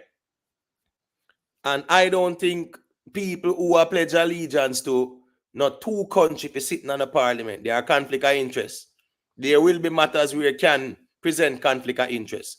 Nobody will not do it. If you want to serve Jamaica, why you can't sacrifice and go back home and go sit in parliament? You say you want to serve Jamaica, but you're afraid to go down there. You want to live you want to serve America. Country, you're afraid to go live there. So you are telling me that you're a sacrifice now. You are not willing to sacrifice and say, okay, here we go on. It should really be one allegiance. So here what? Me want to serve my country, so me I go back home, so I can be eligible. Why is it that it should accommodate people who are pledging allegiance to two different states to sit in parliament? What kind of law that should be passed to accommodate that? So when there are issues, they might be conflicted. No. That is Pandora's box. That's opening a can of worm. And we saw how it played out in 2007. And it didn't end well. It did not end well. So at the end of the day, this dual citizen where people are pledge allegiance to two different states and want to sit in a parliament, no one should entertain that. If you really love Jamaica, as I say, and you want the best, go on back home and go reside down there and go serve the country and the That's people. the most patriotic thing you could do. Yes, that's the most patriotic thing to do. Give up your American citizenship and go home. Right, so why you want to add your cake and eat it too? You understand me, I say? Yeah, Mr. Man give them citizens just to pay tax. So you want go beat up to and go home. You understand me, I say? So the reality is this now. Oh, yes, you care about and you love Jamaica and whatever. But at the same time, you want to be a citizen where pledge allegiance to the United States. And you want to sit in a parliament. So when there's a matter of the United States or foreign affairs with the United States, whether we want to press them to be more stringent in, scrutinizing shipments to Jamaica, I mean, I talk about the barrels them too, because it go more time. And the barrel them, a man, you see, say man just put a little one thing in it, and one cocoa full basket settings, right? So at the end of the day, if you press them on that now, what go on? You conflicted. And the next thing is that you have to go registered in the US as what? A member of a foreign entity or a foreign agent in a real life. I wonder if them people are really understand what they're asking for. I wonder if people are looking at what these people are asking for.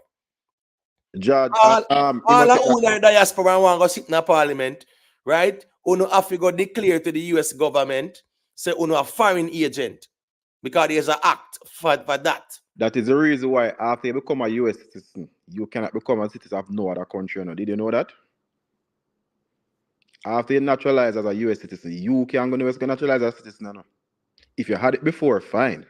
But after you say I pledge allegiance to America, you can't go pledge allegiance to nowhere else after that. Oh, so that is why the US do that. If you had it from before, you could have 1,000 citizenship from before. You get the US one at last, that is all fine and dandy. But there's no way you can say me pledge allegiance to America and then you go somewhere to get citizenship again. You cannot. But the problem is, as me I said, they have to register as a foreign agent. All who want to sit in a parliament, once they are US citizens, they have to register as a foreign agent in a real life. But at the same time, as me I say, it's a whole heap of little issues. This no really need no rocket science conversation. Anybody who want to serve Jamaica if you go in a parliament, come back home and resign. It's pretty simple. That is the epitome of someone being patriotic. And it's very easy to do. Just go denounce your citizenship and say, I'm going home. And then give a chance there, they'll give you a visa so you can still travel to America since you love it so much. And you go home.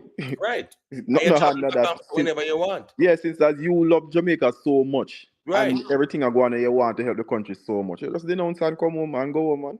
Yeah, man. So the reality is that Mark Golding cannot bend or go against the principle of the People's National Party in support of his personal opinion or interest or nothing like that. No. The party come first, Mark will come and go. But the core principles of the party will always remain. PJ, Portia, right? You name them. Peter Phillips, they are all on the same page. You ask all KD night them and you small them and them and they. You understand me? I said all of them are of the same approach. Yeah. That dual thing not supposed to go on. So I don't know how you want to entertain it and I say pro and you want to entertain the idea when that is something you should dismiss. But because of the old politics with the old diaspora thing, you are trying to appeal to them and appease them. We have to look on the reality. But them can still register and go and go vote too. Right. Patrick Godfrey say you have when election time come, people will leave out the US fly down and go vote. Yeah, we know that. And that we are talking about, my general. Because if you live in a constituency and you have the voter's ID and you're registered in there, of course you can vote. We're not talking about that, my general. We are talking about people who have a voter's ID. People who can prove no residence in the areas. That are the problem. And it wasn't even voted, they talk about to put them in a parliament. Right. And even the residence part, enough people, yeah, they might travel and whatever, but them come down to. and they will allow them to vote and whatever, a simple voting thing, because them still eligible. But we are talking about for sitting in a parliament and them someday. People need to have what? You pledge allegiance to America. You're born in Jamaica, right? You left, you come America, you pledge allegiance to America, and now you must sit in parliament, right? With your dual allegiance and be conflicted in matters that come up in that context. No, sir. If you're really patriotic and you love Jamaica, you want the best, move back home and go reside down there and go serve the country. You might tell you the truth, and most of them dual citizenship people, I am one of them. Them don't have a Jamaican passport. I the US one they use straight. Yeah. Because the US one come with a lot of more respect and recognition, so to speak. Having a US passport is less restrictions, you know. You can travel about the place. The Jamaican passport, you know, you're more scrutinized and things like that. So 100%, I agree with you. You get what me I said? Yeah, the US passport, I got trump the Jamaican one anytime, anywhere. We understand. Yeah, so that's what I say. If you allow them in a parliament, they won't even get a Jamaican passport. They'll just come with the US. Right. Exactly. So what we are saying is that Mark Golding not having a British passport does not negate the fact that he's a British citizen. Mark Golding traveling on a Jamaican passport does not negate the fact that he's a British citizen. And just answer the question like a leader. Right, and Mark Golding say Imbania. Yeah, he must say Imbania does not negate the fact that he is a British citizen. So that's just the reality. They might ask if you have a British passport, I say what you will say is. When me what you will say is a yes or no. Like, I have a Jamaican passport. Like that stop insult the Jamaican people intelligence, man. Don't do them something there. Yeah, that's not necessary still. You get what I say? But at the end of the day, too, politics and people just know say, you see, people gullible bad. So anything where somebody said, nobody not really scrutinize it like that. Yeah, man. Mark Golding say it's a gospel. No, that's the reality, though. That's the reality. You know, at the end of the day, him supposed to forward out and say, yeah, man, here we go on. Yeah, man, I will renounce my British citizenship because I am all about decolonization. That's his stance. I him take that stance there. You know? If him said that program, I'm not stand up on. No one forced him there. Is him say decolonization? No, time come. Is him say it? Nobody just like no one forced him about dual citizenship and him come out talk about him come out and say that for real. Him see the little thing going up and say, yeah, right. Him see the little 200 people or whatever. Exactly. Right? 3 million, make we see, 3 million people in the diaspora approximately, them say. In a New York alone, me certain say about 500,000. They in a New York in a real life. A whole heap of Jamaicans. You understand what I say? Or at least we can say the tri-state area. And you make 200 little people who would come to meet them favorite YouTube vlogger, trick you, feel like said them represent the diaspora. But I see him think Curry the two man and trick him, man. There's nothing for him to go and size up with Curry. Like them something just like him just overplay him hand all the time. You see me, man. Mark Golding, let me tell you something.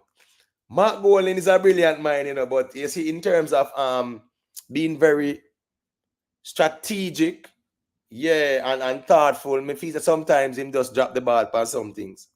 Because this dual citizenship thing, yeah, him take that one out of the bag, it's baffling to me. It's baffling.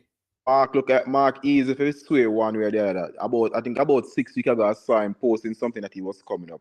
And him post on his blog, tell the diaspora he must come into Miami. Tell the diaspora I'm on my way, looking forward to meet with this and that. Says nothing more than him come and people. I say, you know, so we need to vote to, or we need someone in a parliament and rare.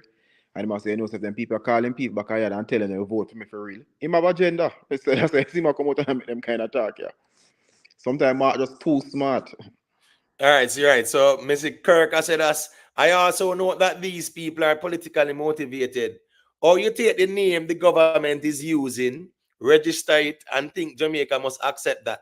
I wonder if him know Jamaica can take his citizenship, whatever. You know, they matter about the whole registering of the name, but that's neither here nor there for me. What I say is that for Mark Golding, if you look on 200 people are talking in New York City, because then come out, we see them favorite YouTube personality and whatever.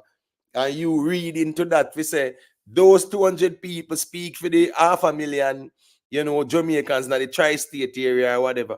Whether we want to even put Pennsylvania in the mix too. Pennsylvania, New Jersey, New York, Connecticut, right?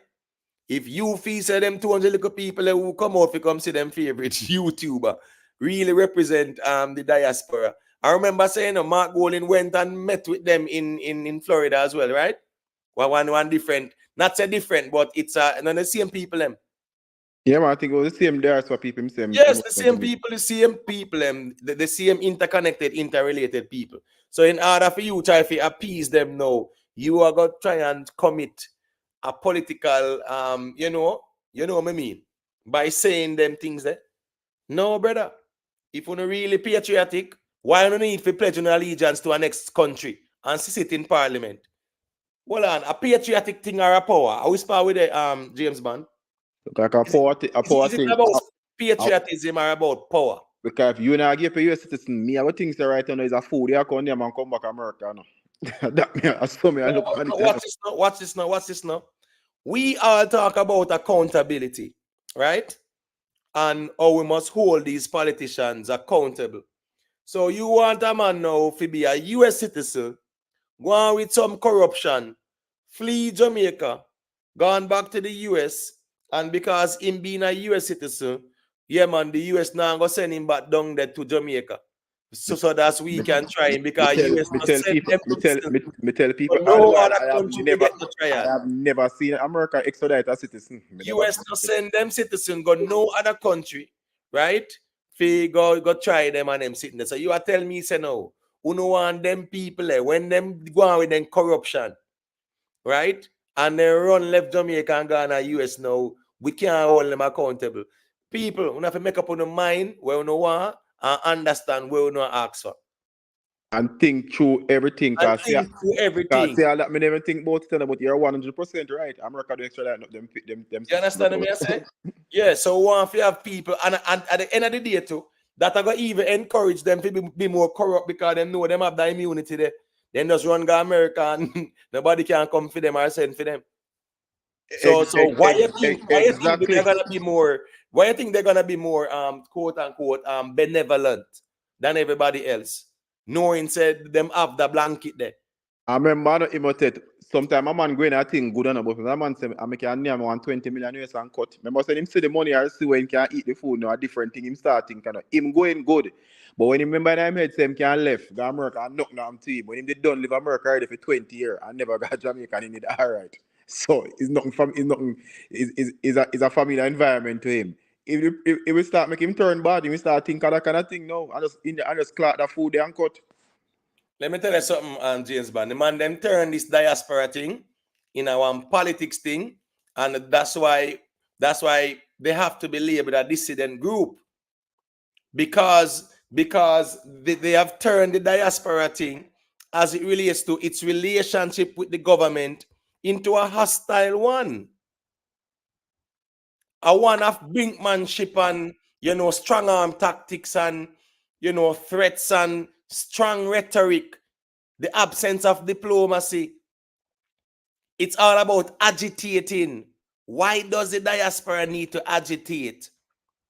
How is it beneficial for diasporians to be in New York City with placard of our Prime Minister and First Lady? And I say guilty. I call them criminal and criminals and them something there. Corruption, dictator, guilty. You understand me? I say that's just the reality, Diaspora people should want the best for Jamaica, not for a political party. Jamaica. So don't tell me say and nothing they are doing or saying prove that. Exactly. Their actions are counterproductive. But Immaturity, what I will say, your interpretation is the kind of interpretation that makes it look political.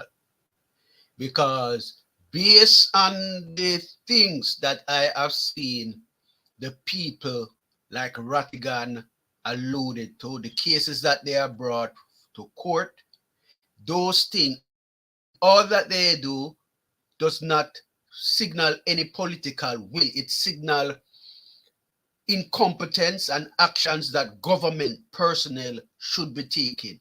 I don't see any things what you could call tribal prosecution of a minister or someone. So the political connotations, I believe, is being misrepresented. You understand? Because it is broader than this. The issues that I see the people attacking and are bringing in the courts are not partisan issues, but issues of governance. Give me one of the case of them bringing, Judge. The case against the Commonwealth Secretary, where they want to know in terms of the funding and how it was funded and all of that surrounding that issue. Everything surrounding that issue was handled incorrectly. But wasn't it proven that it was private sector funding? Wasn't that proven? Right. And whenever... Right. So what else is there with that one? Because James Van asked you about one and then you bring that up. So yeah, because they were saying that government money we waste on the private sector and funded 100%. Yeah, and they prove who funded it. Right. So right. what is there? You want to answer that question for you? Yeah, man. Let me answer the question. Anytime money is coming into government to cover any government business, right? You have the account where you call miscellaneous funds. Once it is not a budgeted item, it comes into the government as miscellaneous funds. And for miscellaneous funds to come into the government, it has to be accounted for. Why it needs to be accounted for? Because they don't want a little jugman who have money. The same thing like the manna thing, you saw the manna thing or the money coming in. They don't want a little jugsman putting the money, so they want proper accountability. So once those business people who fund the campaign, that should be known and it listed and it comes into the Ministry of Finance as miscellaneous and it is added to the budget and say for the funding of XYZ campaign. Once that is not done, that is a breach.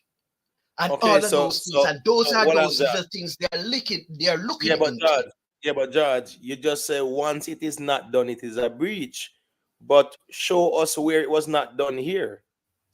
It was not done. That is why the man asked a question. I can remember. What do you mean it was not done? Even the minister, Nestor Morgan. How can you say it was not done? You know what my answer. No, well, because I gave back the mic. How can you say it was not done when the information was made public about who funded their campaign and it was proven it was private sector funding? And perfectly legal. Right. When the question was asked, who funded the campaign? The first thing the minister did, I think it was Mr. Morgan. The first thing the minister did, he said that the names of the person could not be disclosed. That in itself is chargeable. You can't put money once you register money. What crime is committed for it to be chargeable? You can't identify the source and it is not registered in the ledger of the Ministry of Finance. No, but you are saying it wasn't registered, but George, you can't make it up say it wasn't registered because it was registered. Why the Ministry of Finance couldn't say when they asked for the ATI, access to information, why the Ministry of Finance couldn't give them and say, Tom gave $10, Mary gave $5, George, John gave $5. No, that was made public, but at the time you might have said, but the fact say the minister might say, well, him can't divulge it. The reality is that whatever legal means was used for it to be divulged, and it was proven that it was private sector ownership. No laws broken. That is that. So me not understand how that can go any further. There, so it's not as it says something was hidden. Immaturity, if you give the government $10, if you give the government $10 to any charity or yourself, God, you're repeating yourself. The government cannot tell me, please don't interrupt me. The government cannot tell me that I cannot close Immaturity, so that Immaturity pay him $10 to help with the Cape Public Hospital down there. government can't tell me that. If government tell me that, that is a breach. Yeah, but that is your name must be registered. Your name must be registered, and it say Imhotep gave me $5 for the KPH hospital. But that was registered as it relates to Kamina Johnson Smith. Everything was documented. No, they were hiding. The private sector people were hiding, and it was not registered, and that is a crime. No. Hold on, man. So you believe, sir? Hold on, Imhotep, sir. You believe, sir? The minister would have committed a crime, and the PNP sit down and don't prosecute her. You believe that? Right, exactly. And don't make a big stink out of it. You believe that? Well, the case is in court, so we won't need to go any further with that. Which court that's in? Court case in and what case? Who are the complainants in that matter? Rattigan have a case against the minister. Hold on, man. Hold on, man. Me tell you, say you always do this Strawman fallacy, man. Drink the Kool-Aid. Brother, we are talking about what? Where we are talking about? We are talking about the government and this and that and whatever, and she finding out on the money. Them Rattigan sue and them say him not understanding and him appeal it. Right? But at the end of the day, we're talking about whatever the expenditure is and what is being revealed or what is hidden. The conversation is it was made public. And we see who and who did give the money with Keith Duncan them and the rest of them private sector people. All right, so we talk about corruption and concealing information. So in the context of Kamina Johnson Smith, it was revealed to the public who the people were that funded the campaign. Right. All right, and I'm telling you that it is not just good enough for those people named to be exposed now when the question asks and the arts gone through the gate. The proper procedure was that if John Brown is going to give $10, if Mary Stewart is going to give $15, it must be listed and it must be registered before it comes in, and then it is sent back out to fund the campaign. You can't supply the information after the fact. That in itself is a crime, and that is what I'm trying to tell you. They asked for the information after the fact. They never asked for the information while the process was going on. They asked for the information after the fact. Right, and the information was there and before. It was presented. Right.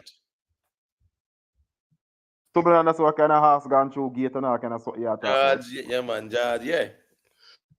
Those monies that were paid for the campaign was never registered in any Ministry of Finance book.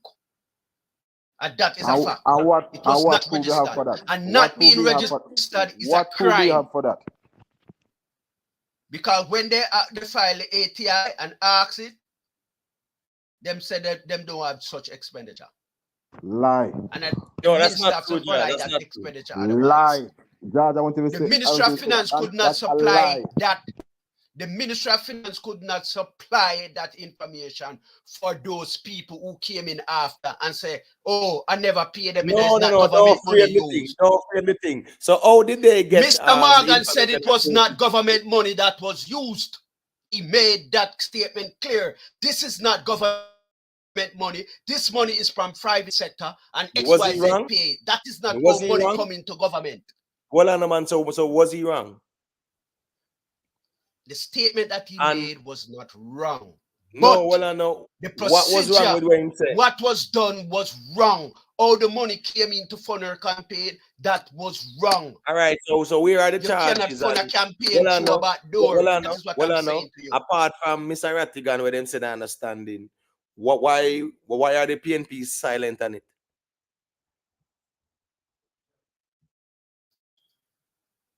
I wouldn't know.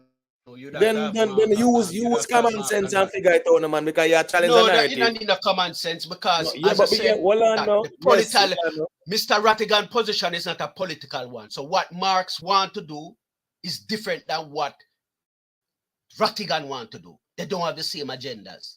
And people are trying to join the agendas. What you mean, brother, man? Remember don't join the agendas. And these people are separate. Well, I know, me see you talk about the protest, so you keep talking about Mr. Rattigan, but Jamaica Carlos never do over there say, we want justice and we want it now, or no justice, no peace, and them sitting there. Them man in a big PNP, man. All of the people them are promote it.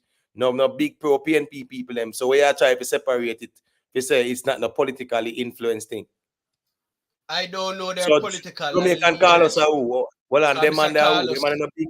Mr. Carlos them said man that, big according to pro-PNP. Mr. Carlos, he said that he voted one time and he must say a JLP must have voted for. So I don't Well, know their that's political no, allegiance. no, But the well, political man. allegiance is have nothing to do with the money coming through the back door. And that we are talking about. No, the money we're by not talking about the private sector coming through the back door. And that we are talking about. which back door you are talking about. So where are the charges for the back door?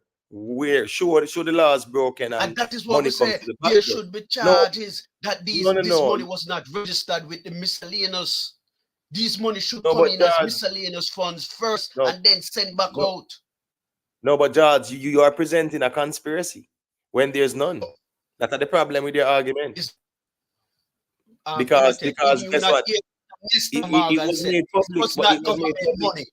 Did you hear But- Mr. Nestor Morgan said this was But- not government money? But it was proven that a private sector money, so I don't understand your statement. And I am telling you that private sector money cannot come into government without accountability. There's only one way private sector money can come into government, and it's through the procedure of miscellaneous funds, where that money is lodged into a ledger and then it is paid out to do whatever it is doing. And if the money from the private sector did not follow that route, then that is in itself is a breach. Right. But And hold on, man. Right, George. But hold on, George. But all of your saying did not happen. Well, the road where I go down is if the money was not done that way, it would have been a breach, but nothing no go so. You never go so. Then so the man says not government money. Well, on the The man. statement that the man makes says not government money. George, well, on the man. Sure, say never come George, through the right door. George, well, on the George, man. You say if the money was not accounted for as per the law, that would be a breach. But where was it proven that there were some illegalities? Show me that, no, Judge. And show me where the PNP are run with that too. Show me where Mark go and make a organizer use it on a school them. Show me that.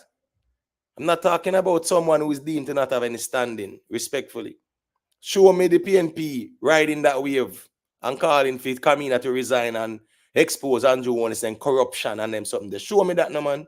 Because they'll bring it up first, or no? And when Nigel Clark them with it, then quiet. Them first bring it up, or no? Yeah, and when the information was presented that is private sector money, then quiet. But Rattigan them take it on, and the court saying understanding, and the reality is that they proved that the money was private sector money. So when Nestor Morgan said it wasn't government funds, it was proven. So you are said as if it wasn't properly documented and this and that, yeah, sure. If if it not coming, yeah, but you can't put no if that is the a thing. breach in itself. Yeah, but you can't put the if it don't come in properly. God, you keep saying if. You keep saying if. But What Mr. proof Nestor, do you have? no, because Nestor Morgan says if Nestor Morgan is right, then there's no if tweet, If what he said, but sometimes he talk off at the top of it, I'm not even sure if you know what I'm saying. And you are talking right and you not prove them prove if it. He is right in what he's saying that the money, this is private sector money. You understand me? And the money was not documented and registered. Oh, it's supposed to come in, then that in itself is a breach. And the next question asks, I have not seen where Rattigan is taking directions from the PNP. So the things that Rattigan is attempting to have dealt with may not be on the agenda of the PNP because he's not taking any direction.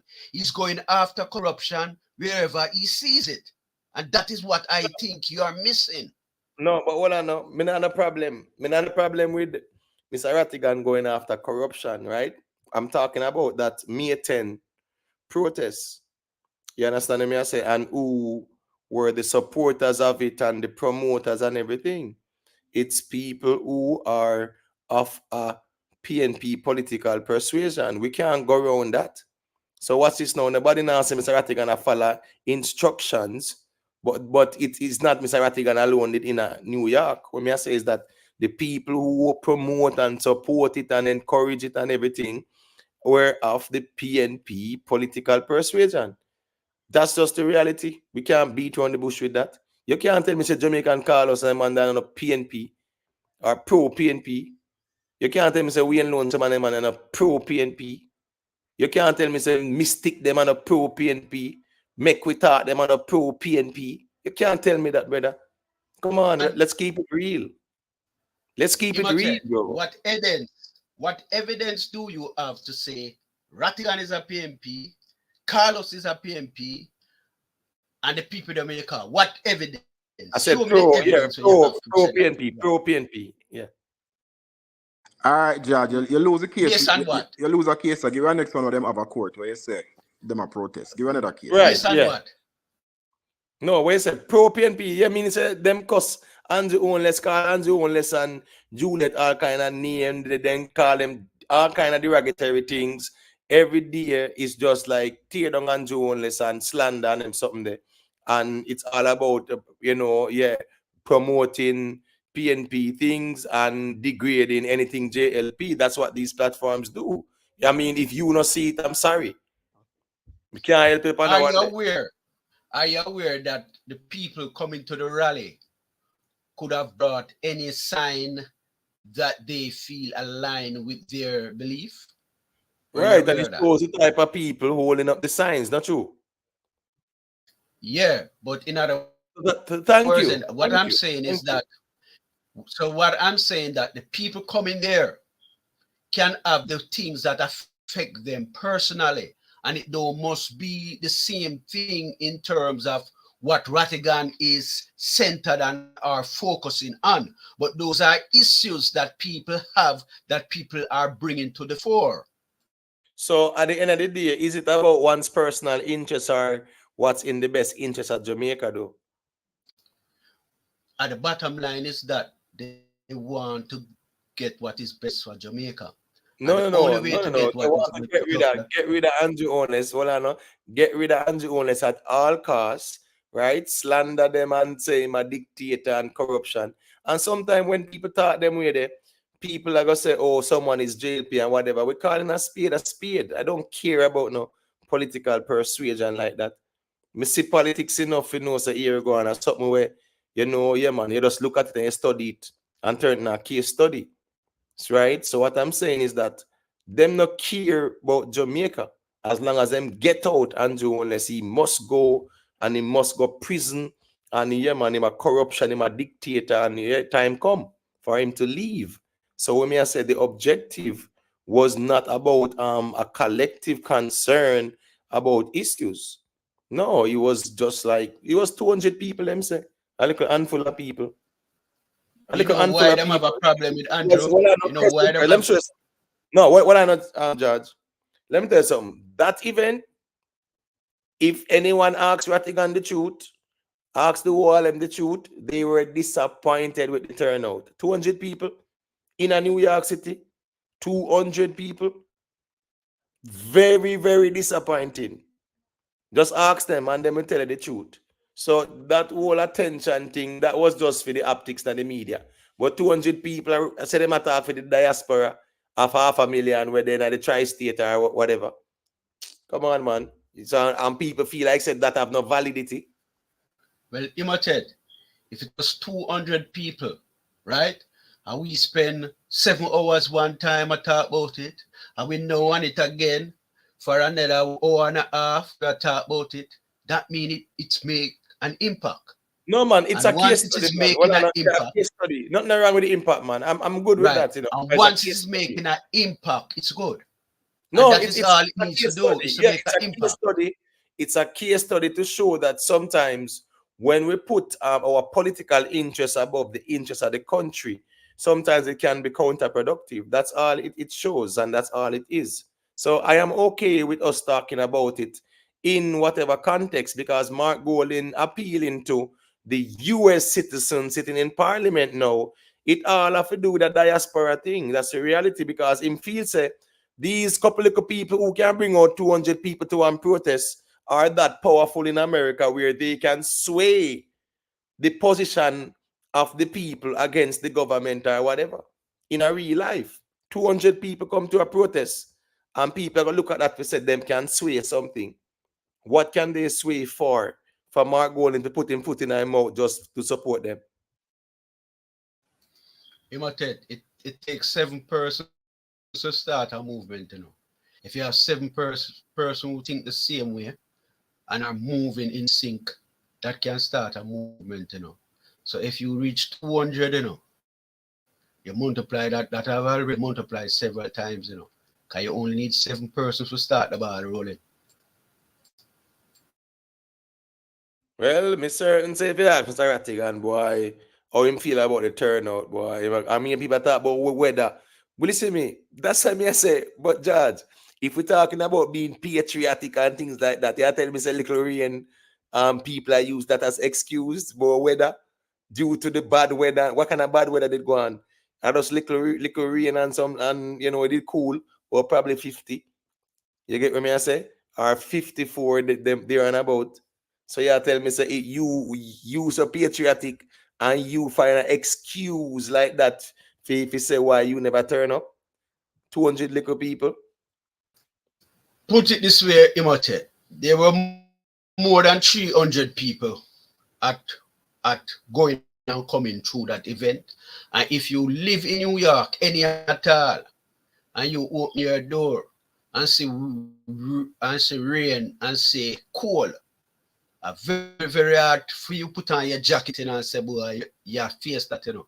So when you see people on a Friday wouldn't do that, that means those persons are committed. Can it not take easy for put on jacket and so for go to if rain now fall, people now go much as rain and cold. New York. Yeah, but what I'm saying is, as people are say, it could have rain or shine. You know, me afi dede.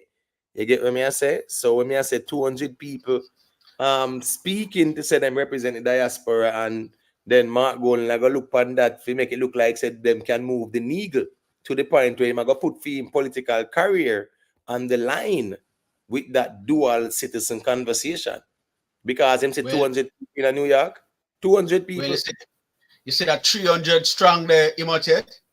No, man, don't frame the argument, man. Official accounts. No, you are framing it with 200. Police when I know 200. Police, so New I York can police. put my own framing around it. No, because the frame it at 350. And the New York police said it was more than 250.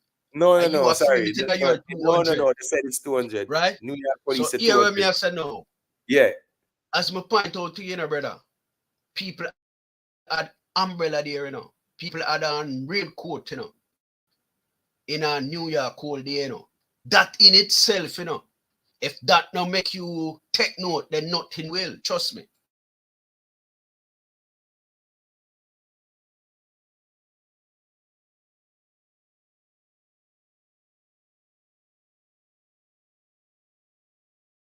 Yeah, George? Still here, no, as me I say, me general, you know, no matter what you want to frame it, 200 people, no matter what a little rain and a little cold weather, because it's not like saying 30 degrees or 40 degrees. You get me? I say I'm me a winner too, so you know so bad. It's just you get little rain and you know about a 50 or 51 whatever.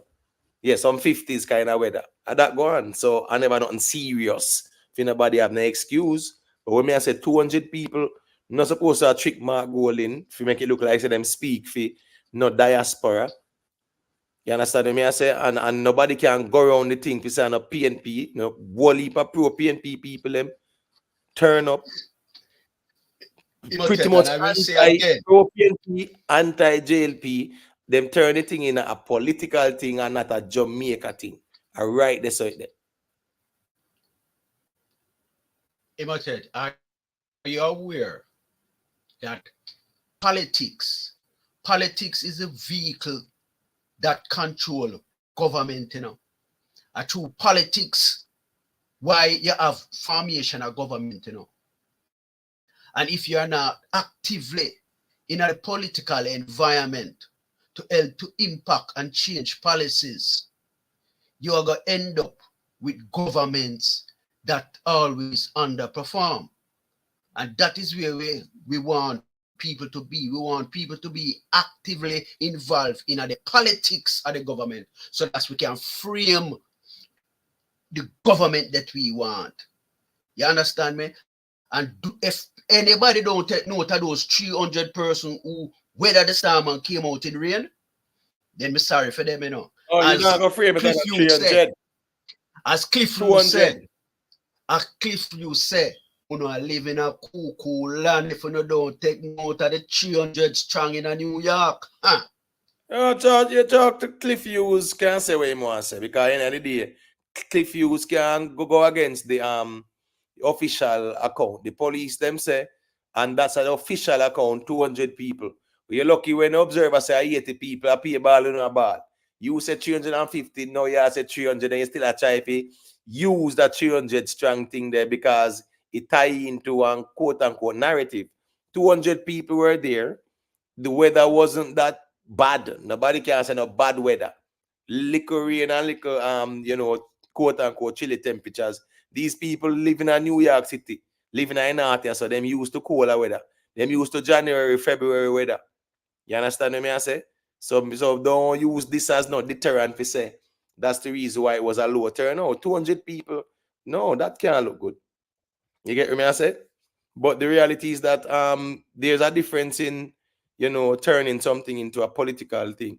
Nothing is wrong with engaging politically, but you cannot separate diplomacy from the political process. That's a part of the problem too. Well, you know, say the person that check in. Let me tell you what, my mute mic, my general. You need to cut off the YouTube because the YouTube on, and now you're in the StreamYard app. So there's an echo because both of them on. Just cut the YouTube and stay in the StreamYard. Yeah, because I saw it go more time. Ones and ones, I check out the platform, them live. The YouTube still on them. Hit the link. Is a StreamYard app it carry them to, but the YouTube app still on. So both of them attack. So I say you get the feed forward more time. Yes, as me I said, Jazz, nothing wrong in embracing the political process, but it also entails displaying diplomacy. And as me said, the Consular General also still asks for dialogue. And all we are here is protests are going on in Washington and this it are going on in England and people will be bust and them something there. So yeah, the objective is not dialogue at all. The objective is to, you know, push forward people's agenda. And that is more of a politics approach. Pro-PNP, anti-government, JLP. Andrew One is a dictator and criminal, must be removed. The whole of them in the JLP are criminal, the government are criminal. It's all about that. It's not about issues affecting Jamaica. They go into Washington, go to the White House and protest about the illicit trade in terms of how much fire sticker come down at Jamaica because you know, yeah, apply enough security mechanisms in place to mitigate against all them smuggling things. Yeah. Go on to Washington and do that. That is where you talk about the country first, country above politics, and that's the problem. I think one of the other things, you know, tribal with the politics. One of the other thing, you know, you must not take note of, you know, and this is one of the things Ratchet put forward is that the present structure of the diaspora or the government have it and how it have been run so far, right, does not allow it to fully capitalize on opportunities that it can get.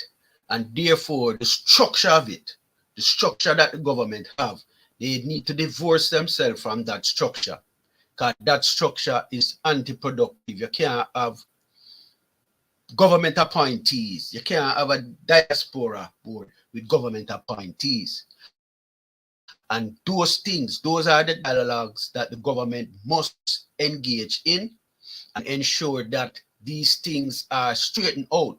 Because like it or not, you know, the 300 is coming. And either you're going to ride the wave or you're going to be washed away by the wave. 300, listen, me, that government need to take. That's some pro-PNP pipe dream talking about 300 is coming. Them little thing about Gideon and his 300 men and whatever. Them pipe. You sound fearful about that. Me? What that have to do with me? For me, sound fearful. All me I say is that alone, right, is counterproductive. That little approach there, breaking away from a group of people forming a dissident group, trying to get some people who have a political persuasion to follow your group, right? The members of, you know, are the members of the organizing committee are pro PNP and have that political persuasion, and at the same time the objective is to come out and make a bag of nice about the prime minister and them sitting there being a dictator and them something, you know, and no justice, no peace. So like they make it look like, say, boy, some George Floyd thing going on Jamaica, and they must say no justice, no peace. We want justice when we want it now, and them something there. They make it look like some George Floyd and you know, yeah man, when the next one in a Trayvon Martin and them kind of settings there. So then maybe people make it look, when people are chant no justice, no peace, and we want justice now, and them something there, and a people are show Jamaica this, Jamaica that. They make it look like some serious thing going down there. People are wonder if how the Jamaican government dirt down there. Because really when them things are going, people run come out and say no justice, no peace. So how is it a quote unquote diaspora protest, or not a diaspora march, right? Protesting against what's going on in Jamaica, people talk about no justice, no peace. How that tie in though? Them kind of chanting there, and you know, a Jamaican Carlos did a chant that, you know, say, man, fully pro PNP. Me no business where no want try polish off. The man, they never hide them thing. Me not think none of you know where I talk about Jamaican Carlos. I follow him from Facebook days. Probably one and few of you know. In a real life. Not for you hear about him now in the on the YouTube. Remember good. You understand me? But, but why you say it's a pro PNP though, Immaturity? Why? Because you know, although you're not giving a proof, you know. What you mean? Me must give proof that Jamaica Carlos a pro PNP. Hold on. All right, what is you know him vote for PNP? No, hold on, man. Hold on. So hold on, Jad. So someone has to vote for the PNP to be pro PNP? That I believe is the first step. No. Hold on, no man. You can't just play a lip service. Lip service can't put people in a parliament. You have to vote. Hold on, man. Well, on, man. What's going on, man? The conversation is about who is pro PNP. Now, me know why you try to twist up the thing and say, boy, somebody have to vote in order to be pro PNP. No, and that's the conversation there. Because a whole heap of people who have never voted are pro PNP. Not for the people them were even in this diaspora thing there, right? Not for them, they never vote yet neither. Or probably them vote once in them lifetime or whatever. You get what I say? But that no means that they are not pro PNP or that the values their pro PNP stand. So you know why you're throwing that voting thing that you try go around the reasoning, George. You get what I say? Because that not gonna work. You know the reasoning go already. You get what I say? The people them just know so them turn the thing in a political thing, and this is a dissident group, a breakaway group. You get what I say? I am in total agreement, you know, George, that there should be no government influence in no diaspora committee or council, nothing like that. It should be independent. You get what I say? I agree with that. However, I think that I, for one, believe that anybody who wants to serve in a parliament, go to Jamaica and pledge your allegiance to Jamaica. That's how you're born. Go back there. Since you're not patriotic. Yeah. You don't want to go back there, but you want to sit in parliament and see him where you pledge allegiance to the United States. That that look like, on a conscience, on a feel on a conscience, evil thinking them weird, they like seriously. I'm not gonna make a big deal about these things. If you don't really love Jamaica and them something, why you don't need to stay pledging allegiance to our next country? I want to ban a Jamaica. I want to ban a Jamaica or whatever. What you want is you want to sit in a parliament while you pledge allegiance to the US and to Jamaica. And you must remember, you know, all of those things are suggestive framework to say, how are we going to accommodate this group in our parliament? Are we going to accommodate them by being like observers, senators, or whatever, based on their expertise in certain areas? That is all that is saying, you know. How are we? Let us look at this and see how we are going to fit these people with certain skills to assist us to get to the next level. That's all it's about, nothing else. So we have to look at and set the framework. The framework have not yet been decided. It is a conversation. We have to have dialogue as to how we achieve this. Yeah, but watch this now. Watch this now. Nothing is wrong with actually thinking about how it will work out and whatever, But to accept or promote the notion that they can be dual citizens while sitting in parliament, yeah, that position is it goes against the principles of the People's National Party. That's the problem. That are the real problem there. So what's this now? Being pro, I am open for dialogue, and yeah, man, we can see how dual citizens can sit. And we're talking about US, because US we are talking about diaspora in the US, how they can sit in parliament. So these people want to sit in parliament so bad, but they don't want to go back to Jamaica and live. They really want to sit in parliament so bad. So hold on. So that means that they must live in America, work in America, but when a time comes for them sit in a parliament, then take one flight and go down there, sit in a parliament, and then the next flight or in a night, then go back in America and them something there. Are them things that we really over here, so I say we want?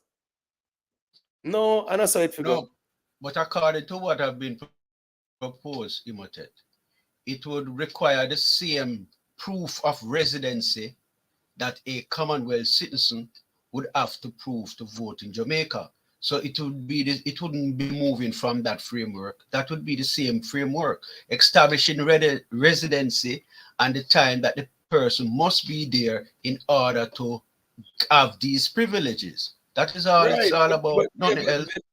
Yeah, but establishing residency, how it going to establish if they're not living in a Jamaica? How you establish residency when they're in America then live? The same way you establish residency if you is a Commonwealth citizen. You might but own that's or the operate difference, business. No, that's the difference. The Commonwealth Act, afford that provision. So it's a different conversation. That's the reason why the problem is with the US citizens who are not Commonwealth. That's the problem here. So that is what we say. We can put it in the same framework. It's all it does. It puts it in a different jurisdiction. That's right. all it does.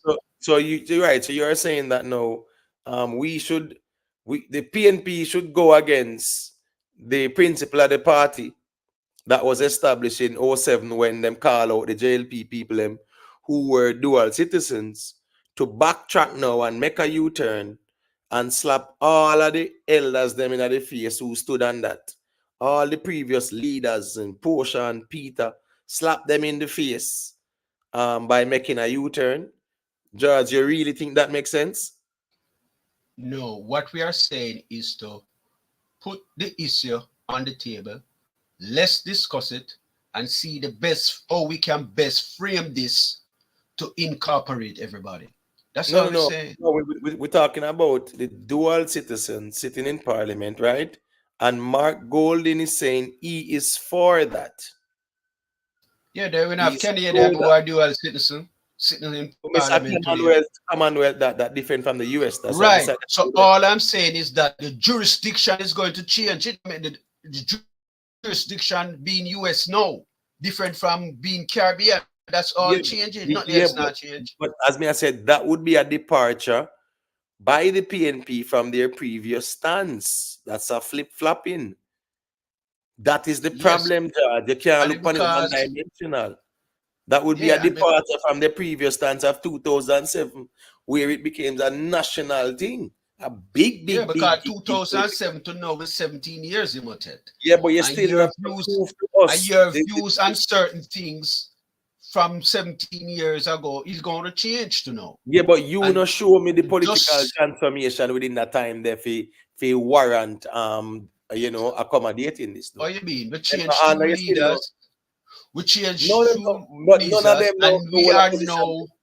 and we have now established that the diaspora have financial power and financial strength to influence certain things within.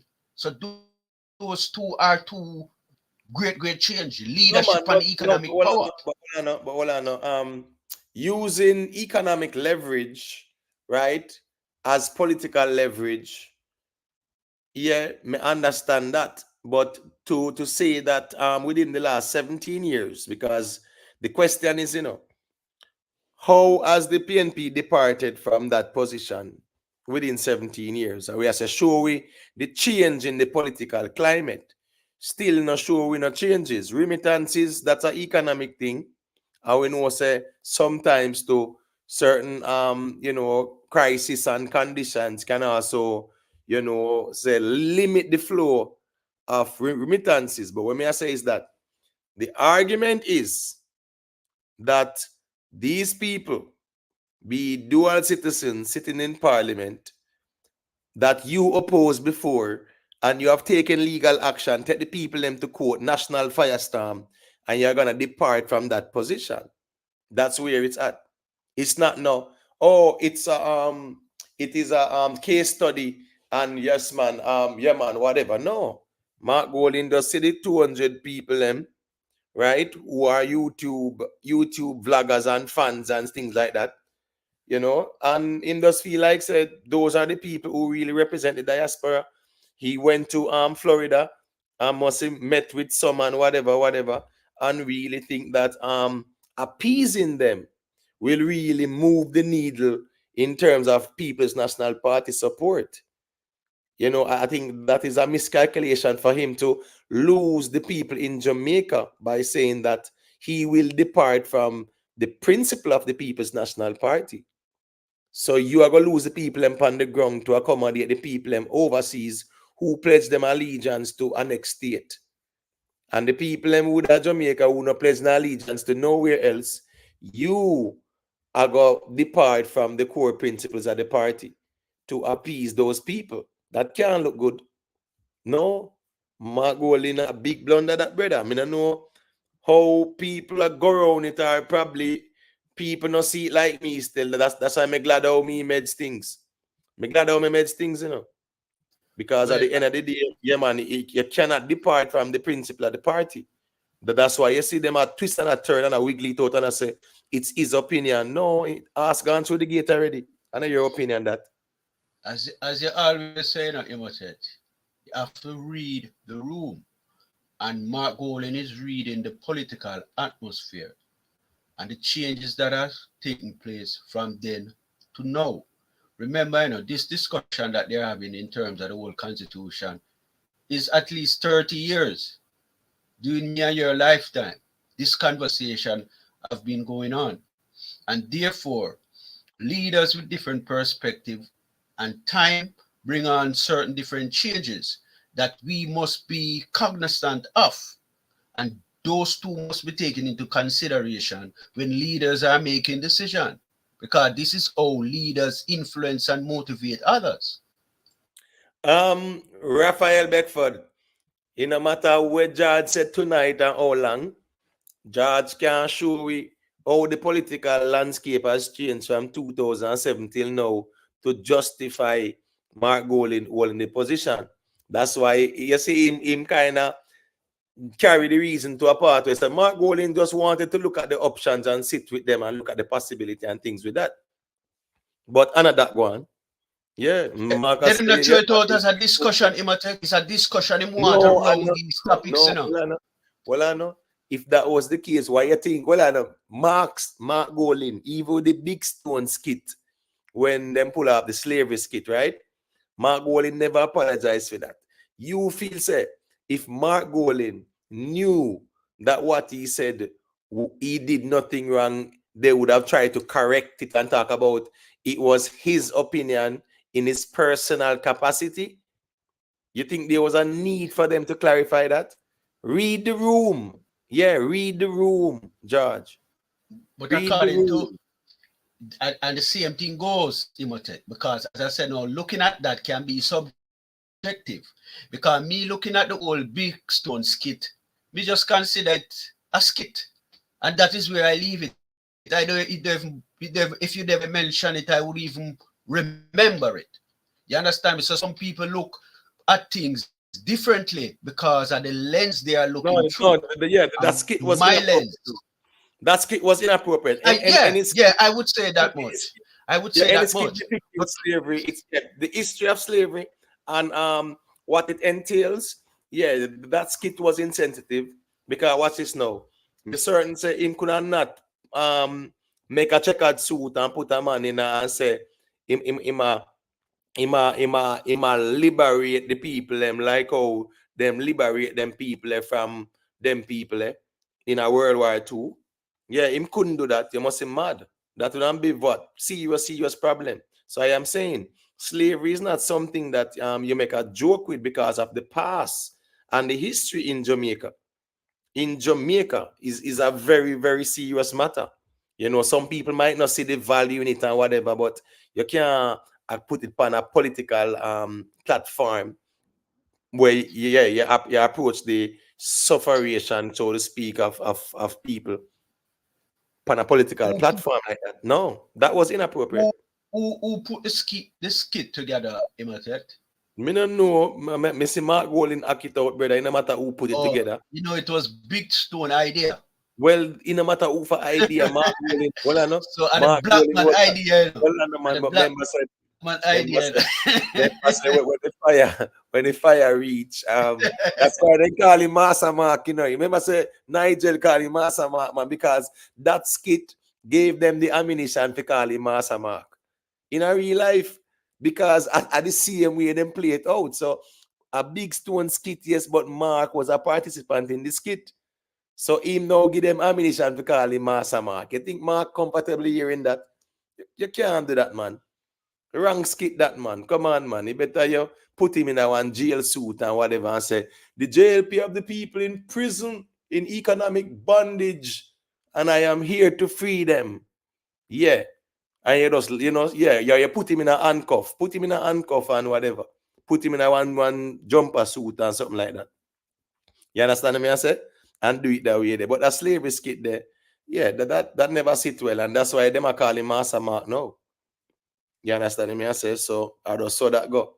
Politics is a thing where it's just a nasty thing sometimes, but sometimes as well, you know, we are the pros and the cons. Remember, say Mark Golding go over St. Thomas and talk about dead people must vote, you know, and retract the statement. You remember that, George? You remember him talking about the dead people? Yeah, right. So right. So me are showing us a whole heap of fumble. Mark Golding fumble the bag as party leader more time. But guess what's going on now? You see, anytime you take this politics thing to a point where when Mark Golding then talk is like a law and it's infallible, right? That's the problem. Them get too comfortable until them say certain things where it can impact them. Mark Golding want to come tell the people them say Jamaica does not need to have no referendum on the CCJ Privy Council thing there because other countries have not done so. We not care about that. Jamaica can be the first. What is wrong with that? So you are against it.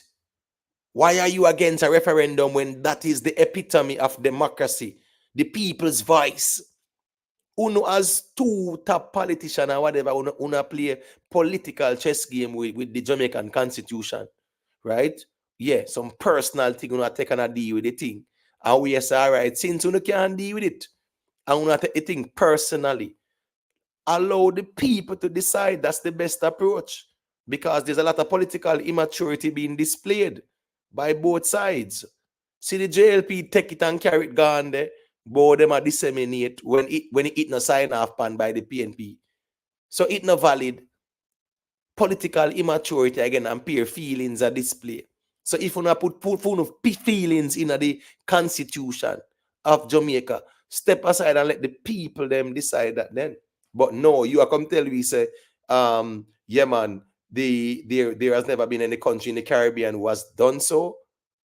That's irrelevant. That no means it cannot be done. So you saying that it means what you are against a referendum? No, we're at an impasse now and everybody play politics. Yeah, that's just the way it is. Patrick Godfrey, yeah man, you must hit the link, man. Hit the link and check in, man. Me not too like when the ones and ones them so assertive and confident in the chat and afraid fi check in on the panel and reason. Yeah, that are the problem still. Sometimes you mustn't afraid to check in and reason, man, because typing things, yeah, it's easier than to say it though. Yeah, so it go in a real life, because so we reason, you know.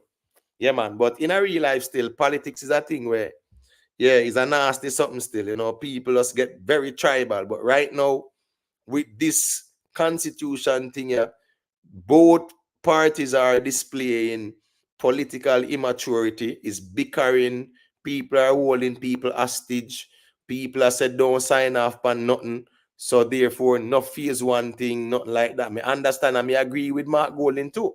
The Privy Council argument, there should not be no phase two. Me agree with that 100%. But the way them a bicker, I hope a veil royal them to go and sit down and try to iron it out, and then, you know, you get me, them deal with it. But appear bickering are going right now.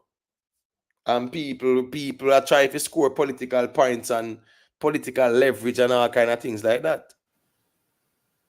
So the reality is, give it to the people to a referendum. And Mark Golding is opposing a referendum. You can't do that. You can't do that, Mark Golding, man. That's not smart. That's not calculated. That's not wise. You are trying to dissuade people from doing the referendum by saying nobody has done it before and yada, yada, yada. That not really make no sense. That not really make much sense at all in a real life. You just know say here we go. When they come on to the politics of the people, yeah, man, the people talk. Yeah, Ricstormtv, who is checking? Samurai, one samurai, man. That guy. I depend on the one. I defend the teacher, isn't it? I don't remember.